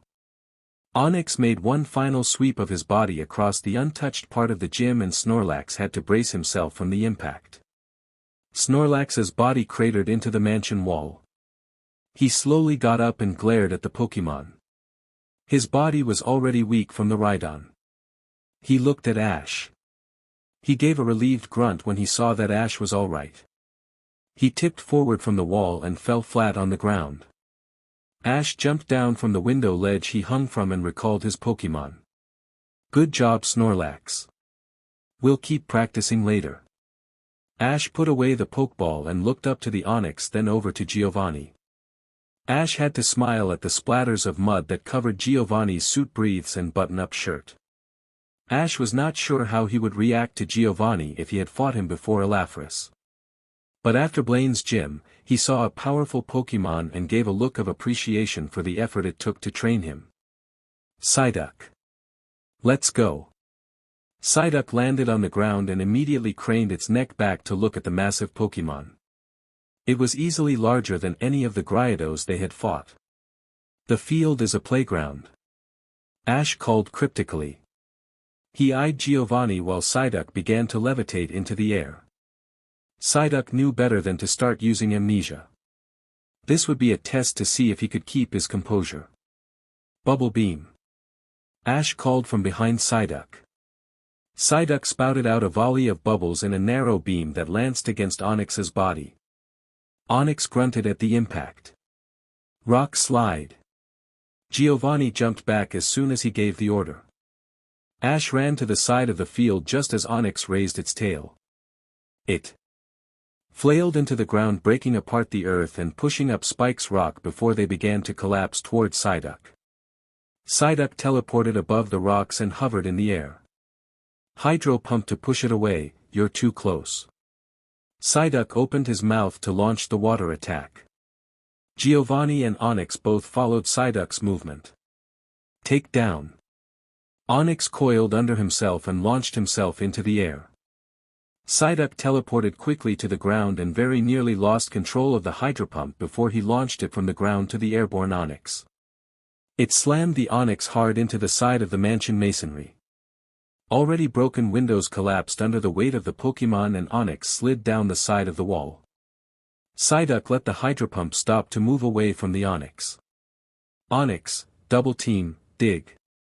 Giovanni ordered while appraising the Psyduck.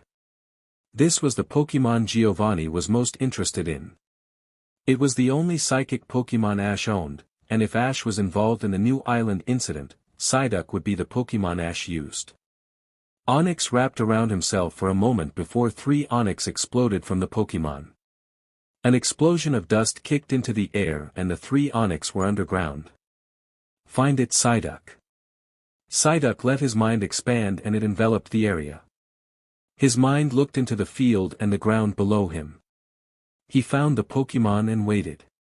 Psyduck levitated into the air as it started coming back up into the ground. 3 copies of the stone Pokemon took turns to attack the water Pokemon. Psyduck ignored the first and teleported away from the second. The third simply disappeared into nothingness now that it was not needed. Onix circled around in an S pattern. Skull Bash. Giovanni ordered. Psyduck stood still waiting for his next order.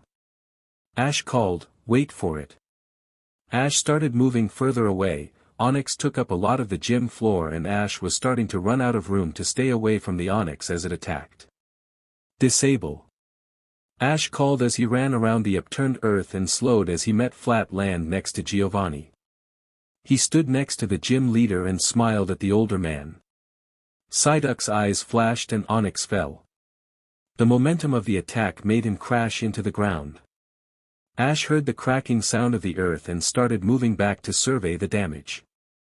Psyduck Hydro Pump. Onix was quick to try and get back up to counterattack. Psyduck opened his mouth and shot the torrent of water in a narrow beam aimed at Onix's head.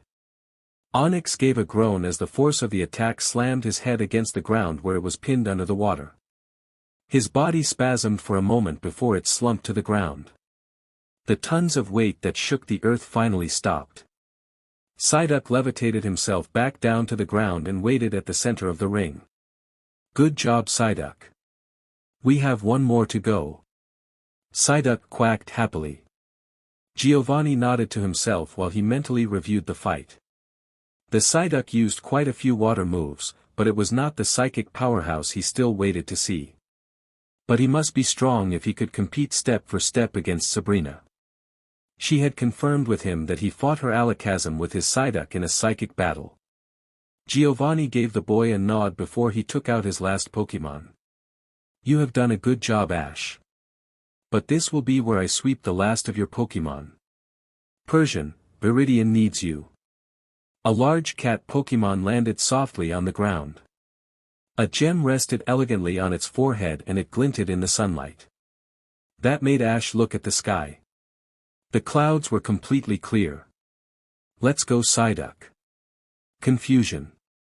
Ash frowned at the cat Pokemon. The huge lumbering Pokemon Giovanni was using up till now were all fast. He didn't like the idea of a naturally fast-moving Pokemon being trained under Giovanni as an opponent. Ash thought it was strange that Giovanni had a Persian in his roster for the gym battle. It made more sense now. Psyduck's psychic attack latched onto Persian's mind. Psyduck moved the spike of energy into the Persian's mind only for the cat to disappear. The uncalled quick attack nearly plowed over Psyduck. If he was not linked to the other Pokemon's mind, he would have not been able to teleport out in time. Psyduck hovered in the air and watched the Persian. Thunder. Persian gave no signs that it charged the attack. It simply exploded with electricity. Ash cried out as the attack hit both him and Giovanni. Giovanni stood by passively and took the electric hit. Ash would have been able to handle it if he was prepared, but the attack was instant. Ash looked at Psyduck, who fell to the ground. Psyduck was disoriented. He rolled his head around to look at Persian, who appeared in front of him and swiped his paw with claws extended. Giovanni was not letting the attack slow the fight down. Set it up. Ash called while he shook of the electricity. Psyduck locked his eyes onto the Persians. The disable stopped the swipe attack cold. At the same time Psyduck dove into Persian's mind. Persian flinched back and fell backwards and rolled on the ground in pain. It tried to fight back the confusion attack before it was able to slowly regain control of its mind. Ash knew he should not have been surprised how fast Persian recovered, but he had to hand it to the Pokemon and Giovanni. That recovery was the fastest he had ever seen from an attack that did damage. Double edge. Giovanni called. He had enough of Psyduck. That simultaneous attack and defense is a serious threat. Persian jumped forward and disappeared in front of Psyduck. Psyduck had no time to realize the move was done to force him to teleport. Persian was quick enough to cover the land to Psyduck's newest location and hit the duck Pokémon in the back. Psyduck cried out in pain. His body fell to the ground in an arc. His body did not move in the air as it quickly approached the ground. Ash simply recalled him.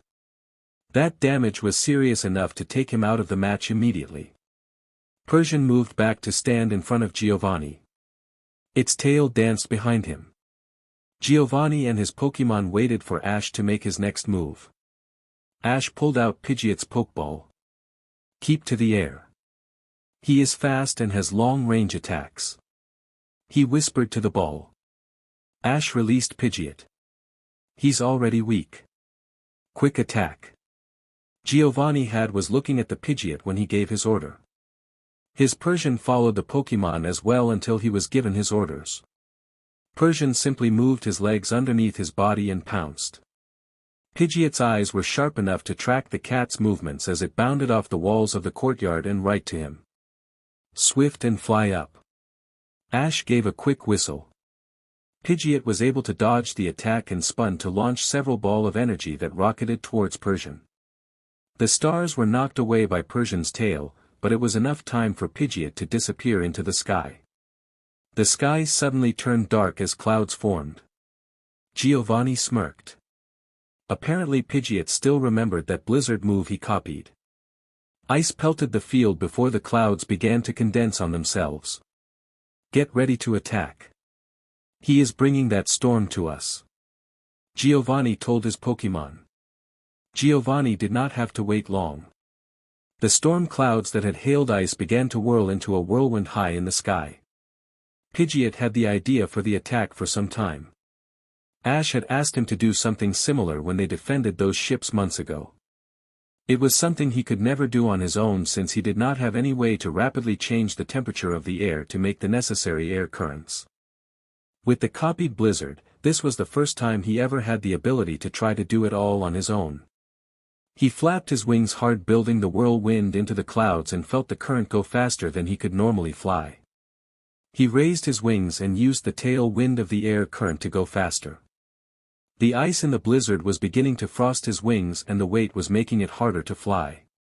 He looked at the field and he spotted Ash smiling at him.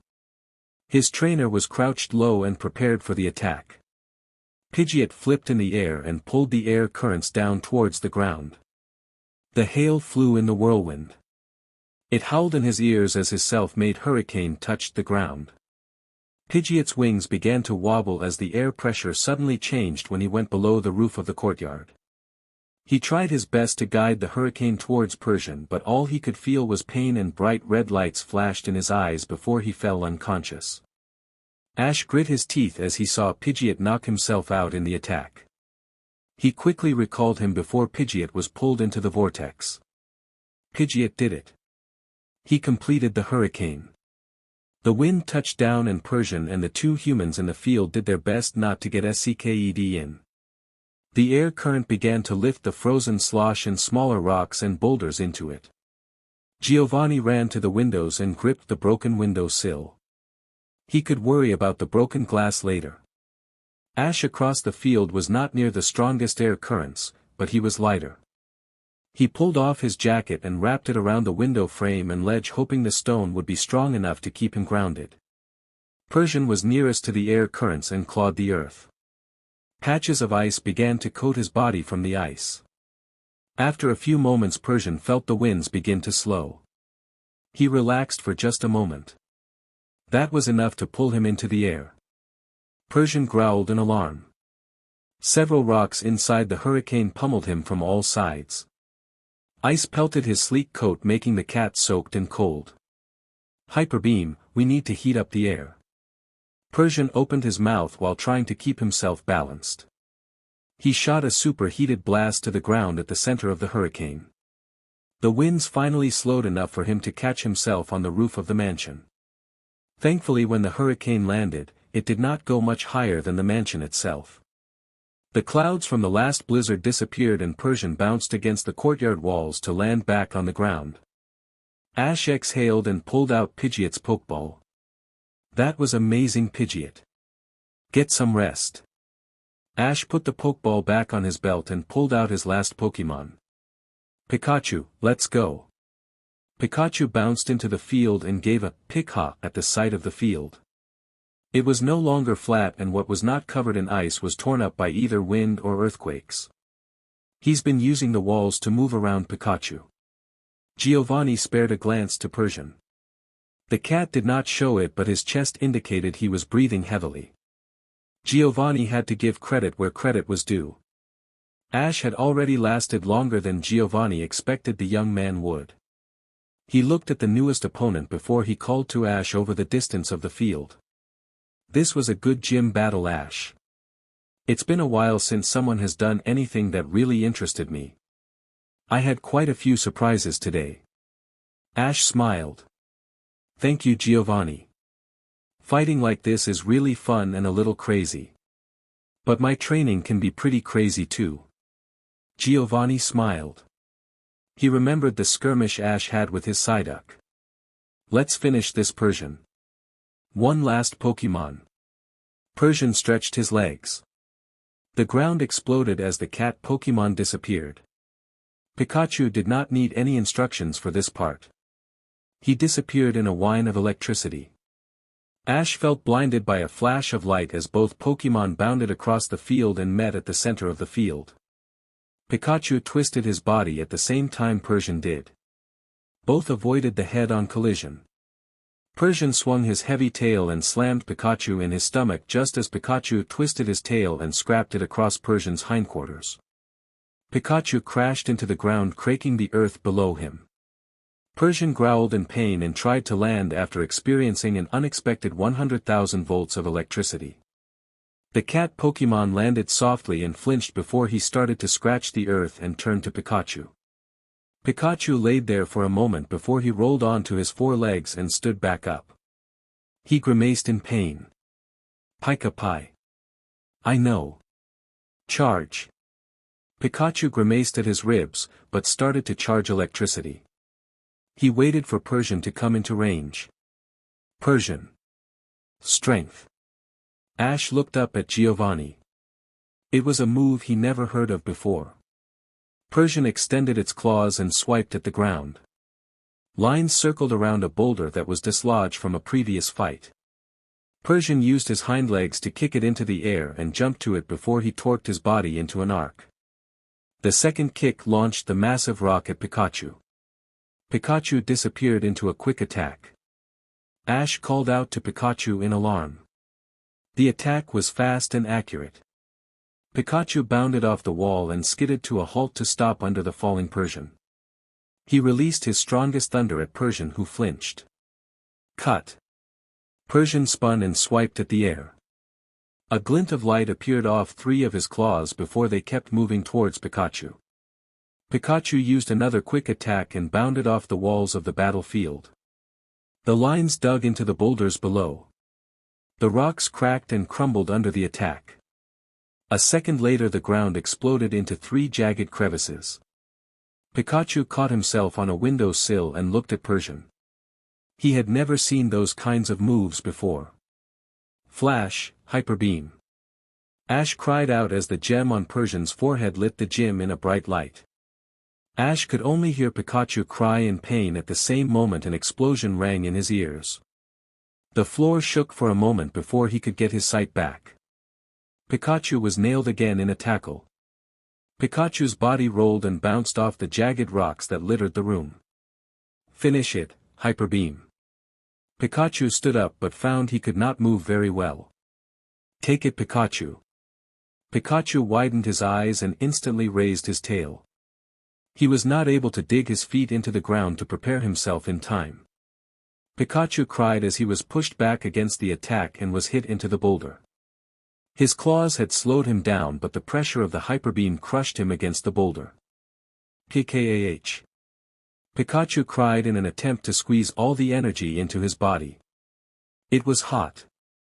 It burned his body and it did not want to change. The energy was heavy, as hard and compact as any rock Pikachu targeted during practice. Pikachu stomped his front legs again and breathed. The energy began to break apart. It was slow at first. Pikachu could feel Persian move to make a second attack while he handled the hyper beam. The energy began to change. Finally, like an avalanche, the energy was his. Pikachu! Pikachu roared. Persian was on top of him. Paws raised to finish the fight. Pikachu had no time to turn and aim. He simply released all the electricity he had been charging. The electricity started as a dome around the pair. A single snap of electricity barreled to the gym wall. It exploded against the concrete. Another reached another point in the gym. Ash and Giovanni tried their best to protect themselves before the dome expanded and enveloped the gym. Minor explosions surrounded the gym and the center erupted in an explosion that knocked Ash around. Ash tried to count how long it lasted. It could not have been a scant few seconds, but the pain and flash of lights that ran across his eyes and body made it feel longer. He was instantly dizzy and nauseous. Ash tried and failed to stand up a few times before he looked over the rocks that he took cover behind. Pikachu and Persian laid still in a circle of cleared earth. Scorch marks patterned across the ground in a web from the center between them. Ash stood up and went to his Pokémon. Pikachu did his best. But this would be a tie. Giovanni won. He kept his defense. Ash did not care about that right now. Pikachu. He needs to be okay. Ash finally fell to his knees and looked down at his Pokémon. The little mouse was still hot to the touch and slightly smoking. Ash was relieved to see his partner's chest still moving. He took the small mouse into his arms and cradled him. Ash pulled out a potion and pulled the cap off with his teeth. Pikachu would need the concentrated dose, not some weak spray. Ash placed some in the small mouth. Pikachu reflexively swallowed the drops that fell on his tongue. Pikachu sighed but did not wake. Ash recalled him and tried to stand up but sunk back to the ground. He had not realized Persian had not moved. Ash looked up to Giovanni to find that the man still had not stood up. Sheet. Ash placed the remains of the bottle against Persian's tongue. The other Pokémon liked and swallowed a small dose but did not rouse either. Ash tried one more time to stand and hobbled over to the gym leader. Distantly he could hear shouts and calls from inside the mansion. That's right, people were watching on the second floor. The thought that someone else may have been hit from that attack made him nauseous again, but for a different reason. Giovanni, are you all right? Ash walked up to the man and was happy to see him still breathing. The older man flinched before his eyes fluttered open. The doors to the courtyard were covered in debris and several men and women entered the courtyard through the broken windows. They ran towards the pair. That was a very powerful attack, Ash. Giovanni said. Ash wondered at the comment. It looked like it was more to himself than to Ash. It was a double knockout then. Ash nodded but frowned at the loss. While he had not minded earning a loss on principle, that last battle was intense. He was not looking forward to another attempt. At least Ash could say honestly had more fun than he had expected after his gym battle with Blaine. Ash began to lose focus and lost himself in thought. A murmur of noise next to him made him realize Giovanni asked him a question. Ash blinked and looked at the older man. I am sorry, what was that, sir? Giovanni started to laugh at the look on the boy's face before he flinched. That hurts. Giovanni started to become more alert as the medical personnel examined him. One pulled Ash away to examine him as well. The checkup did not last long. The examiner was satisfied that Ash was all right after only a brief checkup. Ash turned back to Giovanni, who had several people examine him. He batted away a few questions before he looked to Ash. Ash, I said earlier, by rights you should have won that. My Persian. Giovanni held his partner's Pokeball. Ash did not even realize Giovanni recalled the Pokémon. Ash must have been more worn out than he realized. He refocused on Giovanni to see him look up from his Pokémon's ball. Ash, Persian is a ringer. Giovanni repressed a laugh at the uncomprehending look the boy gave him. Persian is a Pokemon who is trained and won at the world stage before he retired. Ash looked surprised. Giovanni smiled but shook his head. Don't be too excited. There was a reason he had to retire. Persian is ill. He can no longer fight longer than a few minutes at a time. He no longer has the stamina. And he taxed it fighting your team. Giovanni looked at Ash. You lasted longer than I thought you would have against Persian. I commend you. But it was a double knockout dash. Ash decided to bite the bullet and said, I understand, sir. Do you know if you will be back before the new Comer tournament? Giovanni looked at him. Blinked. Then looked at him again. You could battle Jesse or James for your win, Ash. Giovanni was happy with the interruption. It was something to pick Ash's brain about. Ash shook his head. It would not be fair and it would not feel right earning my badge from anyone else other than you. Giovanni felt himself smile. Ash. You are a good kid. You won this fight. Giovanni suddenly felt like he did not want to fight this kid again. He flinched under the pain as a doctor looked at the side of his head and neck. I concede. Ash looked at him like he wanted to argue. Sir, it feels like I would get special treatment if I just get a badge for only halfway winning the badge. Giovanni gave the kid a hard look. Ash Ketchum. You are already getting special treatment. Look at this field and tell me you think every gym battle turns out like this. Ash looked at the field before he shook his head. Ash already learned that lesson. Ash. Every gym leader had to prepare for these types of fights. You know this. That is a form of special treatment. One I think you would appreciate more than others. Take the victory for what it is. As soon as I was knocked out I lost. It happens sometimes. Ash could not hold back the question. The knockouts in general or you in particular? Giovanni had to hold his ribs as he laughed. That still hurts. Both actually. Giovanni pulled out a badge from his button-up shirt pocket. I lost by knockout. Congratulations, young man. Ash looked at the Earth badge. He gave it a small smile before he looked back to Giovanni. Will this put you behind for your trip? Ash would feel guilty if it did. Giovanni gave the boy a considering look. You are very naive, Ash. Giovanni looked to the sky.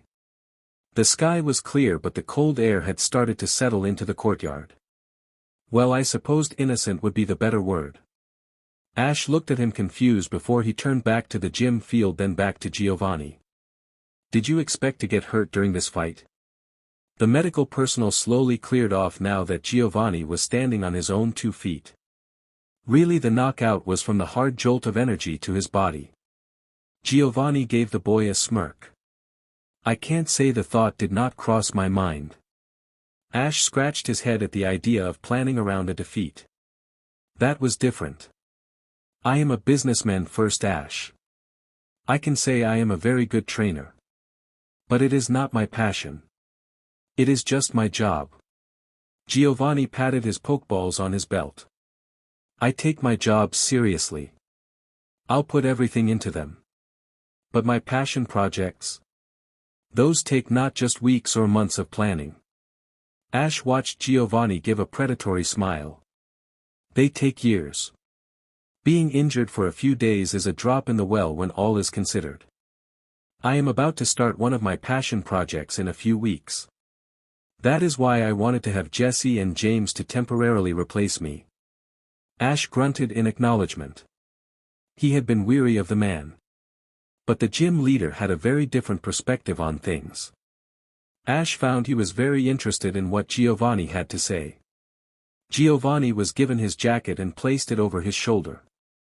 He pulled the watch out of the coat pocket and put it back on. After pulling off his tie he looked back to Ash. Ash, I don't plan on being a gym leader forever. I have put enough effort and money into Viridian City that I want to see it grow. I think very soon that means I will have to give up being its gym leader. Ash gave a voiceless "oh." Giovanni had led Ash back to one of the gyms where Jessie sat with her Arbok. "Hey Jessie." Ash waved at the older woman. She smiled back at him and stood up. Ash turned back to Giovanni and bowed to him. "Thank you for the battle. I learned a lot from you." Giovanni gave an unrepressed grin that showed some teeth. "Hopefully it was more than just about Pokemon. Remember what I shared with you, Ash. You might find yourself with a similar choice." Ash gave a thoughtful look before he remembered. "Giovanni? I had one more question for you before you go."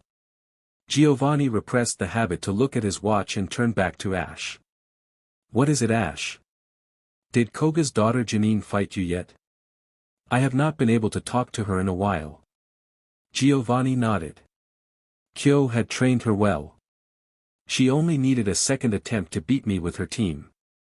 Granted, it was not the same team I used with you. But the difficulty was close to what you had outside of Persian." Ash could not contain his smile.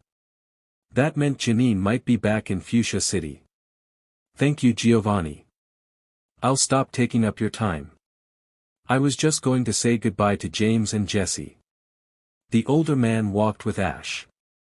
"Jessie, where is James?" Jessie stood at attention. He stepped out to get his Pokemon from the recovery unit. They had been just knocked out, and had no serious injuries. Giovanni walked up and passed Jessie. He patted her shoulder. "Good job today." He walked past the shocked Jessie and out towards the exit. James came through the door and stopped short. "Sir." "I dash." Giovanni just patted the younger man's back and walked past. "Keep doing the good work." James stood still, surprised. The doors closed and Jessie and James had equal smiles of joy on their faces. Chapter 14. Ash laid down on the bed with a groan. It had been a long day and his Pokemon had just been placed in the recovery unit. Ash sighed as he closed his eyes and began to review the gym battle. He had so many things he wanted to go over with his Pokemon, but he felt he had to think about it all or he would forget. Ash sat up and went to his bag. He finally found his notes and started to write down things he noticed. There were a lot of facts that made him relieved he did not have to battle Giovanni again. Ash felt uneasy about his performance in the gym battle. After he mulled it over, he decided he did not like the idea he could not control the battlefield. In other gym battles, Ash felt he always had an advantage. But this last fight, Ash really felt like he struggled the entire time. Giovanni controlled the field the moment his Rhydon set up that blizzard. He was able to control the conditions of the fight until Pidgeot was able to come back out. Ash did not think it was a coincidence that Pidgeot was able to take control of the field so quickly after he was brought back out. Ash would freely admit the gym fight was fun. Giovanni's team was fast and strong. But now that the danger and adrenaline was gone, Ash allowed himself to be disturbed by it all. It was a gym battle where either trainer could get hurt. It made sense in the field, but after the fact Ash could not help but think about how stupid it sounded. Ash kept his eyes closed as he wrote about what the field looked like after each bout. In Blaine's fight, he gave no thought to the field when he swapped out his team. This time there were a lot of obstacles all of his Pokemon had to work around. But they did not affect his team like he thought they would. Ash ultimately decided it was because of the type of Pokemon Giovanni used. They did not need to move around the field. And the ones that did not actually use the ground anyway. Ash immediately thought of Giovanni's Persian. Ash set down his pencil and opened his eyes. The notes were barely in straight lines, as often occurred when he wrote notes in this way. The end of the match struck him as the first moment Ash realized they were in considerable danger. Ash could have easily been hurt and rendered unconscious. Ash wondered what kind of company and training Giovanni used to give those kinds of rules. When Ash thought about it, he never did say that gym was used for gym battles, but for training his employees. Ash thought back to how quick the medical team responded to the explosion. Ash was very curious who viewed the match. He had thought James and Jessie would have watched, but it was only after he spoke to them both that he found they had simultaneous defenses they had to perform for the gym. With the season close to an end in a few months, Viridian Gym was the gym to beat before the newcomers tournament. At least the medical personnel moved fast to check on both them and their Pokémon. He didn't think Giovanni would have appreciated laying flat on his back in that expensive suit while Ash went to get someone. Ash paused in mid-thought. Why was there so much flat ground on Giovanni's side? Ash closed his eyes and really tried to remember the details of the field where Giovanni laid. Ash had to jump and move over a lot of upturned earth to get to Giovanni, but Ash never did realize how much of the gym Giovanni stood on was flat and untouched from the fight. Ash opened his eyes again and wondered at the rules then. If Giovanni did not need to move around to avoid his own Pokémon's moves. Maybe the rules were to protect me. Ash sighed in frustration and ran his hands through his hair. It was coarse and still dirty. Okay, enough thinking about this, I need a shower. Ash got up and headed to the bathroom. The fight still ran in the back of his mind. His team had a long ways to go. Oh. Giovanni stood in front of the monitor that had recorded the same match. But his focus was on Ash's Psyduck. While the simultaneous defense and attack was a clever trick. That was all it was, a skill Psyduck practiced. It was not someone of special power. Giovanni beeped in someone at the door when he turned off the monitor. A blonde woman in a black shirt and skirt walked in. You called for me, Giovanni, sir? Cassidy, I need you to do some leg work for me. Cassidy stood at attention and smiled. Anything you ask, sir. Giovanni leaned back in his chair with a leather-made creak. Giovanni gave her a steady look before he opened a drawer and took out a box. He set it on the desk. There is a boy named Ash Ketchum. Kanto Home Security believes that he was the individual who interfered with the New Island incident a few weeks ago. Officially, I want you to observe him until he completes his final gym challenge and report back if there are any reasonable accounts of psychic powers being used. Either by him or his Psyduck. We need documented evidence beyond reasonable doubt in order to take him into custody. Cassidy nodded for a moment before she laughed and leaned against his desk. She had heard most of this story already. I take it this is about that contract.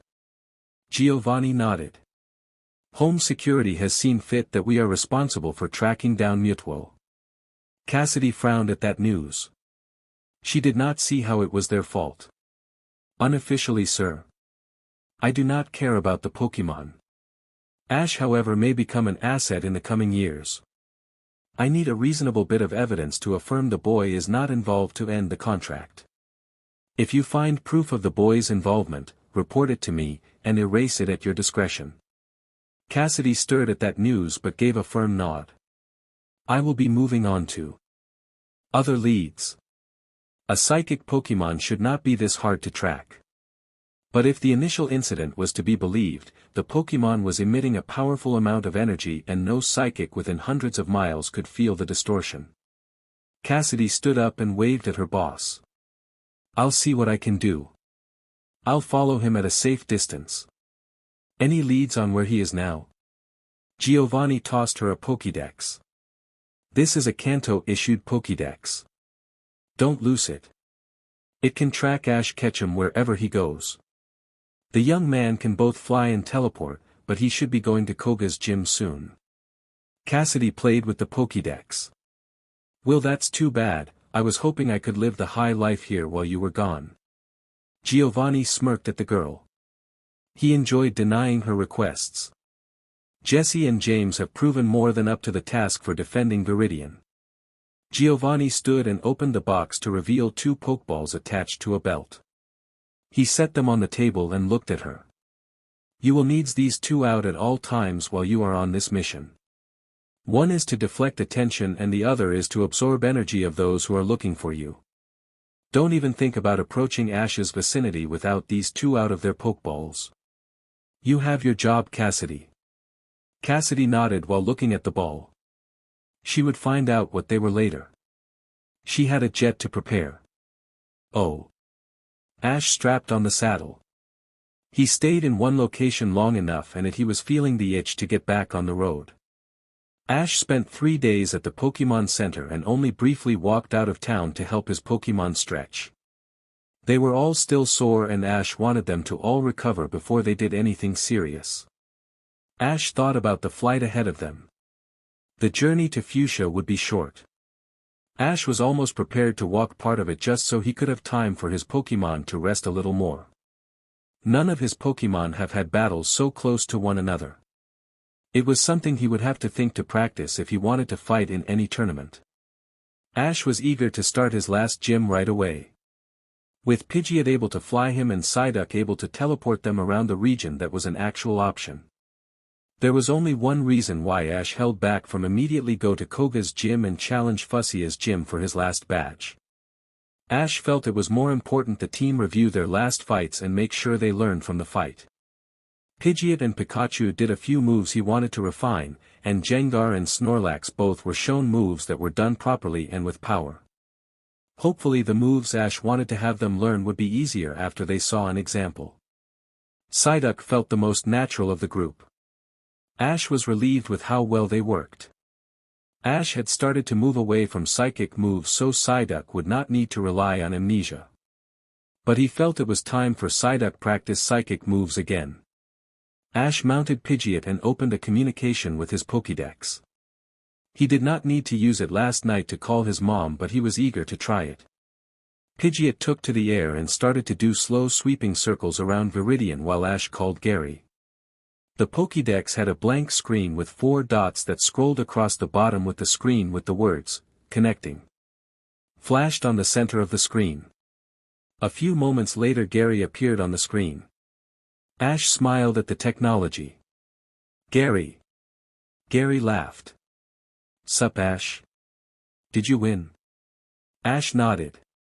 "Yeah, and I took the job. Giovanni wanted me to help 2 of his employees with their battling. They will be covering for him while he leaves town." Gary gave an "ah" before he ummed. "You mean I could have gotten an easier time if I had waited?" Ash laughed. "Not by much now." Gary smirked. "Too bad. What are you going to do now?" Ash shrugged his shoulders. "I don't actually know. I need my Pokemon to take a break for a bit. I am half tempted to go back to Pallet for a bit. But Mom already said goodbye. Now it would be weird if I just showed up again. I am sure she wouldn't mind. I do have to go to Cerulean for Grandpa. Did you want to go meet up there and do something?" Ash liked the idea and it showed. "I want to see if Misty can come along. Would that be alright?" Gary looked at Ash surprised. "The gym leader?" "Sure if you want. Do you want to try and contact your other girlfriend too?" Gary teased. Ash just reddened. "When will you be in Cerulean?" Gary laughed. "Give me an hour, I'll teleport there." Ash grunted in agreement. "I'll probably just fly there. It's close enough that I might still beat you. See you at the Pokemon Center." "So you are not calling what's her name Janie?" Ash absently corrected, "Janine." Gary laughed at the slight smile Ash gave at the name. Ash glared at Gary's bellied laugh before he closed the Pokédex to disconnect the communication completely. Ash opened back up and dialed Cerulean Gym's ID number. The signal beeped 4 times before someone answered. Ash smiled at the woman on the screen. She was in makeup and a swimsuit. Ash supposed she was getting ready for a performance. That was a good sign. Misty complained several times how she had to close the gym so the girls could perform. "Hi Lily, is Misty there?" "Hey Ash." "Yeah, give me a minute." Lily went off screen. Ash patted Pidgeot's head in thanks for being so patient. The bird seemed to like gliding and did not mind just flying on the currents. "Ash." Ash grinned at Misty. "Hey Misty. Look." Ash turned his Pokédex around and showed here where he was. "Wah, how did you pull that off?" Misty asked excitedly. "Gary Oak gave me an adapter for my Pokédex. He's going to be in Cerulean soon and I am meeting him there, would be free to meet up with us today. Misty gave an excited oh. Yes. I am doing nothing today. Where we meeting up at? The Pokemon Center. Gary has a quick job to do, but after that he is free. I have been wanting to get us all together for a while. But with me and Gary now able to get around like we want, it's possible. Misty grinned. What? Misty laughed. You're a dork. Janine is done training. Have you talked to her at all? Ash frowned. No, I haven't. I was not even sure she would be back in Fuchsia. I only got the confirmation from Giovanni she had visited recently. Call Koga and see if she is in and at least chat with her. I'll see you guys when exactly. We should be flying into Cerulean in an hour. Plenty of time to chat with her if she is in. Misty winked at him. Ash gave her a blank look. Misty gave him a look and waited eagerly. When Ash made no move to close the line, she puffed her cheeks. Call her Ash. I haven't talked to her in a while either, but I know she would rather say hi to you rather than me. The screen went blank and Ash wondered why Janine is on both of his friends' minds. Ash closed the Pokédex and opened it again. Ash still had Koga's gym ID. Janine made sure he did before he left Fuchsia. He input the number and waited. The wind had picked up and Ash felt his stomach lurch as the drop in altitude. Pidgeot caught out an apology. It's okay, Pidgeot. Ash patted the bird's neck. Ash looked at the screen just as the other side of the channel burst to life. Fuchsia Gym. This is Koga. Good morning, sir.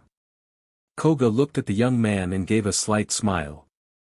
I was expecting you soon. But I heard you went to Viridian first. Ash nodded with a small smile playing across his face. Yes, sir. I actually wanted to know if Janine made it back to Fuchsia already. Koga gave the boy an indulgent smile. Yes, she did. She has only been home for a few days now. Just a moment, Ash. Ash had an idea and balanced his Pokédex in one hand. The Misty and Gary meetup was too good of an opportunity to not get all of his friends together. He patted Pidgeot to land quickly. The bird landed and Ash released Psyduck. Psyduck looked around quickly before he turned to Ash. Ash smiled. The ache from the absent connection with his Pokémon was dulled in the past few weeks, but he missed it. Psyduck, think you are well enough to teleport us to Koga's gym and then to Cerulean with a passenger? Psyduck gave him a blank look and exhaled. Immediately Pidgeot smacked Ash's hat off. Ash went to ask what was going on before Pidgeot cooed in amusement at him. Then he gestured to Psyduck. Ash laughed at Psyduck's annoyance. Thank you, buddy. Psyduck nodded and his eyes glowed. A moment later, he floated in the air. Ash unfastened his HRNSS from the saddle and recalled Pidgeot. Ash waited for a few minutes until Janine came running into view. Ash. How have you been? She slammed against the console and the camera shook slightly. Ash looked at the older girl. Ash did not know a smile could hurt his face so much. But his mouth split into a grin. It was always hard to not get excited by how much energy she had. Janine. It's been a while. Ash took a moment to really look at her. Her hair was down for once. Her dark tan had faded slightly from traveling on the northern side of the country. Do you have the day free? Janine giggled. Yes, I do. Were you planning to chat my ear off? She asked playfully. She could hear a snap of a sound from the other side of the communication before the line was abruptly disconnected. Ash? Hey Ash. Where we're calling from? She asked urgently from the already dead connection. Well, that just. Janine sighed. Oi. Janine. Janine felt her chest flip at the voice. He did not just call from the Pokemon Center in town. She said in an annoyed pout. She stood up and started walking outside. Her father and Kyo were both at the door making polite conversation with Ash. "Thank you, sir. I will be ready for our gym battle soon.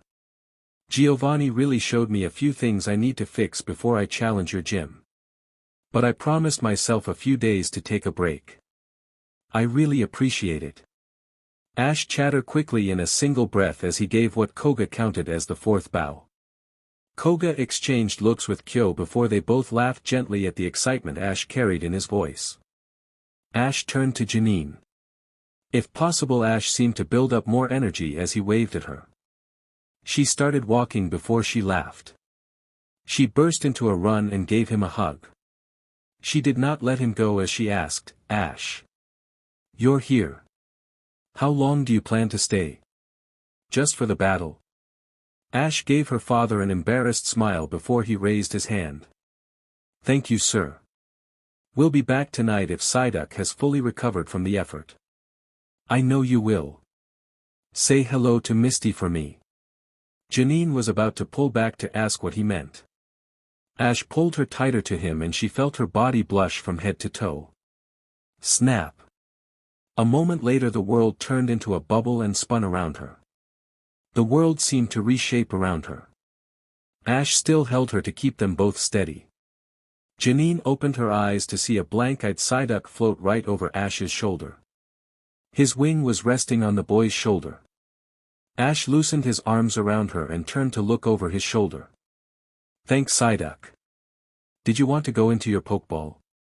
Psyduck sank to the floor and his eyes started to blink before the duck Pokemon rubbed his eyes sleepily.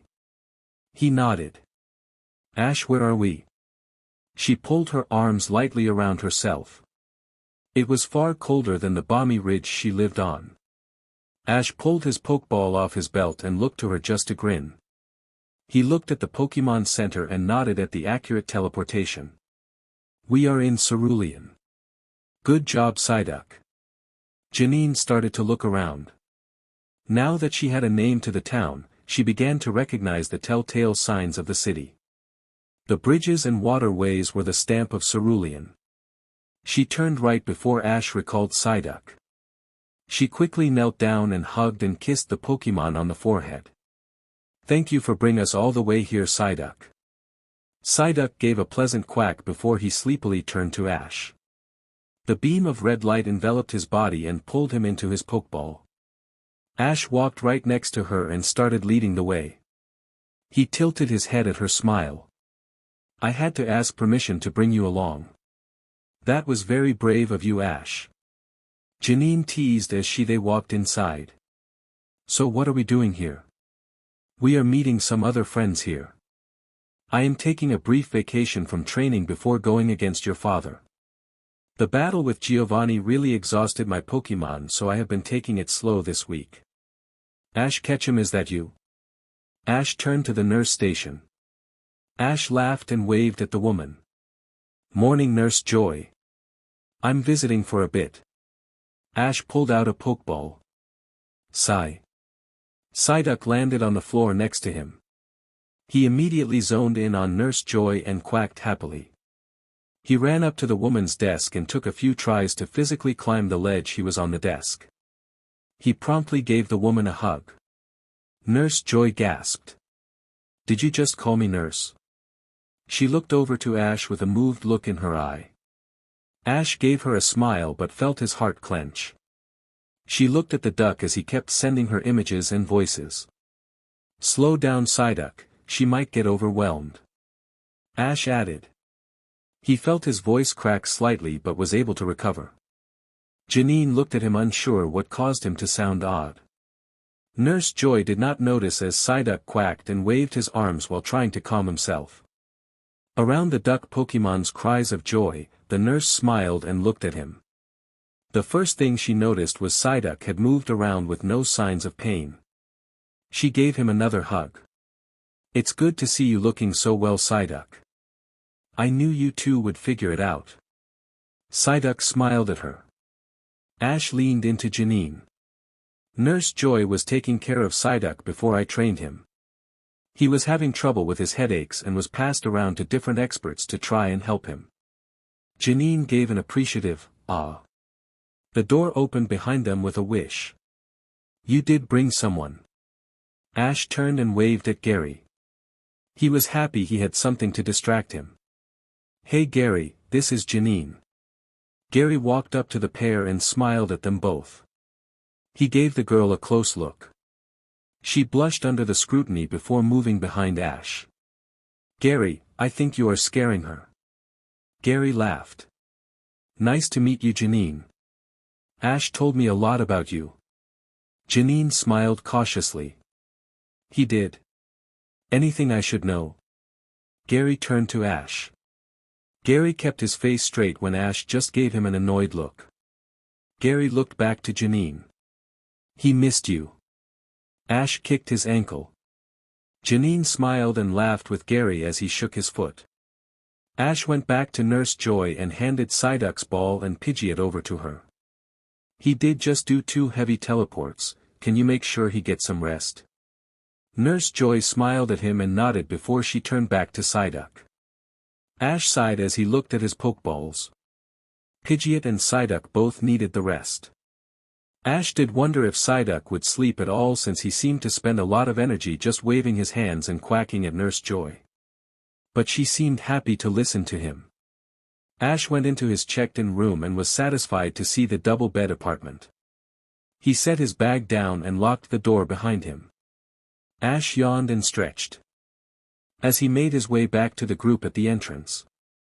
Psyduck was still next to Nurse Joy, who had her full attention on the little Pokemon. Ash smiled thinking of the two's reunion. He had not even thought about Nurse Joy until she recognized him. Ash joined his friends. Any sign of Misty? Gary and Janine shook their heads as they started to walk outside. Ash turned back to Psyduck. Psyduck. Psyduck stopped talking and turned back to him. Ash laughed at the quick response. Even when distracted he listened. Make sure you actually rest. Those were very long teleports. Psyduck nodded enthusiastically. Ash gave him an exasperated look. He might just have Psyduck sleep through the night instead. Thank you for watching him, Nurse Joy.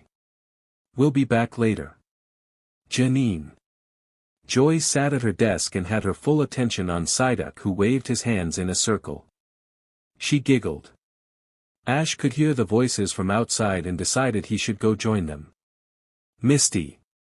Ash left the Pokemon Center in time to watch the girls hug each other.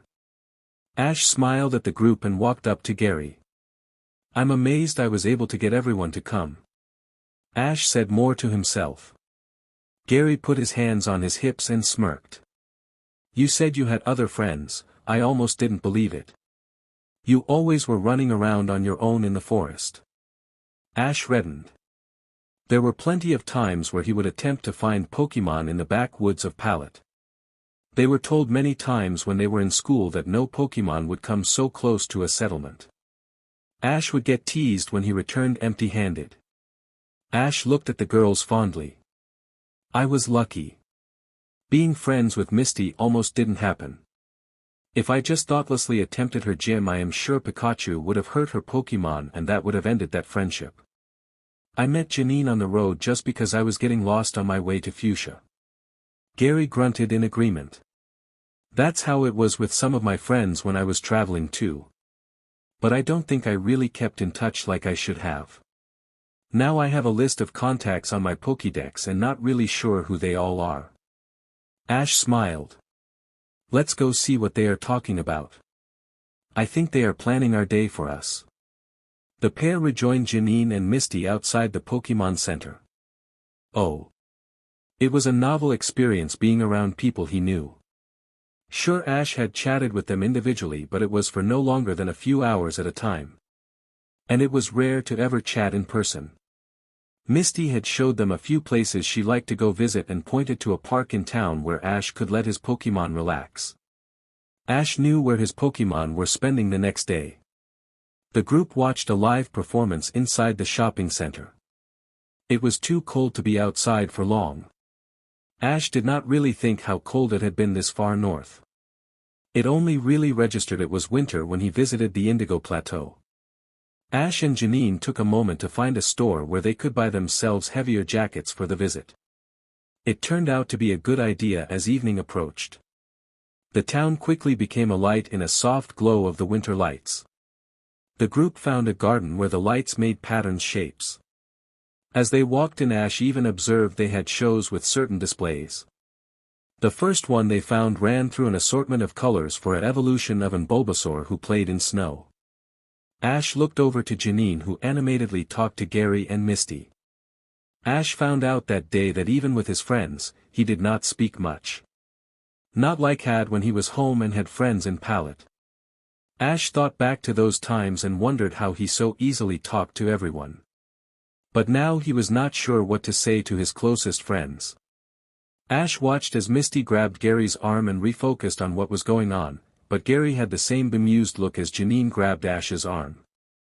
The two girls pulled them to a larger exhibit. The lights matched a song playing over a loudspeaker. The group just watched and enjoyed the show before it repeated the pattern a few times.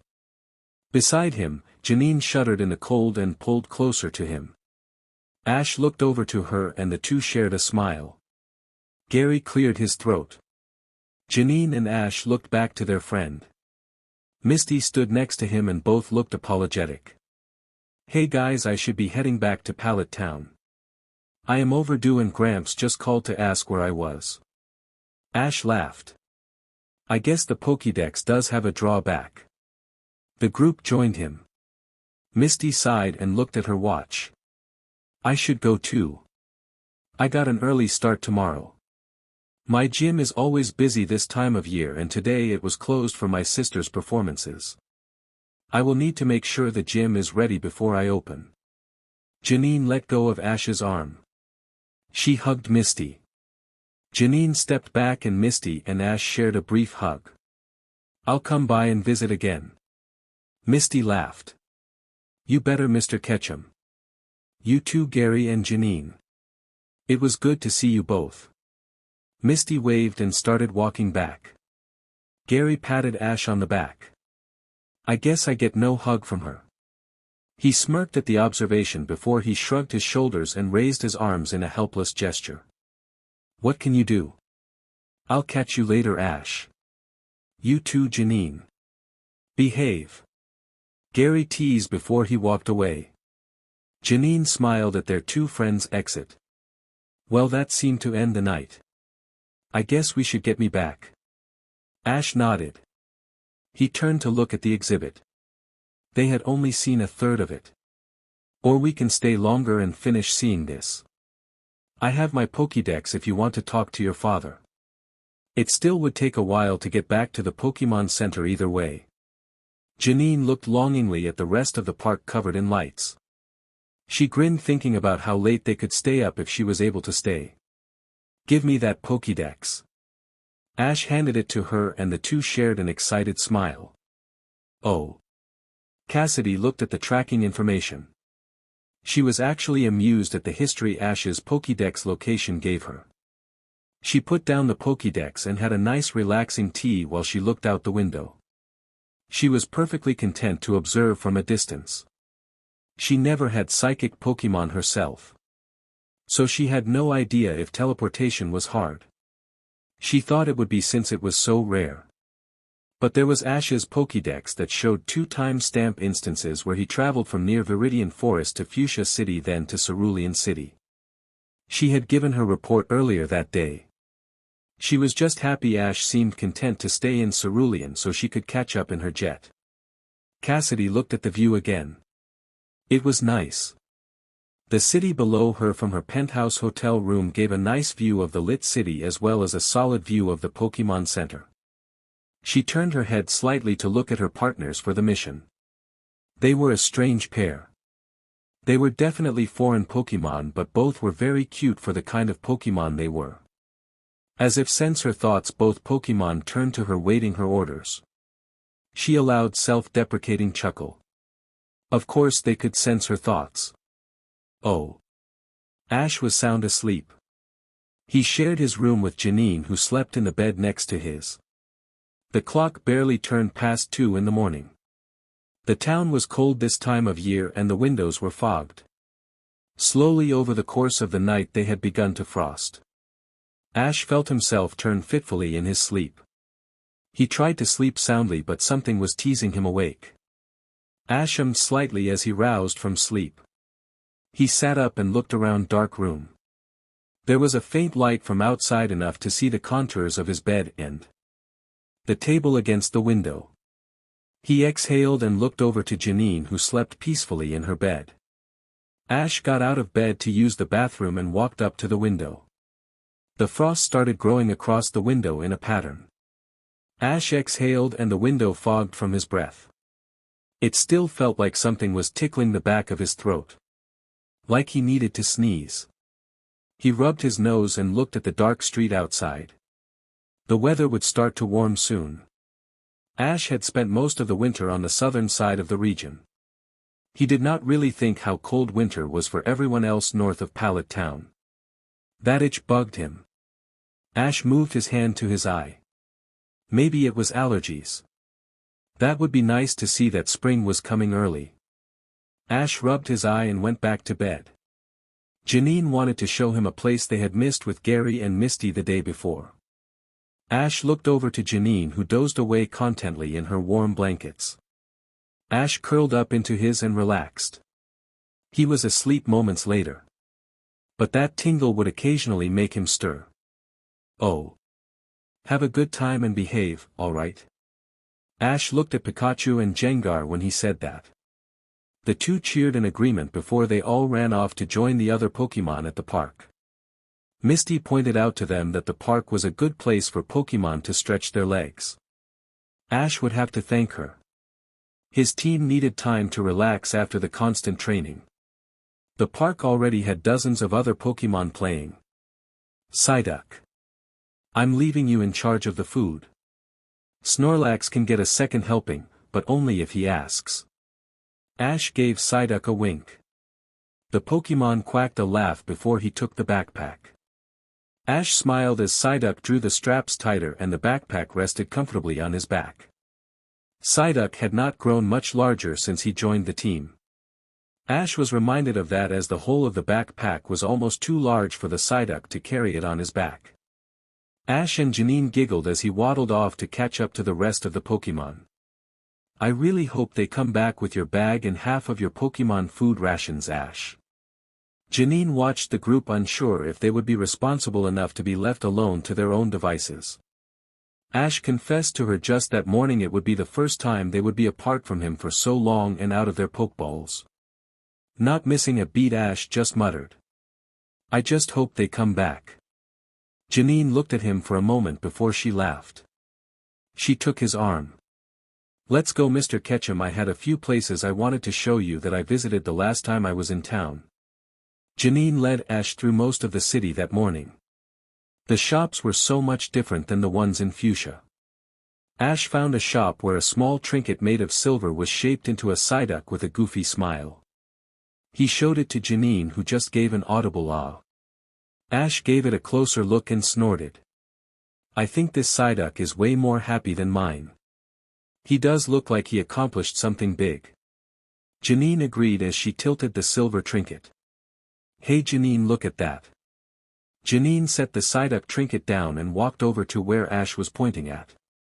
It was a necklace with a small star and moon cut made of a single piece of silver. Janine giggled knowing exactly why he pointed out. It almost looks just like my picture on your saddle. Janine traced it with her hand. Ash thought of all the embossed prints on his saddle. He had one for each of his friends. Janine's was made of a circle and a small star to represent the bun she always tied her hair into. Ash gave a side glance to her. Her hair was tied into the same bun now. I almost want to get it. Janine radiated a smile at him. You should get something nice for yourself. You just like the idea that it's something that would remind me of you. Ash added playfully. That isn't such a bad thing, is it? She stuck her tongue out at him. Ash laughed as he waved the clerk down. Ash. That is expensive. You sure you don't want me to get you something too? Janine just glared at him. Now you are just rubbing it and you have money again. Ash laughed as he pointed at a necklace that had two small charms on it.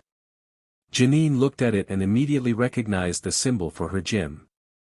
Right next to it was a small charm for the Pokemon League in a stylized L.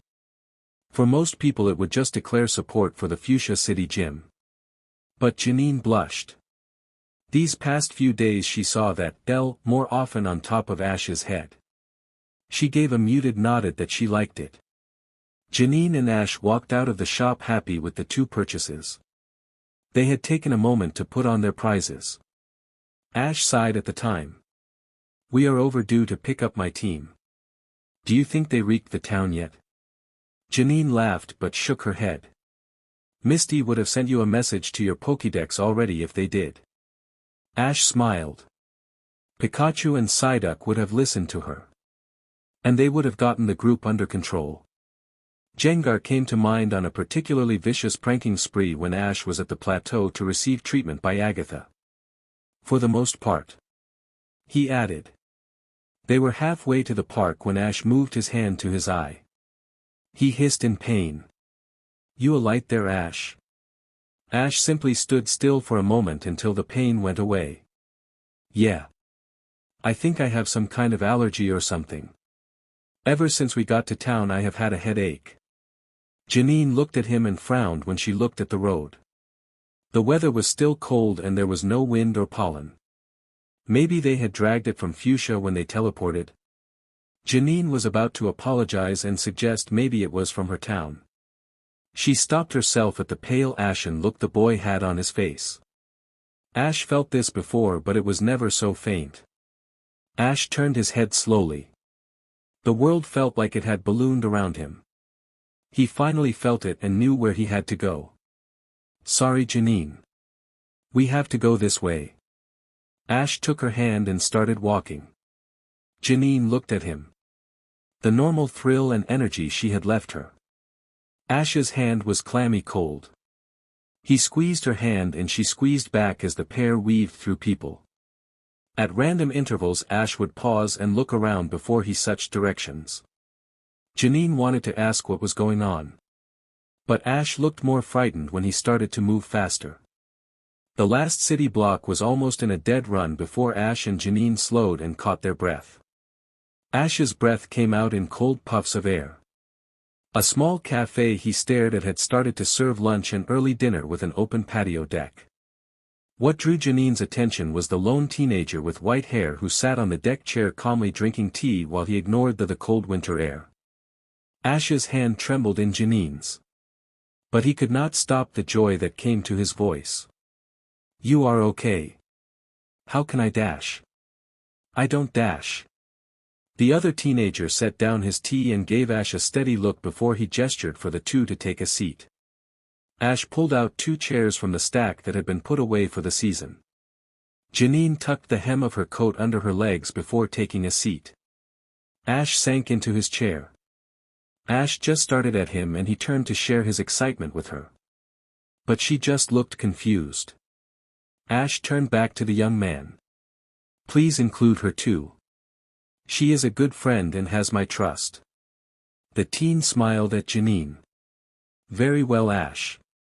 Janine gasped. It was her turn to take back Ash's hand. How is he doing that? Janine whispered.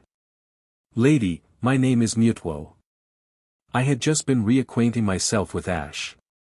Mutwo turned to look back to Ash. Ash, I am sorry. It took me a long time to really grasp the things you taught me. It took even longer for me to understand what I did to you and Psyduck. I had no idea that I would leave such an impression on you both. Mutwo tilted his head. Ash flinched and gripped his forehead in pain. The imprint is heavy.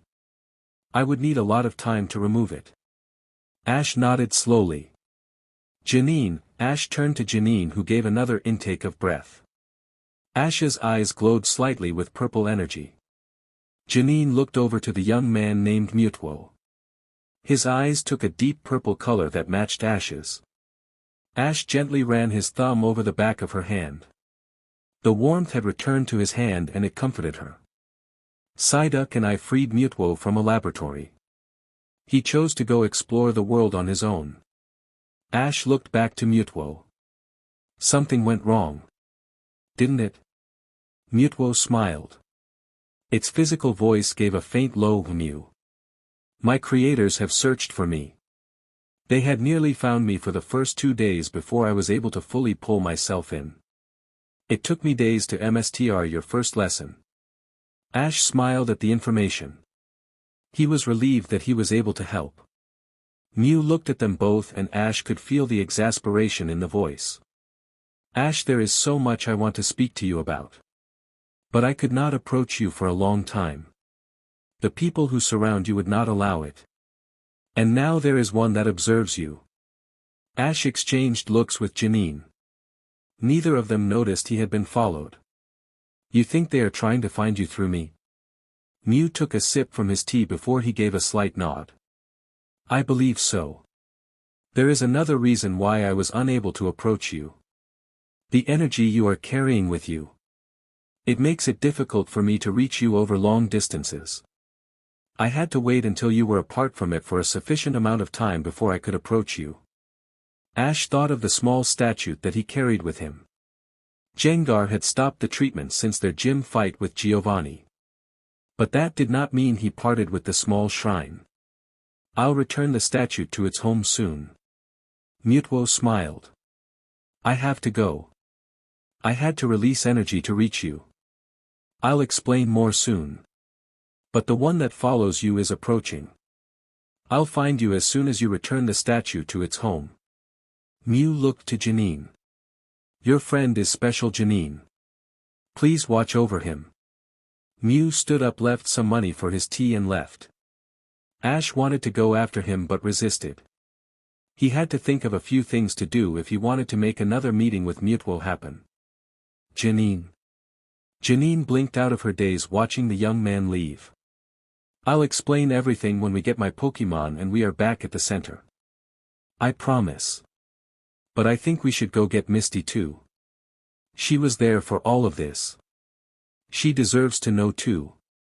Janine squeezed his hand and leaned against his shoulder. Of course. I am not in any rush to head back home. Ash allowed some of his humor to come back. I do. Koga may already be upset I kept you here for an extra day, much less 2. Oh. Mutwo watched the 2 children walk away. When they were out of sight he exhaled a sigh. He turned his head and looked over to the roof several blocks down. In a flash, he stood in front of the woman who had been following the children.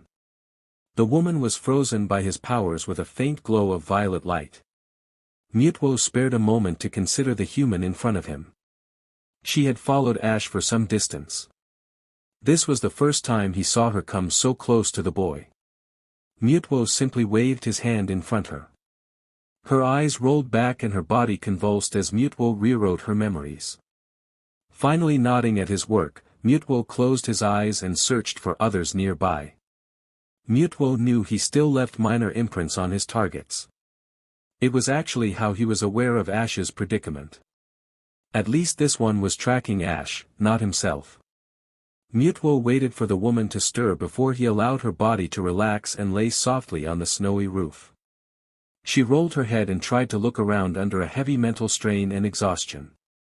Mutwo began to fade into light before disappearing altogether. The woman groaned silently to herself but sat still. Her mind was very disorientated. 2 Pokemon jumped up to the roof, inspected the woman with their noses. The black Pokemon had gold rings around its body. The violet Pokemon looked around with blank eyes.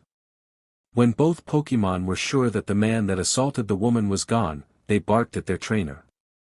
Cassidy climbed up the fire escape ladder and spotted the 2 Pokemon a distance from where she got on the roof. She walked over to the 2 Pokemon. Good job, Espeon, Umbreon. Keep the field up. I just want to take a look before we pull back. Cassidy had a good idea who this woman was, but it was better to be sure. Cassidy found the woman's ID and Kanto home security badge. She cursed but thought back to the teenager with white hair. Umbreon, any sign of him now? The black Pokemon closed her eyes and tilted her head back and forth until she shook her head. The Umbreon barked a negative. Cassidy checked the woman.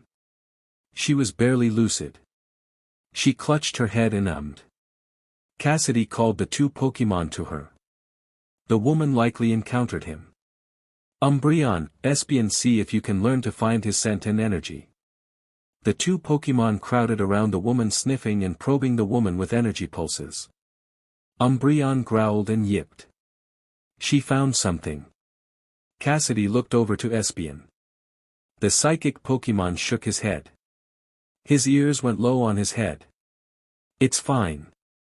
We found more than what we had anticipated very quickly. Your MSTR should be pleased.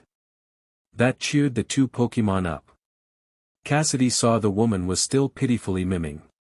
Cassidy scratched her head before she sighed in annoyance. She never liked playing the good guy, but leaving the woman here begged for the woman to start trying to remember things Mutwo removed. Lift her up and let's get her off the roof. We'll just leave her someplace she won't freeze while she comes to. Cassidy was satisfied with where she set the woman down. It was a hidden-away courtyard. It had a canopy to protect the yard from snow. Espeon, can you reinforce her memory of stopping to get lunch after losing track of time? Espeon nodded and entered the woman's mind. Espeon gently placed the idea of sleep and food to the forefront of the woman's mind. The psychic Pokemon pulled back and yipped. She finished. Cassidy nodded satisfied and she turned to walk back to the hotel. Everything else was set up. Umbreon and Espeon followed a ways behind the women. Umbreon pushed more energy to surround the group before Espeon did the same. The two Pokemon faded into near-invisible waves of light. Their job was to protect without being seen. Oh. Ash had called Misty. Misty, come over to the center as soon as you can. I found our friend from the trip to Cinnabar. Misty looked at him confused before she nodded and left the screen, leaving the communication channel still open. Ash looked up to the park as the pair closed off the communication from the Pokédex. Psyduck knew right away that Ash had encountered Mutwo. He jumped up and down on Ash's leg and nearly pulled Ash's belt off in excitement. I know, Psyduck. Hopefully we can fix this. But we need to make a few trips first before we can really start to meet him again. Psyduck nodded eagerly and clicked his Pokeball to be SCKED in. Janine and Ash repressed a laugh at the small Pokemon's joy. The rest of the team seemed to realize something happened. We'll talk, guys. But it's not safe to talk here. Ash recalled the rest of his Pokemon. The trip back to the Pokemon Center was quiet. Janine kept her thoughts to herself. But she was curious about the story behind the Mew guy. She had met psychics before. But some of the things they referenced didn't add up. Misty. Ash called as they entered the center. Let's go to your room. She said quickly. Janine started to get more nervous at Misty's serious glance at the two of them. Misty did not spare them a playful and teasing glance. As soon as the door closed, Ash released his Pokemon with the exception of Snorlax. Ash lifted his ball to talk to him. Sorry Snorlax, you are just too large for this small room. Ash set his ball down on the bed but still surrounded by the team. Psyduck, can you relay everything to him even in his Pokeball he may miss? Psyduck nodded eagerly. Ash sat on Janine's bed and looked at both girls. Misty leaned against the dresser drawer. Janine took the seat next to him. Misty, I met Mutwo. He was here in town disguised as a human. Misty raised an eyebrow but nodded. So he is doing all right? Ash shook his head. Not too well from what he told us. Ash looked to Janine. He took off his hat and ran his hand through his hair. Both girls recognized it as a nervous gesture. Janine, I am sorry for leaving you out of the loop today. But we could not afford to say anything out loud now that Mutwo said someone was following us. Ash started explaining to Janine everything about tracking a psychic Pokemon and finding a facility. He shared his belief that Giovanni was somehow connected. Misty added some information Ash never could confirm himself. The facility was a Kanto government-run facility and legal. Ash paused at that but slowly continued to explain how he had lost the link to Psyduck and why he was so frightened he felt something for the first time in over a month. So what do we do now, Ash? Misty looked at Ash, unsure what to do with the information. Ash patted Psyduck and looked at the rest of his team. We'll first need to return the statue I had been using to dampen the imprint Mutuo left on me. I kept the statue for Jengar to try and siphon the energy out. But it was a slim hope before we met Mutuo today. I expected to keep the statue with me all the time. Thankfully that does not seem to be the case. Janine hummed at all the information. So we are all going to drop this off where you got it? Ash shook his head. He looked to Misty. Misty still has a job to do. I just wanted to make sure you knew what was going on. Then I am going to have Pidgeot and Psyduck move us around before we try and let Mutuo find us. If someone is really following us, I want to make sure they are having a hard time just locating us before I speak to him again. Misty sighed in disappointment. I wish I could go, Ash. But you are right. I have to attend to the gym first. I wouldn't even be able to follow you anyway. Pidgeot is not large enough for 3 people and Sabrina educated me enough about psychic Pokemon that teleport can burn through energy fast. Thanks for understanding, Misty. When I get a chance and you want to speak with him, I'll see what I can do. Misty gave an pointed look. No rush, Ash. I am just happy he is okay. Try not to get caught. You can still be arrested if you are found hiding him. So what about me? Janine watched the exchange uneasily. Ash looked to her. Janine, what I am going to do is borderline illegal. I am suspected of being the one that released Mutuo. Really, I just asked him what he was going to do. But if the government doesn't see it that way, I can be arrested. If it was not for the imprint on both Psyducks and my mind, we would have just been content to keep Mutuo's secret and be happy he was healthy and safe. But I need to make it easy for him to find us if we want a chance to get healed. Ash looked at the girl. Do you want to go home or go with me? Misty glared at him. Ash. No offense, Janine. But you should not get involved. What he is going to do is dangerous. Janine looked at her friends and swallowed. She took both of their hands. I want to be there for you guys. You are my friends. Misty gave an annoyed growl before her glare softened into an understanding smile. Ash gave both of the girls a thankful look. Thank you, Janine. Oh. Cassidy leaned back in her chair. She was happy she had recorded it all. There was so much information in that short conversation. Giovanni had expressed a personal interest in the boy. This would not bode well if the boy stood in the way of Giovanni's freedom from that military contract. She would give all the information to him, but she thought she should suggest a few ideas. She listened to the recordings and made a few mental notes. When she was ready, she checked out of the hotel and took her jet back to Rocket headquarters. The trip only lasted 30 minutes, but it took longer to just get out of the jet. Giovanni walked into his office and looked at her expectantly. She placed the Pokédex on the table. I have confirmed what you thought, Giovanni. There is a reason why the boy and his Psyduck were not showing signs of psychic powers. Giovanni frowned as he picked up the Pokédex readings. Cassidy belatedly stood at attention. Sir, I request that we find an alternative way to find Mutuo without using the boy.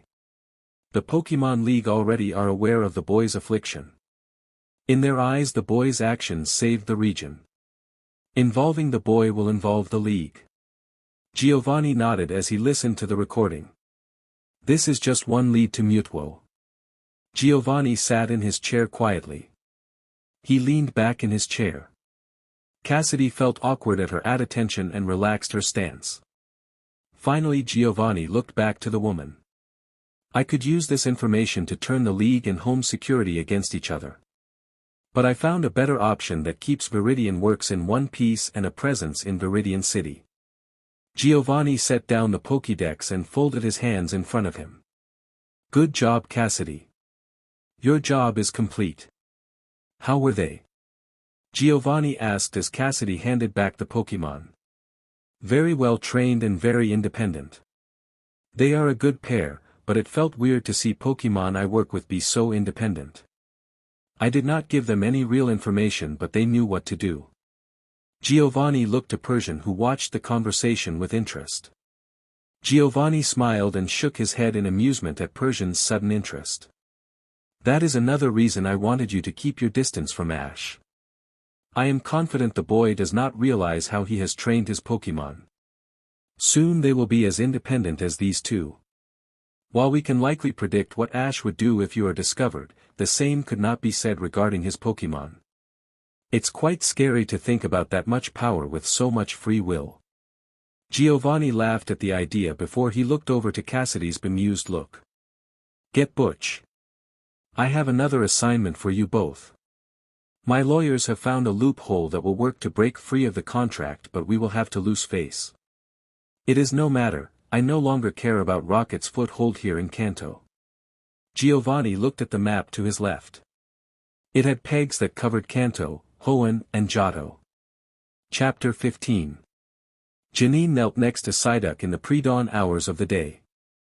Everyone would have a long day, but Psyduck would have the hardest time.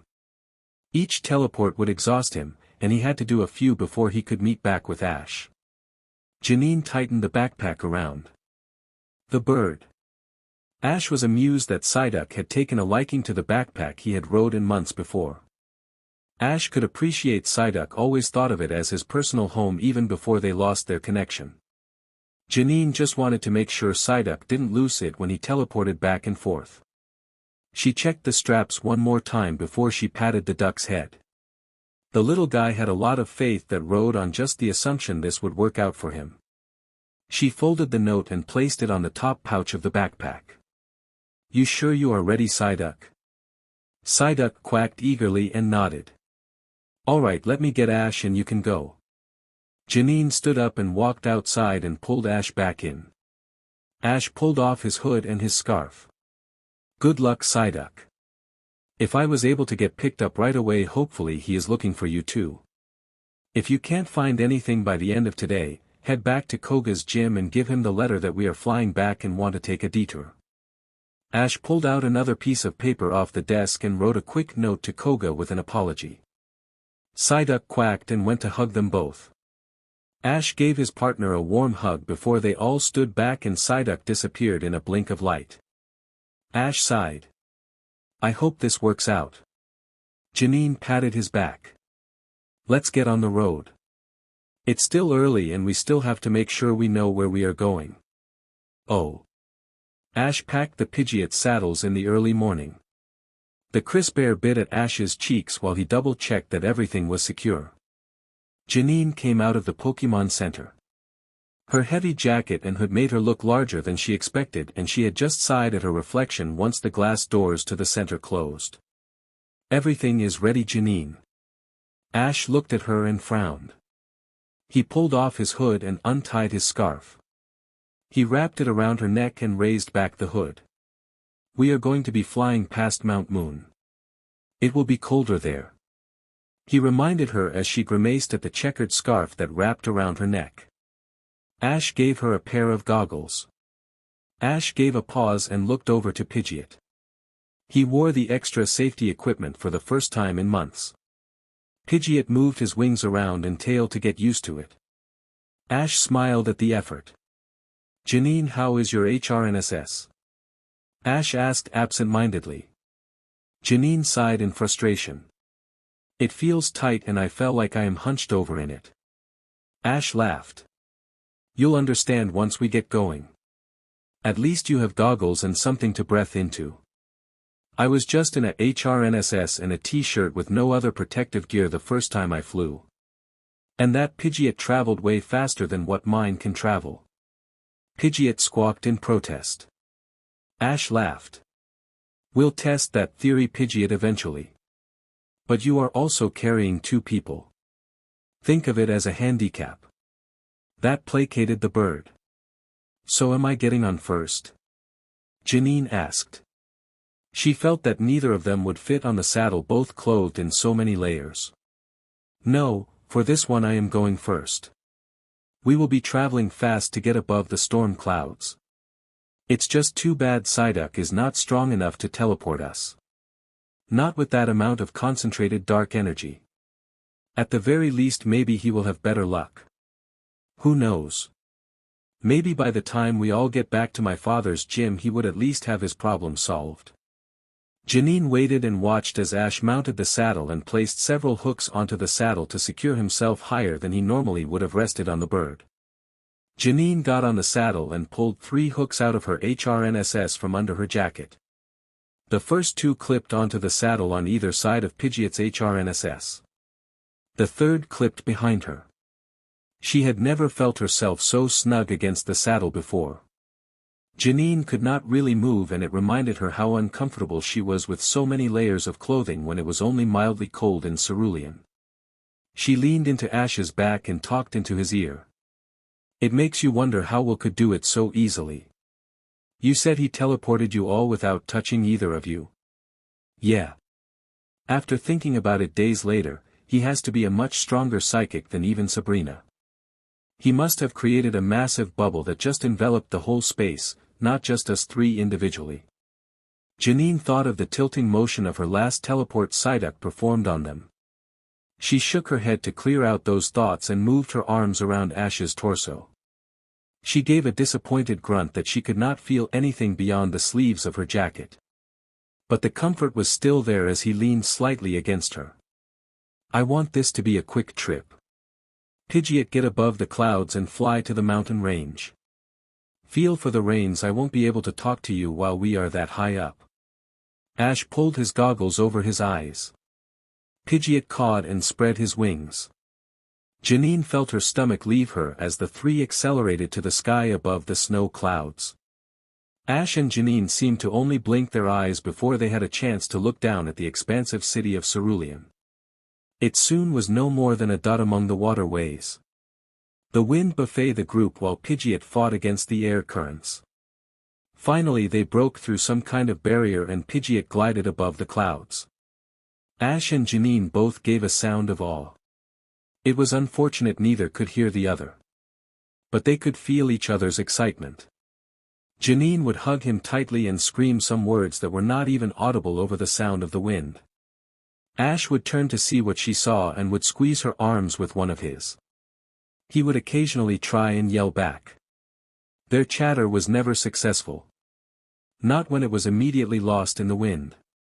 This high up, it was hard to judge time and distance. Eventually Ash found what he was looking for. There it is. Ash thought to himself. The mountain range that was the base of Mount Moon. Ash guided Pidgeot the way around to the northern face. The coordinates Agatha gave him pointed specifically for a flat surface on the northern side of the range near a 4-peak range. The clouds around the mountain were wispy and thin.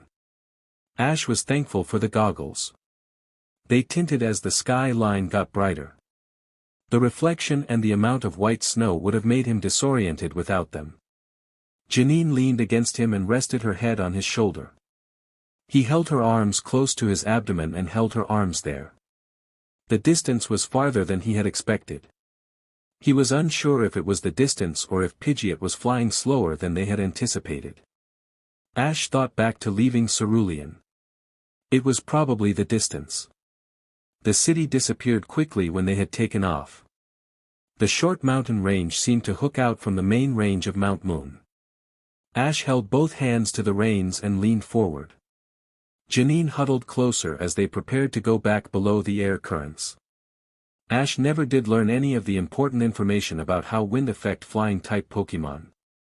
But he felt the turbulence that they had to fly through when they went above a level of air to fly fast.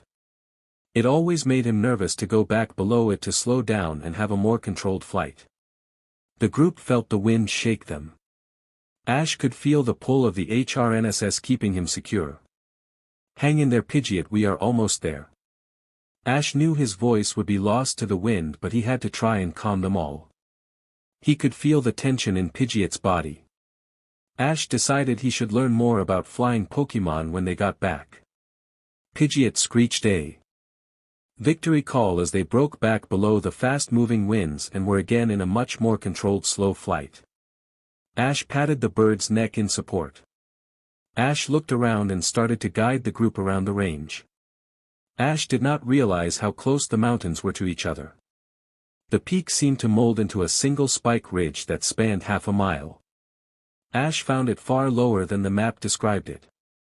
Then he realized why. The flat level ground he was looking for started at a mouth of a cave. Mist was the only real thing he remembered from his first visit. It did not occur to him the mist was actually clouds that flowed into the mouth of a cave. The group landed with Pidgeot allowing himself to just relax and breath while Janine and Ash got off. Ash checked to make sure Janine was alright before he turned to Pidgeot. The bird looked exhausted. He breathed heavily and his feathers were covered in a fine frost. Ash went to work to wiping down the dust with his gloved hands. Good job, Pidgeot. You will not need to fly us all the way back. If we can get to the base of the mountain when we are done, we can rest at the Pokemon Center. Pidgeot nodded gratefully before he was turned into red energy and recalled into his Pokeball. Ash envied the Pokemon. Pidgeot would be warmer than they would be. Ash looked over to Janine. The girl had bravely entered the cave and was looking at the cave mouth. She had lowered her hood and loosened her scarf that covered her face now that she was protected by the wind and snow. She giggled and played in the clouds still flowed into the cave mouth on a slight current. Ash raised his goggles and tightened his scarf around his neck instead of his face. Sorry about how long that took. Janine smiled at him through her goggles. She began to raise them on her forehead but kept her scarf over her mouth. Ash released Jengar. Welcome back home, Jengar. Think you can guide us back to the mausoleum so we can return the statue? Jengar nodded before he promptly started moving ahead of the group. Ash followed but began to look around as well. The mist was still heavy in the cave but the ceiling, now that he knew what saw, was still pretty bright. He raised a flashlight and saw that the cave roof only covered half of the entrance. Snow and light filtered in from one side of the cave. The cave opened to the sky a short distance away. Ash used his flashlight to follow the line of the opening to realize that the hole above them opened to an even larger cave entrance on the side of the mountain. He whistled at the formation before he started moving again to catch up to Janine and Jengar. Jengar took them across the same field that Ash recognized from his first visit. Ash began to walk with more confidence now that the place was beginning to seem more familiar. Jengar, this looks like where we took us the first time. I never noticed it was a cave. It kinda gives me a headache thinking about how this place was created in the first place. Ash turned to Janine. Agatha said this place is ancient. Older than the third generation, ancient. Janine started looking around with that bit of information to swallow. I didn't think anything survived to be that old. How did they even know it is that old? Ash shrugged his shoulders. I couldn't even begin to tell you. I am just going off of what Agatha said. But there were a few other observations she made that would make sense. Ash looked over to Jengar, who happily led the group as if he was the lead of a parade. Ash remembered a few of the old videos clips of returning heroes. Jengar really reminded him of those video clips. He laughed slightly and shared his thoughts with Janine, who giggled with him. The clouds seemed to get more dense the further they went into the cave. Ash felt uneasy. Jengar, does this place feel like it does not want us to be here to you? Jengar nodded. Gar gar. Ash exhaled the tension in his body. The back mass of energy was covering the entrance in a haze. Ash could easily have mistaken it for fog had he not been watchful. Ash was not sure what to do about it. Janine trailed behind slightly as Jengar and Ash started chatting. She took the time to look around the cave. The wind was keeping the clouds thin and she could see the mausoleum ahead of them. It was a massive building carved into the face of the cave wall. It looked like trees had been planted and grew in rows to welcome guests at one time. Now there were only frozen trees that somehow still lived but never grew. Janine poked one out of curiosity. It was definitely some kind of frozen tree. She let her curiosity of the still living plant go. Ash saw her wander around and repressed a smile. He looked back up to the building. He bowed. I've returned as promised. I want to return what I had taken. Ash took out the statute. The foreboding atmosphere Ash and Jengar felt lessened. The haze faded away from the entrance, but Ash could feel the hairs raise on the back of his neck. The ghost Pokemon were watching them. Jengar bowed with Ash one more time. Thank you. Ash turned to Janine, who saw the pair bow and joined them. Janine, come on, let's return this and go back. Ash soon found he could loosen a few layers of clothing when they entered the cave after landing. Inside the mausoleum both children felt they wanted to remove a few more layers. It was warmer than they thought. Ash took off his gloves and touched the ground. It's warm. Maybe this is a dormant volcano. Janine gave a, huh. Jengar waved at them ahead of the group. He laughed as he danced into the walls and fell out of the ceiling to encourage them to follow. Janine smiled and walked faster. On the final floor Ash found the room. The shadows began to break down the light from his flashlight. The room got darker the closer they came to the altar. Janine moved closer to him. Jengar, can you push them back so we can move past? Jengar chattered to himself before he gathered dark energy in his hands.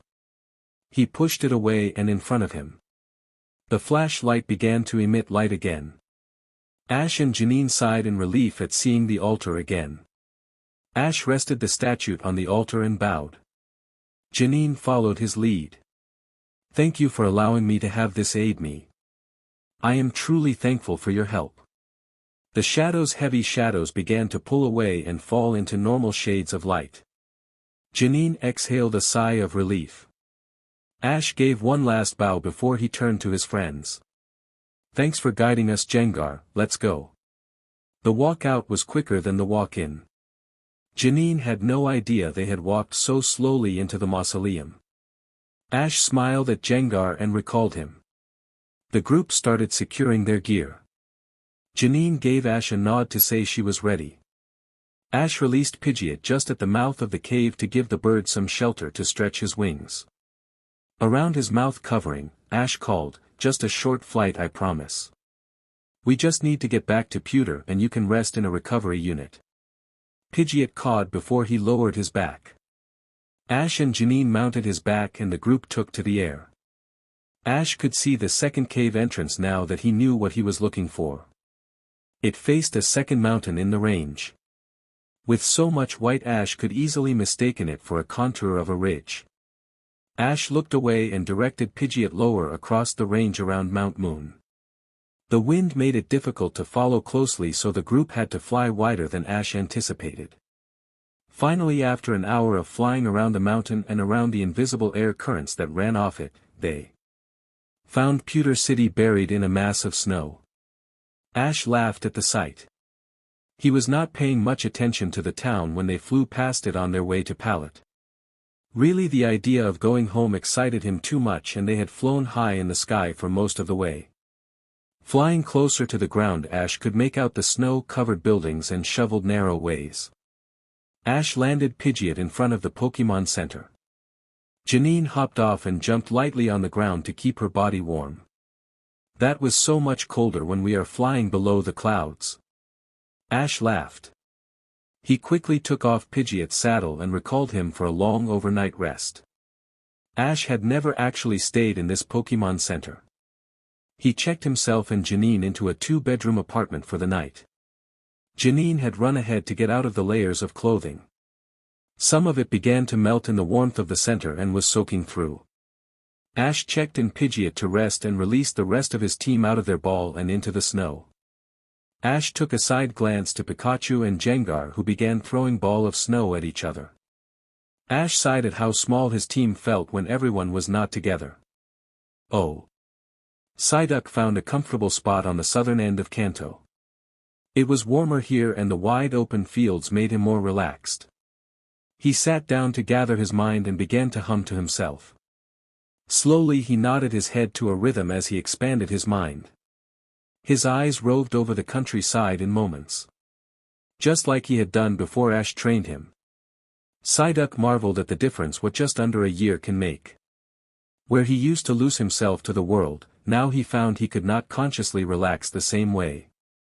Psyduck opened his eyes and refocused in what was in front of him.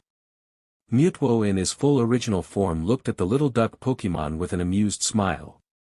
"Good morning, Psyduck." The power of the voice in Psyduck's mind made his feathers fluff. Psyduck cried eagerly. The duck Pokemon got on his feet and looked up admiringly at Mutwo. "I know." Mutwo sat in front of Psyduck and extended his hand. "This will take some time. Please look for people who may come looking for me. I will not be able to split my attention while I recall all of the energy I let escape into you." After a pause, Mutwo looked at Psyduck's face. Mutwo could feel Psyduck's excitement. "I am not sure if this will be painful or not, so brace yourself." Mutwo looked at Psyduck's forehead and instantly he was in the smaller Pokemon's mind. Psyduck recognized the trance Mutwo entered into. It was one Psyduck had used to look for Ash when he trained. It was a blank stare that focused on the mind's eye. Psyduck smiled to himself, content to feel the gentle brushes of Mutwo's mind against his. Hours passed for Psyduck while Mutwo stood there. Deep in Mewtwo's and Psyduck's mind, Mutwo moved past the memories and found the source of Psyduck's discomfort. The energy was the original raw mental energy of Mewtwo's untrained mind. The original anchor Psyduck used to desperately try and communicate with him. Mutwo repressed the emotions that swallowed him. Psyduck's fear, his anxiety, his courage and temptation all surrounded the anchor. The energy was jagged and confused. It would spike and try hold itself tighter into Psyduck's mind. Mutwo probed around the anchor. It recognized itself more a part of Psyduck now, more than Mutwo. Mutwo distractedly traced a finger across Psyduck's head. His violet glowing eyes circled around a part of the mind to protect the rest of Psyduck. Mutwo tried again. This time the anchor of energy had only secured itself to unstable fragments of energy. Mutwo felt Psyduck's mental DSPLN. He touched the anchor and memories of the last few weeks flashed in Mewtwo's mind. He relived the moments of Ash's training and pain he shared with Psyduck. Mutwo felt Psyduck's resolve and effort to not be tempted by the power that laid in his head. Mutwo relived the brief moments Psyduck would be bothered by the power that stirred him awake. And the times Psyduck would desperately wish he could reach out to the power and win.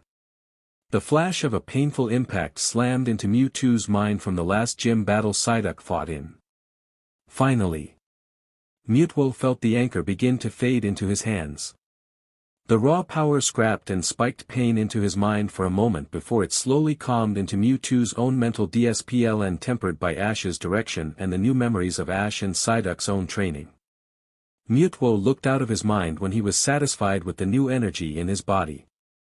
He looked at Psyduck to see the little Pokemon dance and float in the air in a cheer. "I have no words to express my thoughts on your mental DSPLN, Psyduck." Mutwo looked at the joy-filled Psyduck. The mental anchor must have been painful and tempting to reach for. Like an itch that would create an addiction. Psyduck for the first time responded back. "Thanks. I, Miss Trainer." Mutwo sighed. "That will come with time. When it is safe." Psyduck and Mutwo looked to the east and felt it. The jets were so close to them. After a moment Mutwo knew how they were able to come so close without being detected. They are using Pokemon that reflect and absorb psychic energy. Very smart. Mutwo turned to them before Psyduck tapped his leg. "Hide." Psyduck called with a panic. Psyduck started showing abstract images of Mutwo not here, and far away. Another image of Psyduck alone in front of the strangers to show it was not Mutwo. Mutwo looked at the Pokemon. "Thank you, Psyduck." Mutwo turned into a shade of violet before he blinked into a teleport. Psyduck sighed. He zipped open his backpack just in case. Psyduck sat on his rear and started to hum to himself. His powers flooded his mind. The action was pain-free for the first time in what seemed like ages. His mind felt strong. So strong. He had felt Mewtwo's power and he understood that was how these people were looking for Mutwo. Psyduck squeezed his eyes shut as he allowed his energy to envelope him. Psyduck began to sway back and forth while humming. The energy condensed on itself. Mewtwo's power was heavy.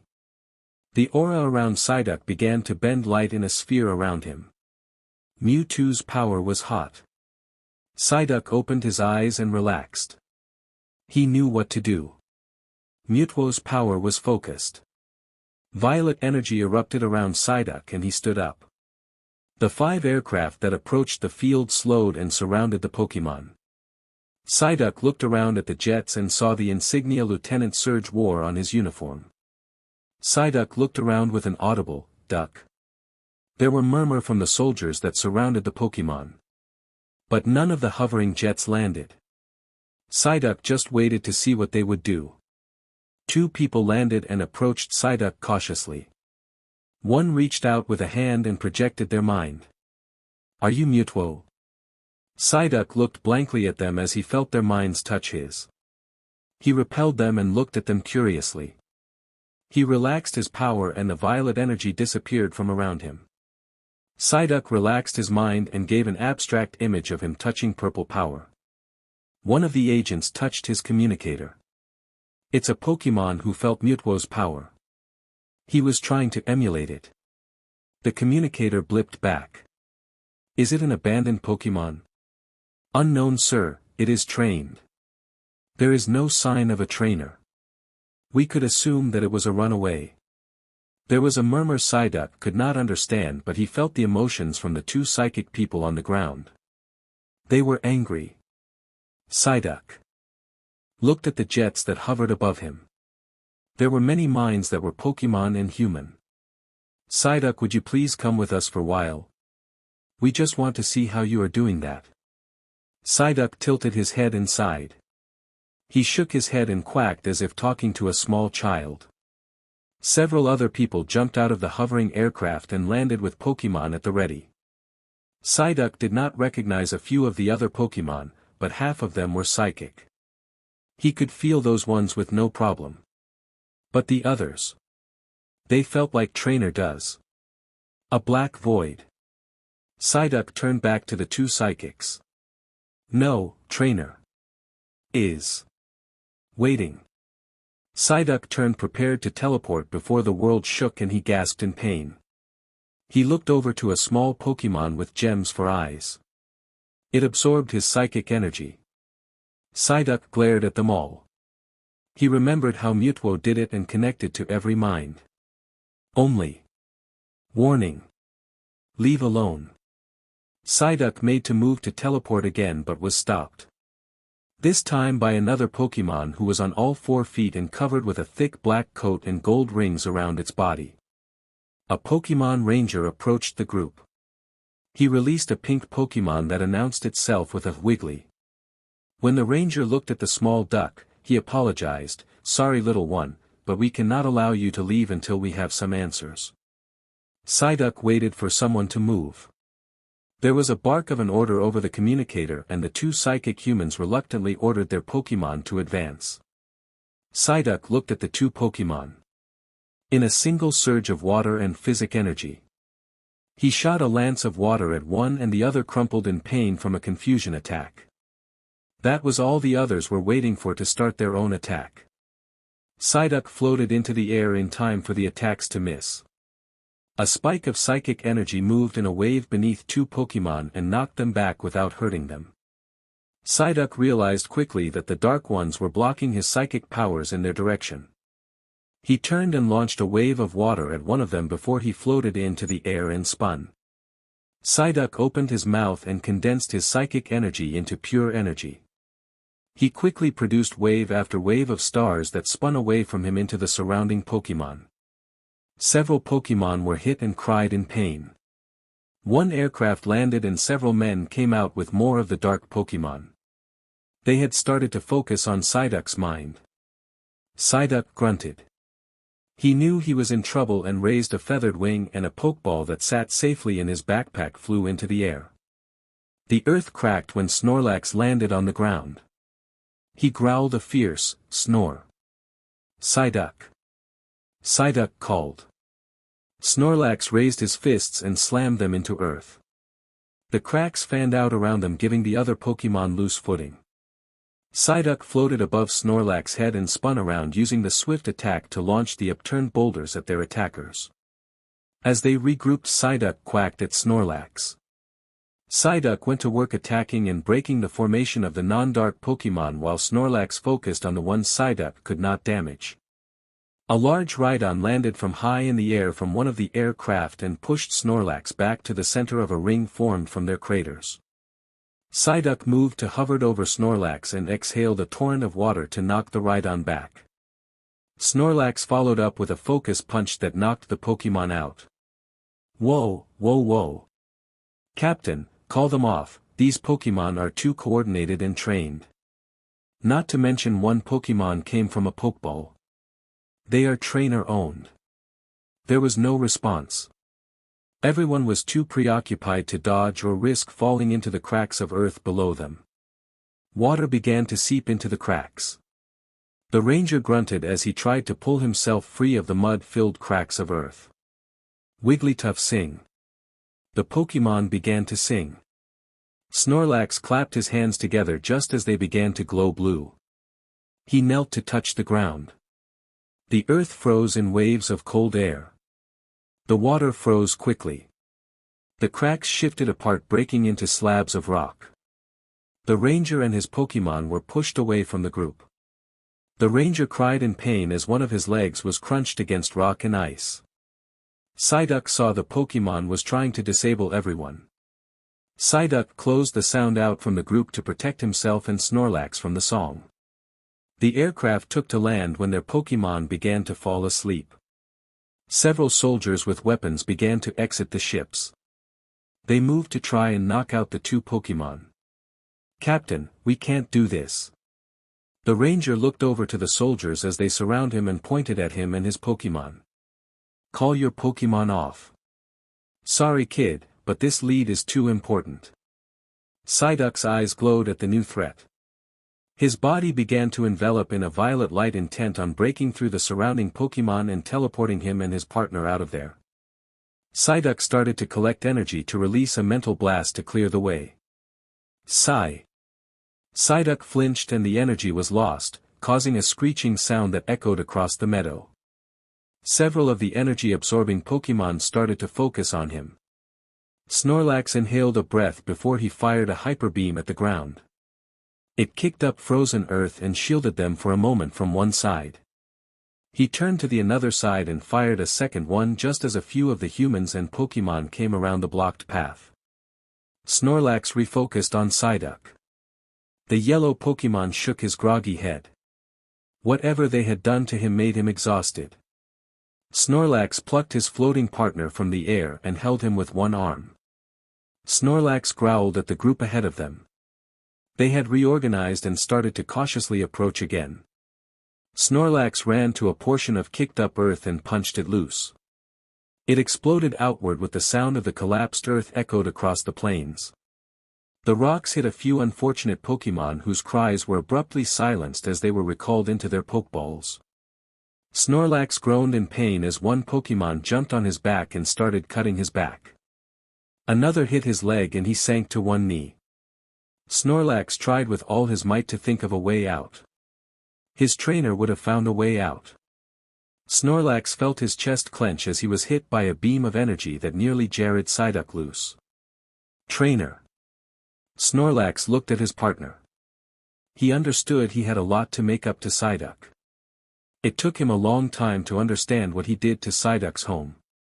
Snorlax only recently understood he did not think as fast as Trainer wanted him to. But Trainer was kind and waited for Snorlax. Snorlax was knocked to the ground and he nearly blacked out as several beams of energy hit him in the back and against his temple.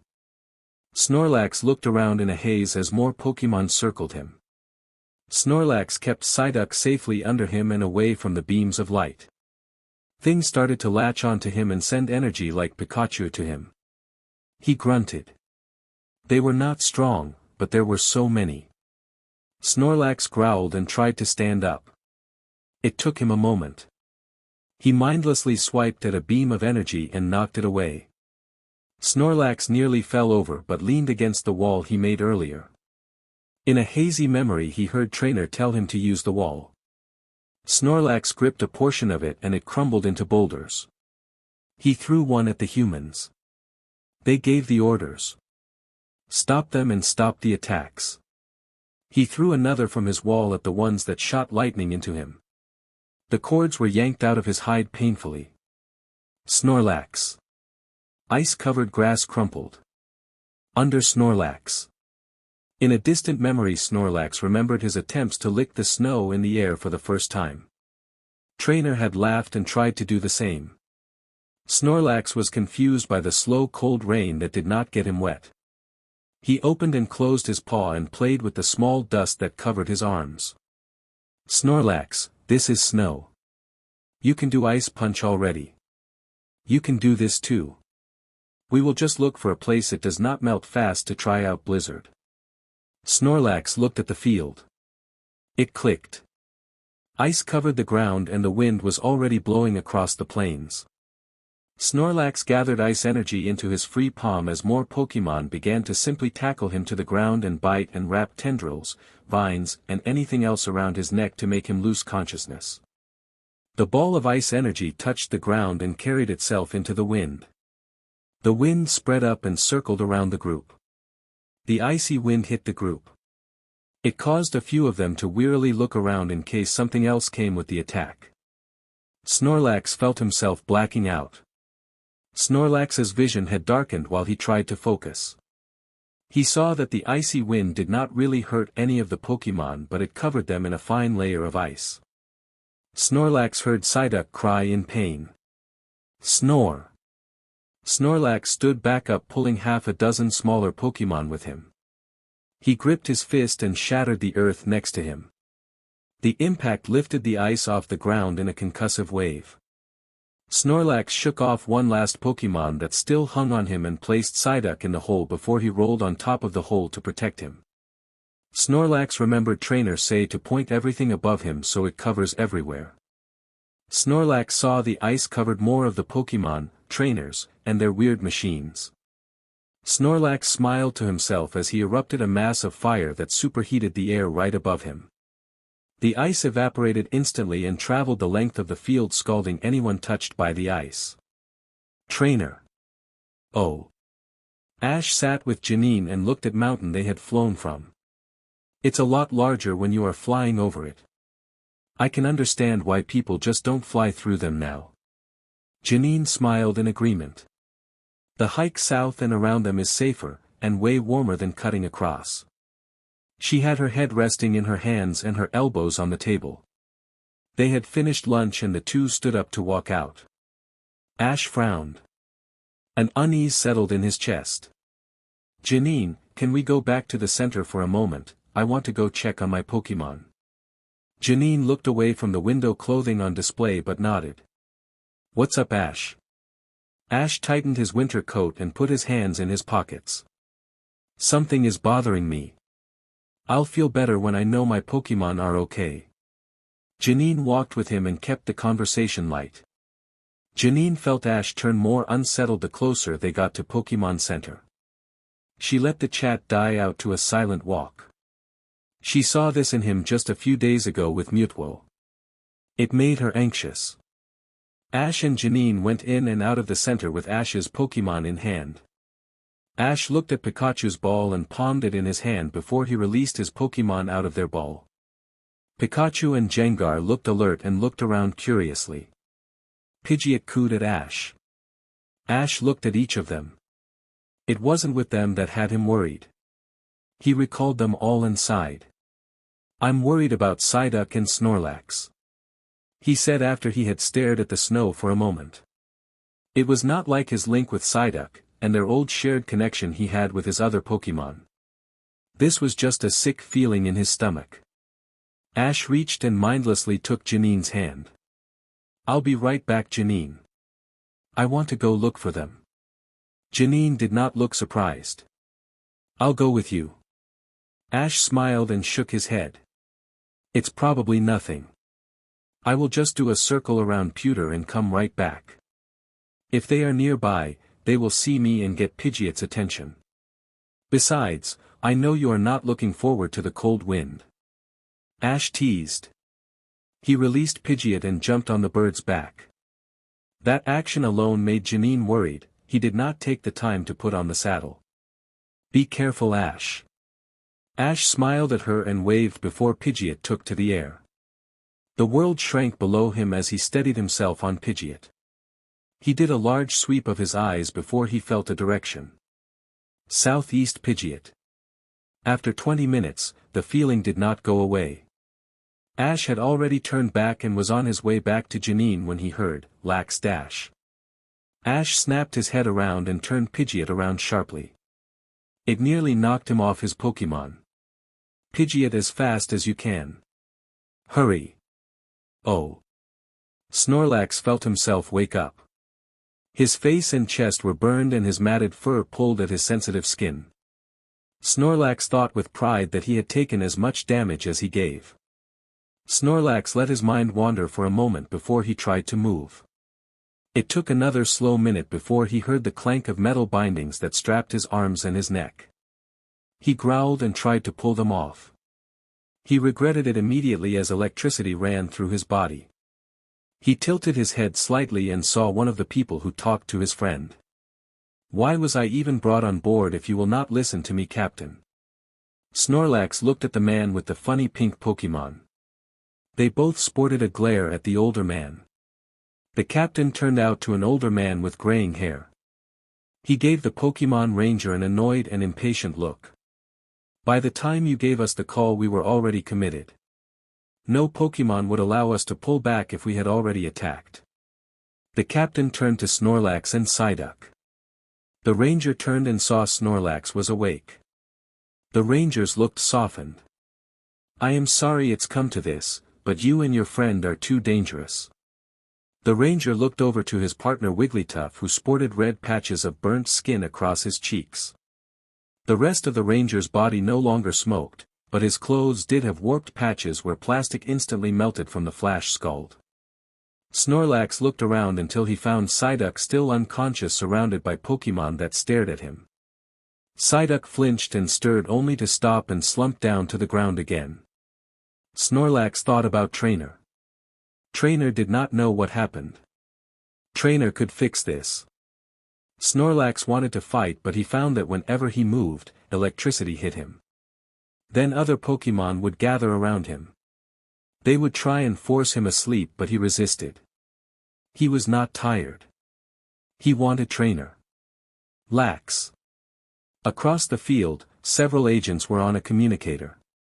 "We have secured the psychic Pokémon and have prepped him for transport. There is still no sign of a trainer. What do you want us to do with the Snorlax?" The ranger was already yelled across the field at them. "Just because the trainer is not here does not mean they are abandoned." The ranger glared back at the captain. "Captain Tanaka. You saw how these two Pokémon took us apart. They are too well trained to be wild Pokémon and effort was far too invested for them to be abandoned. You have seen your own battalion's Pokémon. They can barely function without a trainer with them." There was a buzz and indistinguishable voice relaying orders that interrupted the group. The captain gave the ranger a look. "Regrettable. We will drop the Snorlax off at the preserve." There was a thud high in the sky as a Pidgeot slowed down from supersonic speeds. Pidgeot flapped 3 times to close the distance before he moved his wings once hard to slow directly above the battlefield. Ash pulled out 2 Pokeballs with one hand and whispered to them. "This is not a gym battle. Make room, and pin them down." He released the Pokémon, but only Pikachu fell to the ground. Pikachu Flash cycled his electricity and released it just as quickly. The energy arced and forced the Pokémon to move away from Psyduck and Snorlax. Pikachu landed in a deep crouch. His battle cry was distorted by the electricity, but the snarling blue eyes challenged anyone who would attack him. Ash jumped off Pidgeot and landed next to Pikachu. The soldiers rallied and turned to the uninvited guest. Ash looked at the group and tilted his head. Only the humans. The human soldiers froze in their steps. Gengar squeezed the shadows as tight as he could. It halted the soldiers' movement. The men and women struggled and gave cries of frustration. Ash ignored their cries of pain. The shadows bent around the battlefield and converged on a single point. Gengar pulled himself out of the pool of shadows. His normal smiling face was grim and his red eyes were narrowed to slits. Ash looked around the soldiers. The Pokémon were not sure what to do without orders. "What are you doing to my family?" Gengar squeezed the shadows tighter. A few soldiers fell to their knees at the pull. Ash and Pikachu started walking to Snorlax and Psyduck. "Pikachu, release him." Pikachu snarled and a snap of lightning rippled at the electric current around the restraints. With no way to stun Snorlax, the large Pokémon was able to bend and break the metal bars and the collar to free himself. Ash looked at the Pokémon who surrounded his Psyduck. "Dark Pokémon. What are you doing to Psyduck?" The Pokémon looked around waiting for orders. Gengar squeezed the shadows tighter. A few of the shoulders groaned, but they did not give a command to stand down. "Move," Ash said impatiently. The Pokémon refused. The group of Pokémon stood their ground and waited for orders from their trainers. They were given instructions and obeyed. Somewhere in the back of his mind Ash knew it would be expected. The warring rage and compassion for the Pokémon fought for control. He understood what the Pokémon did. They were trained for a job and followed their orders. But Ash was finding it hard to care. Finally he exhaled and stepped back. "Pidgeot, move them before I do something I will regret." Pidgeot swooped down and launched a whirlwind that dragged the Pokémon into the air current and jettisoned them far away from Psyduck. Ash knelt to his partner and looked at him. With the dark Pokémon gone, Psyduck was beginning to stir. Ash sighed in relief that he was okay. Ash turned to Snorlax. The Snorlax kept his head low. Ash walked up to him and gave him the warmest hug he could. "You did the best you could do, Snorlax. You did it for all of us. I can never thank you enough for it." Ash buried his face into Snorlax's chest. The Pokémon moved one arm to pat Ash. He loved Trainer. Ash stepped back. He turned back to the men and women who attacked his Pokémon. "Release them, Gengar." The soldiers took a moment to rebalance themselves from the sudden control over their bodies. Ash wished he could find it all amusing. He looked to Psyduck before he recalled him to his Pokeball. Ash pulled out his Pokédex. He typed in a code. Ash needed support. This was definitely Kanto home security. The insignia was the same he saw when he was interviewed. "This is Agatha." Ash looked at the older woman. "I need you and Will to zero in on my location. Find Psyduck. He is very weak but his mind is strong enough to look for. I am asking Sabrina to bring Lieutenant Surge as well. I need someone to tell me to stop." Ash looked up and glared at the group.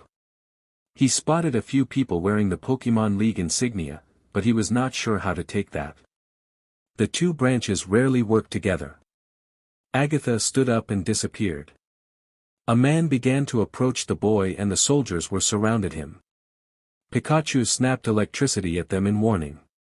The soldiers still surrounded the group but at a wider distance. "Identify yourself, Trainer." "Just a moment, I'm busy." Ash snarled. He pulled open his Pokédex one more time. The man glared at him but kept his distance with the Pikachu in between them.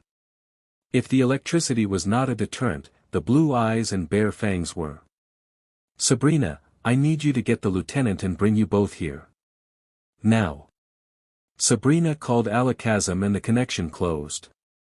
The captain signaled for his soldiers to circle the boy to apprehend him. Pikachu stood in front of Ash. His distorted voice echoed off the ground. A zip of sound appeared behind Ash. Ash looked over his shoulder before looking back to the soldier in front of him. Thank you for coming so fast, Sabrina. You too, Lieutenant Surge. The man who glared at Ash looked up surprised. Surge looked around the field. There was a large Pokémon fight. He spotted some Pokémon restraints on the ground a ways away. It gave him a good idea what happened. What grounds did you attempt to obtain a Pokémon target, Captain? Ash sighed as the man who was identified as a captain puffed. You have no jurisdiction here. We were following leads to a cold case. It escalated quickly. Another zip sounded to their left. Agatha and Will looked around passively at the field. Agatha looked to Will. Follow the mines. Give me a report in 10 minutes. Will followed the command and started walking across the field. Will walked among the group of soldiers and Pokémon. His briefly flashed with light before he moved on to the next. They looked to their captain who waved for them to stand down. You home security folk do make the most ignorant blunders. The captain refocused on Agatha. Surge gave a grunt of agreement. Who was your target, Captain? The captain looked between the two gym leaders and one of the Elite Four. The psychic Pokémon. He pointed to Ash. It was creating energy close to the test subject that escaped a month ago. We were ordered to obtain the Pokémon to analyze how it was producing energy similar to the test subject. There was no trainer nearby, we assumed it was a wild Pokémon. Ash looked over to the backpack Psyduck wore. He bent to pick it up. He had my equipment with him and he was not alone. You should have pulled back and requested an identification number from the registry, that could have easily identified them as my Pokémon. You should have understood right away that these Pokémon were under trainer protection. Ash gave a glare to three men who walked by and looked at him. They quickly moved on. A trainer was not found. After we saw it was trained we assumed it was abandoned. It was only after the fighting started that one of the rangers was able to confirm it had a trainer. But by that point the fight had escalated to the point of apprehending the two Pokémon was the priority. The captain pointed out. Abandoned? Ash seethed. Psyduck was trying something new. He needed to be a safe distance away from anything to make sure no one was involved. I had him take Snorlax in case he needed help to recover. He traveled farther than I expected. But I still got Snorlax's call for help and flew as fast as I could. The ranger looked at the boy. The boy just gave something away. The ranger was sure the boy did not realize was important. He looked over to the member of the Elite Four and the two gym leaders. Maybe that was why the league had so many representatives so ready to come when the boy called. The Pokémon Ranger looked back to the captain when he exhaled in frustration. Agatha turned away from the captain and observed the scorched earth that fanned out in a circle from a small crater. You got more than what you bargained for. She stated. You do understand that every psychic Pokémon and psychic human felt New Island's mental expansion. They will all try and explore that power. This Psyduck was able to expand it further than most. But it is hardly a reason to break the laws. You have done so today. Agatha turned back to Will. The young man looked at the captain before he looked back to his MSTR. We have a lot to discuss. Thank you, Will. Agatha looked over to Sabrina and Surge who were talking quietly with Ash. He still shook with rage, but it was a smoldering coal compared to what it was when it started. Ash glared at the soldiers before he just turned away. He started to recall his Pokémon. Lieutenant Surge turned back to the captain. I will be lodging a formal complaint to the Pokémon League and the Parliament. This incident exceeds the powers of home security and again accentuates the branch has regarding the lack of comprehension to work with Pokémon, or their trainers. It's been too many years for this kind of ignorance to be present.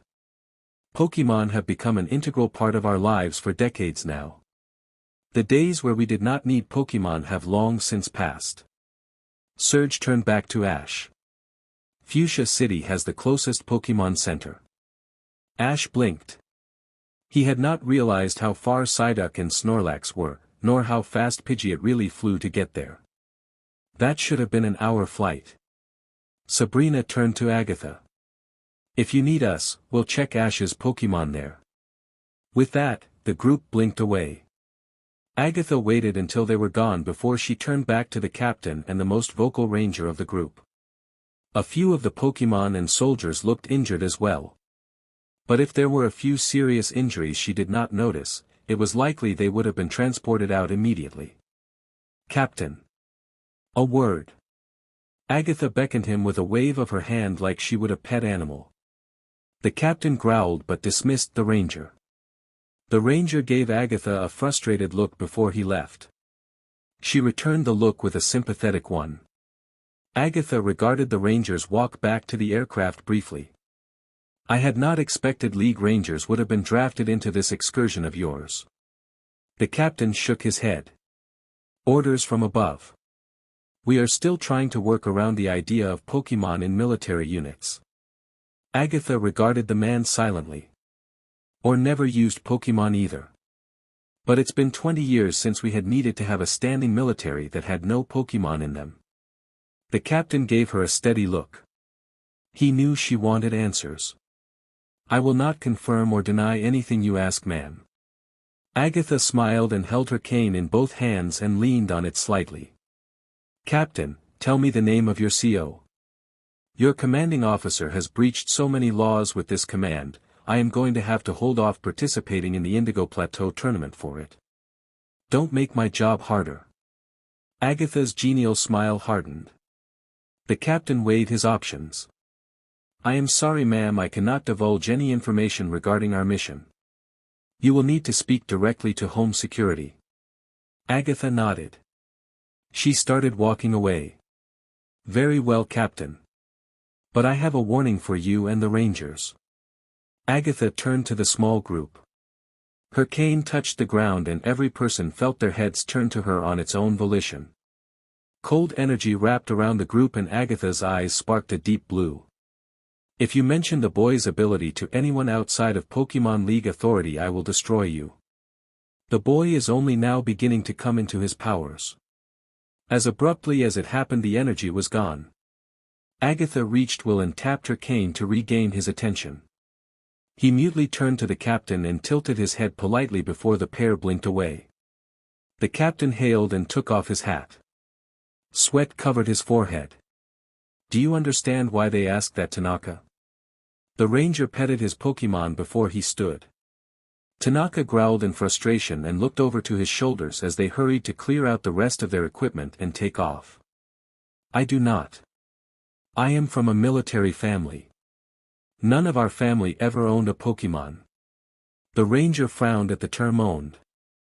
If the boy is showing abilities, he will probably be drafted into the league as something important. We rangers are the same. I'm empathic, the other two are psychic. The ranger laughed bitterly. Every gym is required to have someone with an ability. All Pokémon League officers are the same. It is a requirement for the work we do. If that boy has so many connections to the Pokémon League already, he is being watched. You saw how fast Agatha and the gym leaders came.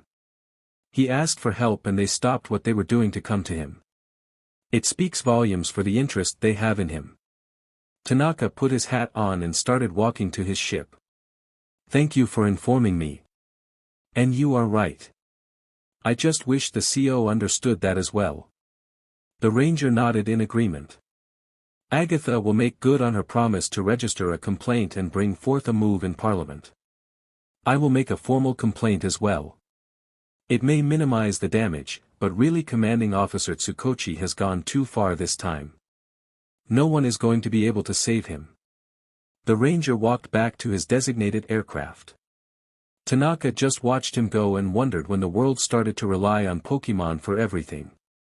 But Captain Tanaka already knew most of it could just be traced back to the last World War.